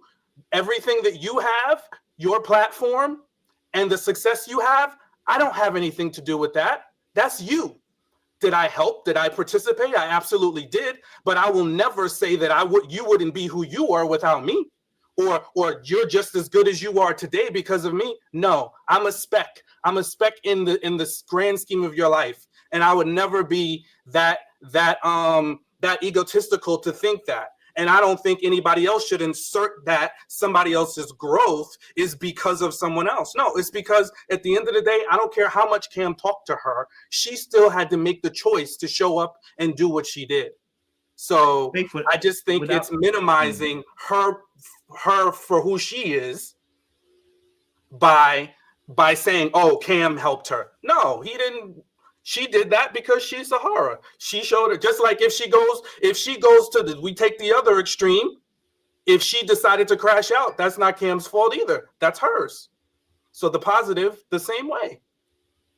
But if we look at the first two episodes to Kojo, you can see her change. She decided to change. She went to the first mixer. She was not received well. She was in the bottom. And we saw a different Sahara before she even met Cam. We saw a different Sahara at that mixer. So you may say that, but she already, well, to me, she showed that she already knows, you know, what she's going to do and how she's going to act. I mean, ain't no real change, but for me, she's just presenting a different side of herself. And for me, with Sahara, I have always said, I wonder how much is her and how much production is laying their hand in it. I definitely hear that. And I would say I would never minimalize any of you guys' impact in my life. If I did, I would be disrespectful to all of you in this panel. The moment I meet, the iron sharpens iron, no matter whether it's good or bad. But good company, bad company, it always corrupts or it makes you better, whichever one, right? If you spend enough time with somebody, you're going to learn something, right? Whether it's bad or whether it's good. You know what I'm saying to you? And I'm saying to you, if we saw them sitting down and having conversations about the way she behaves, right? I can say to her, okay, there's some certain conversation they've had that have probably influenced the way she's behaved because he spoke about that behavior. Now, I can't take credit for anything you've talked about patriarchy because we never had a conversation really about patriarchy because really and truly, that's what you went to research, right? But if we had to sit down and have conversations about, for instance, we also about infamous married at first sight situations where we we had conversations about, oh, how we acted with the ladies and da-da-da. I can say, well, Sean helped me with that. I can say that me and you actively had a conversation, right? I can say that it was about joke about Jamaica. I can talk about that at a moment when Sean said, no, don't do that. I can say that's an active moment. Sean actually participated in my life and actually there was some growth. Do you know what I'm saying to you? And there'll be nothing wrong with me saying that you played a role in also helping me have a bit more understanding about how to behave in certain areas. Now, it might be uncomfortable for people to say, right? But we've all influenced each other on this panel to grow. And so there is going to be some influence. You know what I'm saying to you? So I could, maybe it's my perspective. I'm going to say it's my perspective that I wouldn't downplay any of you guys' aspect, just like I wouldn't even downplay the first group of people that came onto the panel because they taught me everything I need to know for the second group of panelists to come on, right? So there's always an influence in that space. But I also take your understanding and say that Sahara would have done some work on her own. Absolutely, she would have. You know, absolutely. I'm just saying that we saw some conversations with Cam, and I'm sure those conversations probably influenced her as well. It also helped be able to have the conversation, right? So when I say take credit, yes, if you influence someone, that is also, I'm not saying you have to take credit for the whole person's growth. No, but if you influence somebody, right, you can give them credit for, oh, you've helped me here. Just like I always say that Breeny Lee, I had one conversation with Breeny Lee in 5 minutes. In 5 minutes, my whole channel, right? I learned something in those 5 minutes that from that day, my channel went from 10K, not literally that same day, but my focus and understanding from that day, my channel grew because of that one conversation with Brittany Lee. She said two words and it made sense to my spirit. And I said, rah, this is it. So I can give her credit for that. Do you know what I'm saying? That's what I'm saying. I'm not saying you can. The whole thing. And that's what I'm saying. It's a difference when you as the person are naming a specific thing that somebody helped you to do and then saying they helped me to do that. But as an observer, when you make a statement like that and you not only just said, oh, maybe he helped her a little bit. No, you said we should give Cam credit for Sahara showing up different. You're minimizing her role in it. And I think that's the point that you're missing. Perhaps he did help her, or we don't know. but at the end of the day, continuing to assert that it's definitely him that helped her, and the conversations are the direct correlation to why she showed up differently. I just think you're taking the credit away from her versus just how about she showed up differently? How about this? You know what? Maybe I made a miscalculation and I had her perceived as this way, but now seeing how she's acted in several situations, my opinion has changed of her because she's not exactly how I perceived her to be, or some of the judgments that I had about her. That can be a thought too. It could be. And it could be a quote that he influenced her. I can change my language if you want to change it. He influenced her. Whichever language you want to put it as, he influenced her. So I can give someone credit for influencing somebody. There's nothing wrong with that. So I can change my wording so it makes it more easier. He influenced her. So we are seeing some of that influence take place into what we saw in the reunion. Yeah, I think you're still missing it, but I don't think we're gonna get there. Kojo, how is he to influence if she doesn't absorb and apply? So she has to choose, right? Based on what? Even if you say to influence, she has to choose. But based on what? Cannot influence unless she chooses to take action. On what? What is she basing the choice on? Information, right? It is definitely information, but is that the source of the information? Well, I'm not saying he's a sole purpose. I'm saying to you, but we saw those conversations happen. So if we saw those conversations happen, can we not give him credit for having those conversations happen?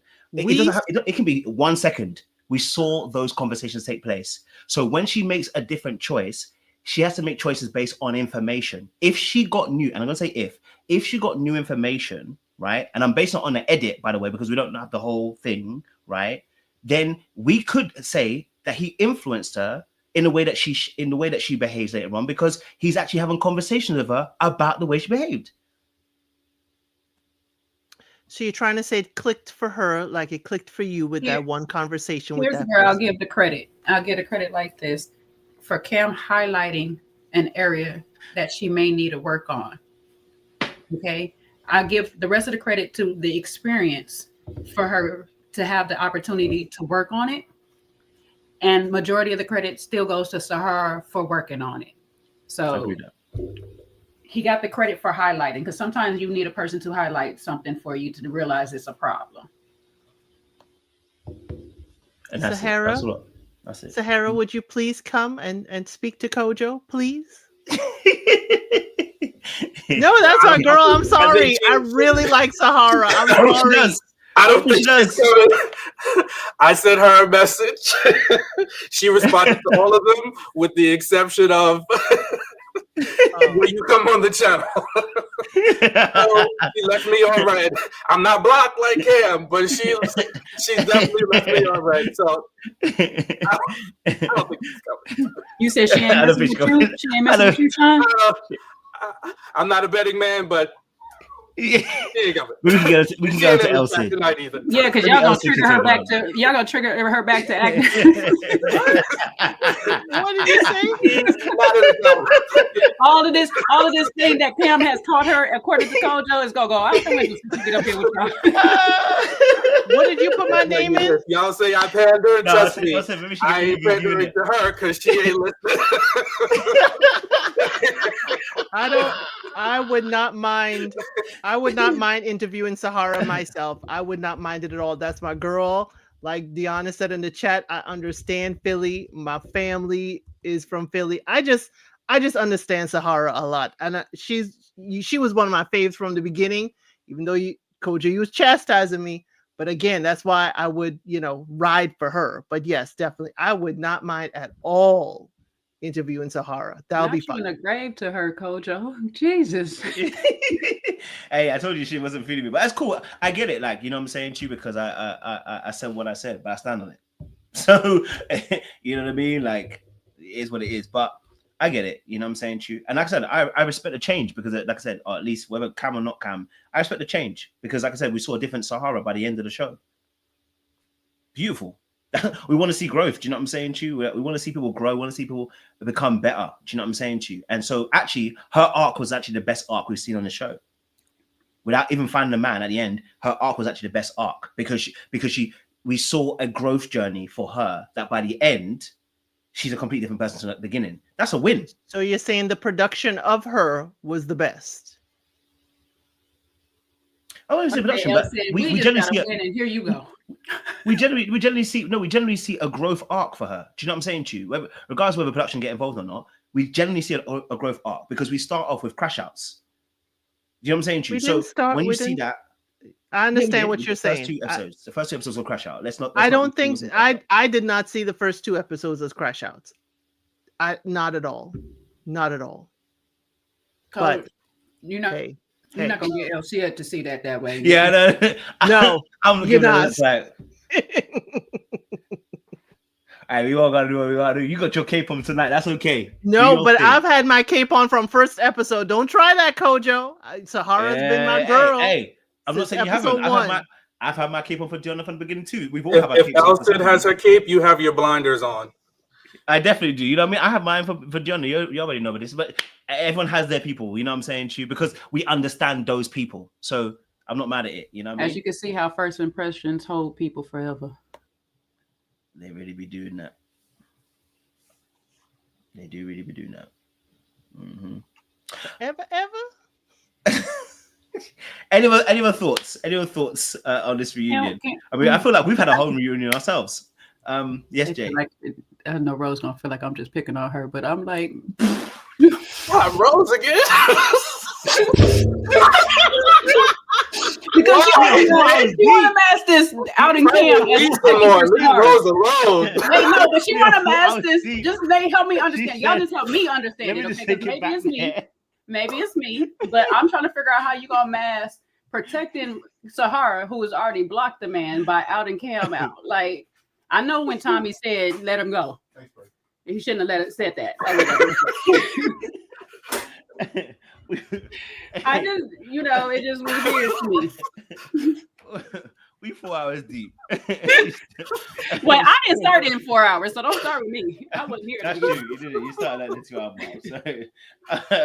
Rose said, "How? What did she do to deserve this?" Right.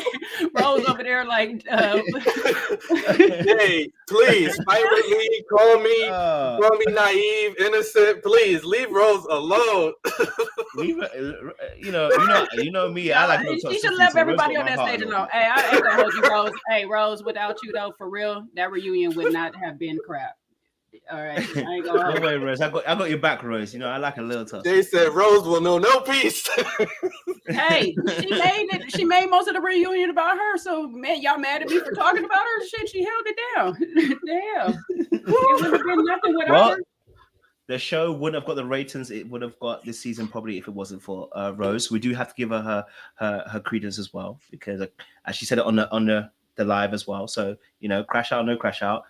I'm sure the views were amazing in the last 2 episodes because of those behaviors. So you have to give her credit because she might have single-handedly saved this particular franchise because honestly it was bad. She saved the second half for sure. So bad. That reunion made that 40-day and 40-night wait that they gave us, that break in the middle, made it all worth it. At least she been a good sport and not like that Vanessa lady. Was that her name? Don't you bringing last season?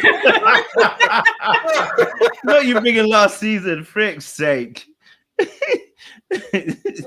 Oh man, you be finishing me, Jay. Honestly, I like people that's good sports. She ain't taking that to heart. I appreciate her. Yeah, I like that, man. Okay, so as we're drawing to the end, I do have a question. It's not about Ready to Love at all. It's a prelude to our conversation tomorrow. So the question we're answering tomorrow, I want to get you guys just quick thoughts because tomorrow's going to be live. We have our Wednesday night dilemma, a Wednesday night dilemma conversation. Okay, and I want to know your thought process too. If you fall out of love. Question is, if you fall out of love, is that relationship over? This is a prelude to just tomorrow's live conversation. I just want to get some quick thoughts from my panelists while they are here. If you fall out of love. Do you want me to do the benediction first? No. We do that benediction at the end. It's always you're always the last thing that we got to do, sir. Okay. That sounds. I should say pause because that was wild. I was Even for me, that was wild. I was definitely gonna say pause. I had to pause that. I'm about to I'm sorry, credit that was Mojo's wild. That was wild. Thank you, Sean. That was wild. That was wild. That was quite wild. Lady, I'm not ready to go. Listen, me and Jay, and a little bit else said, but me and Jay, we definitely know how to tussle, and we're gonna move on and pick up, and it's gonna be over. So that was nothing. Or do you need me to, Yeah, to tussle with you more? So No, that's not what he Now asked. she put on the sweet voice. I didn't hear that.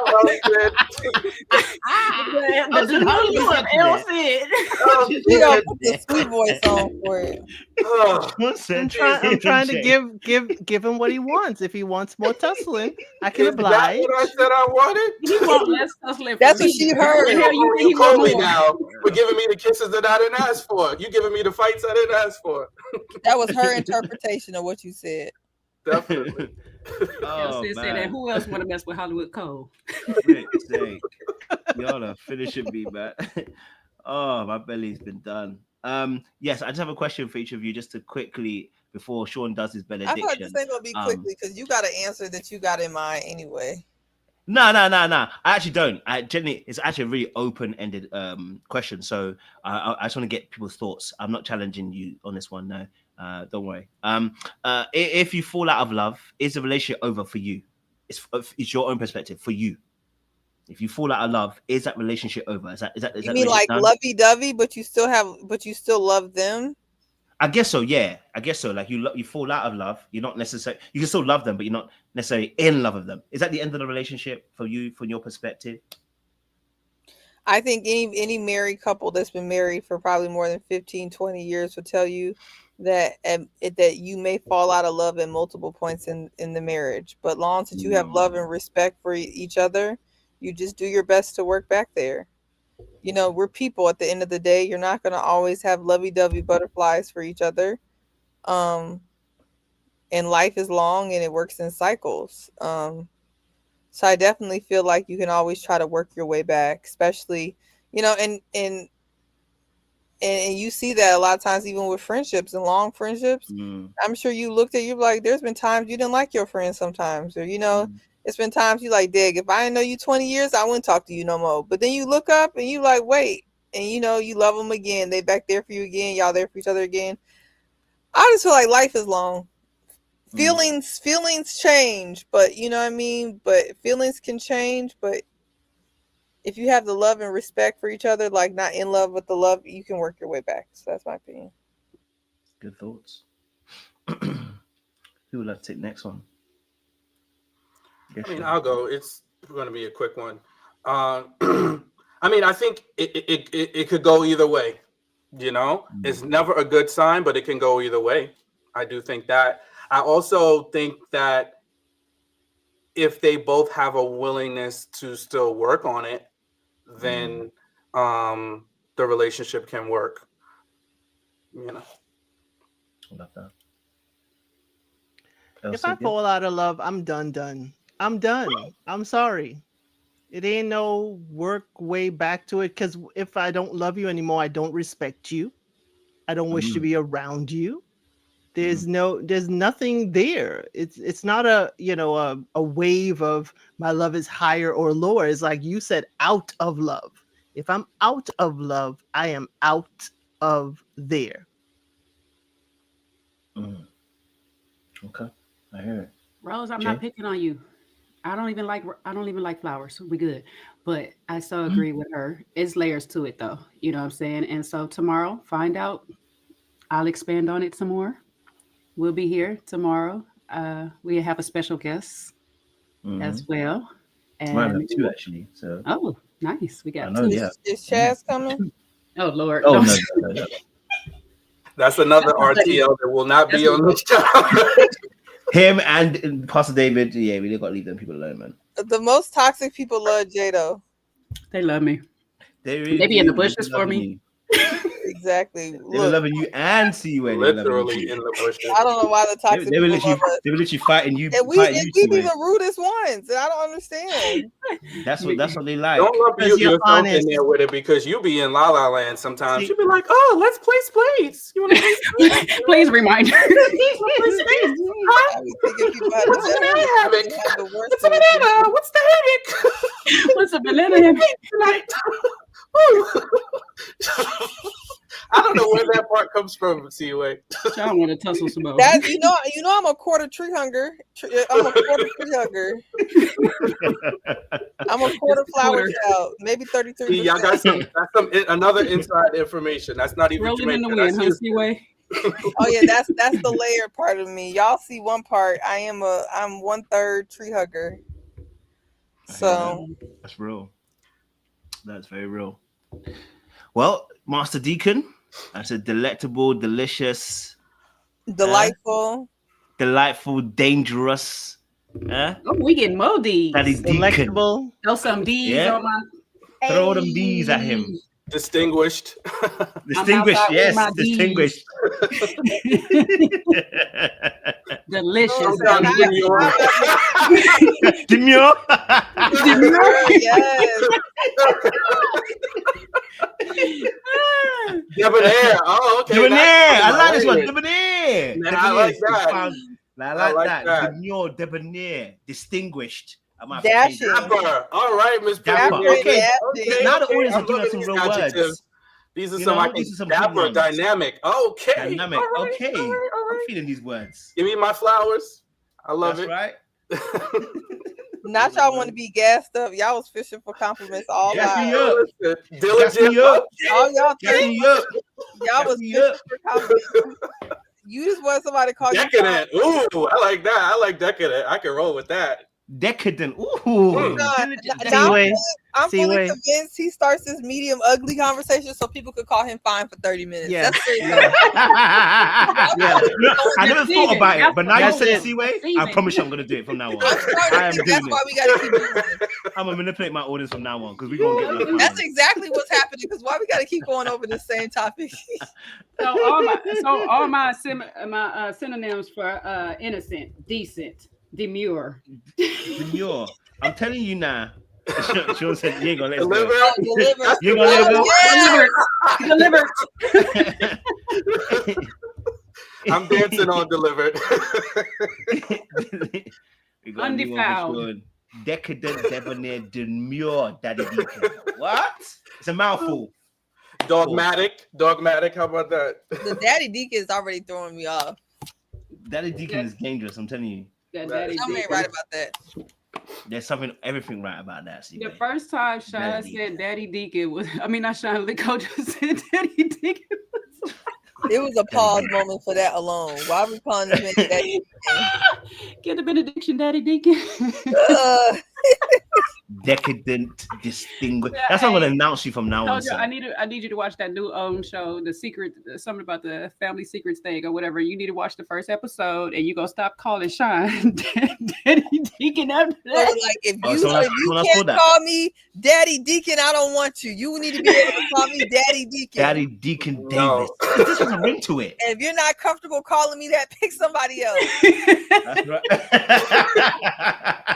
Y'all ain't gonna let us live it down. you know, I have sunken to the very low place. If I say that to anybody, y'all won't let us live medium ugly down. So no, we're not letting you live this down. Every time they gonna see you, they gonna call you that in the street, Sean. Be careful, you know. Isn't that Daddy Deacon? Oh, Daddy Deluxe. Is that Daddy Deacon? I ran into somebody from the channel at Jasmine W's New York show. And they were like, "Oh, aren't you from Kojo or Little Black Book?" And I was like, "Yeah." So funny. So me and you, C-Way, both ran into somebody at Jasmine W's show. Did they call you? If you are going to call him, thankfully she did not do that. If you are going to call him Daddy Deacon out in public, please film it and send it to Kojo. Listen, please. If you see him now there, El said just Daddy start Deacon chaos Davis. because you know somebody's just gonna do it on purpose now. Well, let's hope it's not someone even about to fine be as well. genuine now. I'm praying for all the fine ladies to come and see you out there, sir, and film you and say Daddy Deacon Oh, Davis. Sean. Okay. Wait till they get in the bedroom and say it, Daddy Deacon. Ooh. Well, No, Sean imagine is on his also- wall as a Sean is mural. consistent in a big Triple mama D. too. So if y'all Head of the big bed. mamas, sign up. You should get it on your bed, Sean. Hey, you should put Triple D out there so she Triple can ask D. the question what that Triple D stand for. You can go ahead and Triple get that D. story going. Or even if it's on the roof. Yo, You can get it as a logo for your channel, Sean. definitely not. That will not align with Triple the D places would be a I'm trying great, to go. amazing If YouTube. I wanted an OnlyFans channel, perhaps, but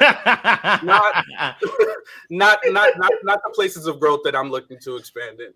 Y'all gotta edit all this part Whoa, out. bro. Come on, pause, Kojo. What is wrong with you? Sorry. Can I do the addiction, please? Don't pause at the wrong time every time. What is Kojo going through? that triple D dude. It's the new version of being out of Egypt that has them in a tailspin. You got something you want to tell us, Kojo? Daddy Deacon Oh, does Dallas. What the hell? That does Dallas. Does Dallas. Anyway, Whew. the benediction. Thank you, sir. Thank I need you. you to Put that include D some in of there. this in it. Oh, come on, guys.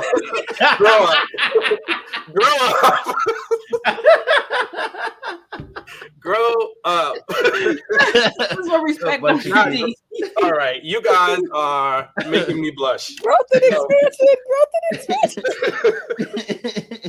Oh, That is out of control. oh, Anyway, sorry. Rose, if you're still listening, I got a couple songs for you. Oh Lord. A couple of these are You said poems?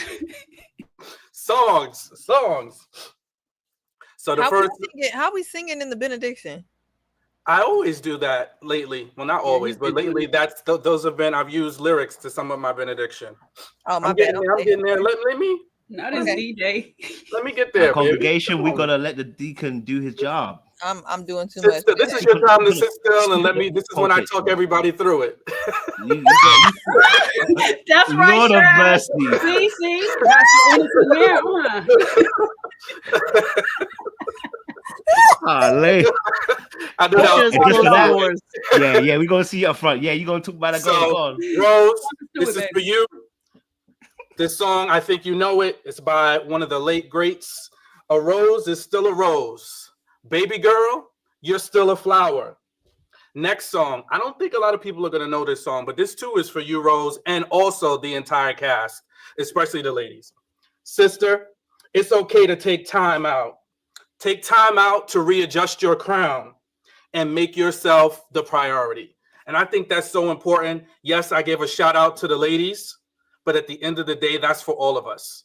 We need to take time out for ourselves, take time out to heal, to be ready to love, right? And the last song, this song is for us all. It's not only for us in romantic relationships, but it's also for us in friendships. And I hope you all will agree that this song is appropriately used. And this song is love, a word that comes and goes. But few people really know what it means to really love somebody. Love, though the tears may fade away, I'm so glad your love will stay, 'cause I love you, and you show me, Jesus, what it means to love. Patient love, kind love, sweet love, kind love. And I think that's for all of us, and especially to the panel, to Kojo, Jay, El Cid, Seaway. I love you guys. To the Ready to Love family, we love you. To the subscribers, to our supporters, we love you guys all. And it's the love that propels us all. So hopefully, when we can truly embody what love is, we will be ready to love. Back to you, Coach. Man, I love that, man. Ain't nobody do a benediction like Sean does. D on it. You know what I mean? Some of us need to be saved and sanctified. But listen, you're so terrible, Jay. But listen, audience, it's been an amazing conversation. And we appreciate the panelists for coming through. It's like good old days once again. And I want to thank you and appreciate you for spending time with myself, El Cid, Sean, Jay, Seaway. We appreciate your efforts and your time. Love is Blind is on this tomorrow now. So so long as you guys in 2 hours. In 2 hours time, look at that. You know what I mean? So they're going to drop in a few episodes. So I think a weekend we might have a live on there. Actually, I don't know if Saturday I'm in a wedding, but Sunday, maybe I'll be free Sunday. If not, it'll be Tuesday again. We might have to do Love is Blind. So we're ready for that. But I appreciate you a lot. And it's been amazing, been wonderful. Yeah, I think we'll do it Tuesday again. I think Tuesday might be a solid time to do our lives, because I think Saturdays I'm getting busier them days, but we'll see. Anyway, but yeah, audience, thank you so much. I appreciate it. We're back tomorrow, 8:30 p.m. EST. We're having a real conversation around relationships. Join us as an open panel. So if you do want to join a panel, cameras up, please. Okay, we're not doing any more the no cameras for the Wednesday panels. Okay, so if you know you've got no camera, just stay in the chat. Okay, I'll keep it cute. But we appreciate you guys. Stay locked, stay loaded. We'll see you again very soon. To Rose, to Kiara, Diona, Cam was here earlier on as well. Thank you very much. Anybody else who I've missed off who was in the chat, we appreciate you. It's love, it's peace, and it's hope as always. Don't do anything I wouldn't do. There's not much I wouldn't do. So behave yourselves out there as well. Okay, we got to go. But let me leave you with a lovely little clip, because you can't leave here without a little something. I'm leaving here with something. You know what I mean? I'm from around the way. I'm leaving with something. See how the devil be working? He trying to make it real low. I'm leaving here with something. I'm trying to work on my nerves. He allowed me to play the clip loud. Okay, well, listen, audience, love, peace, hope, and we have bye-bye. watched and listened from the mountains. We have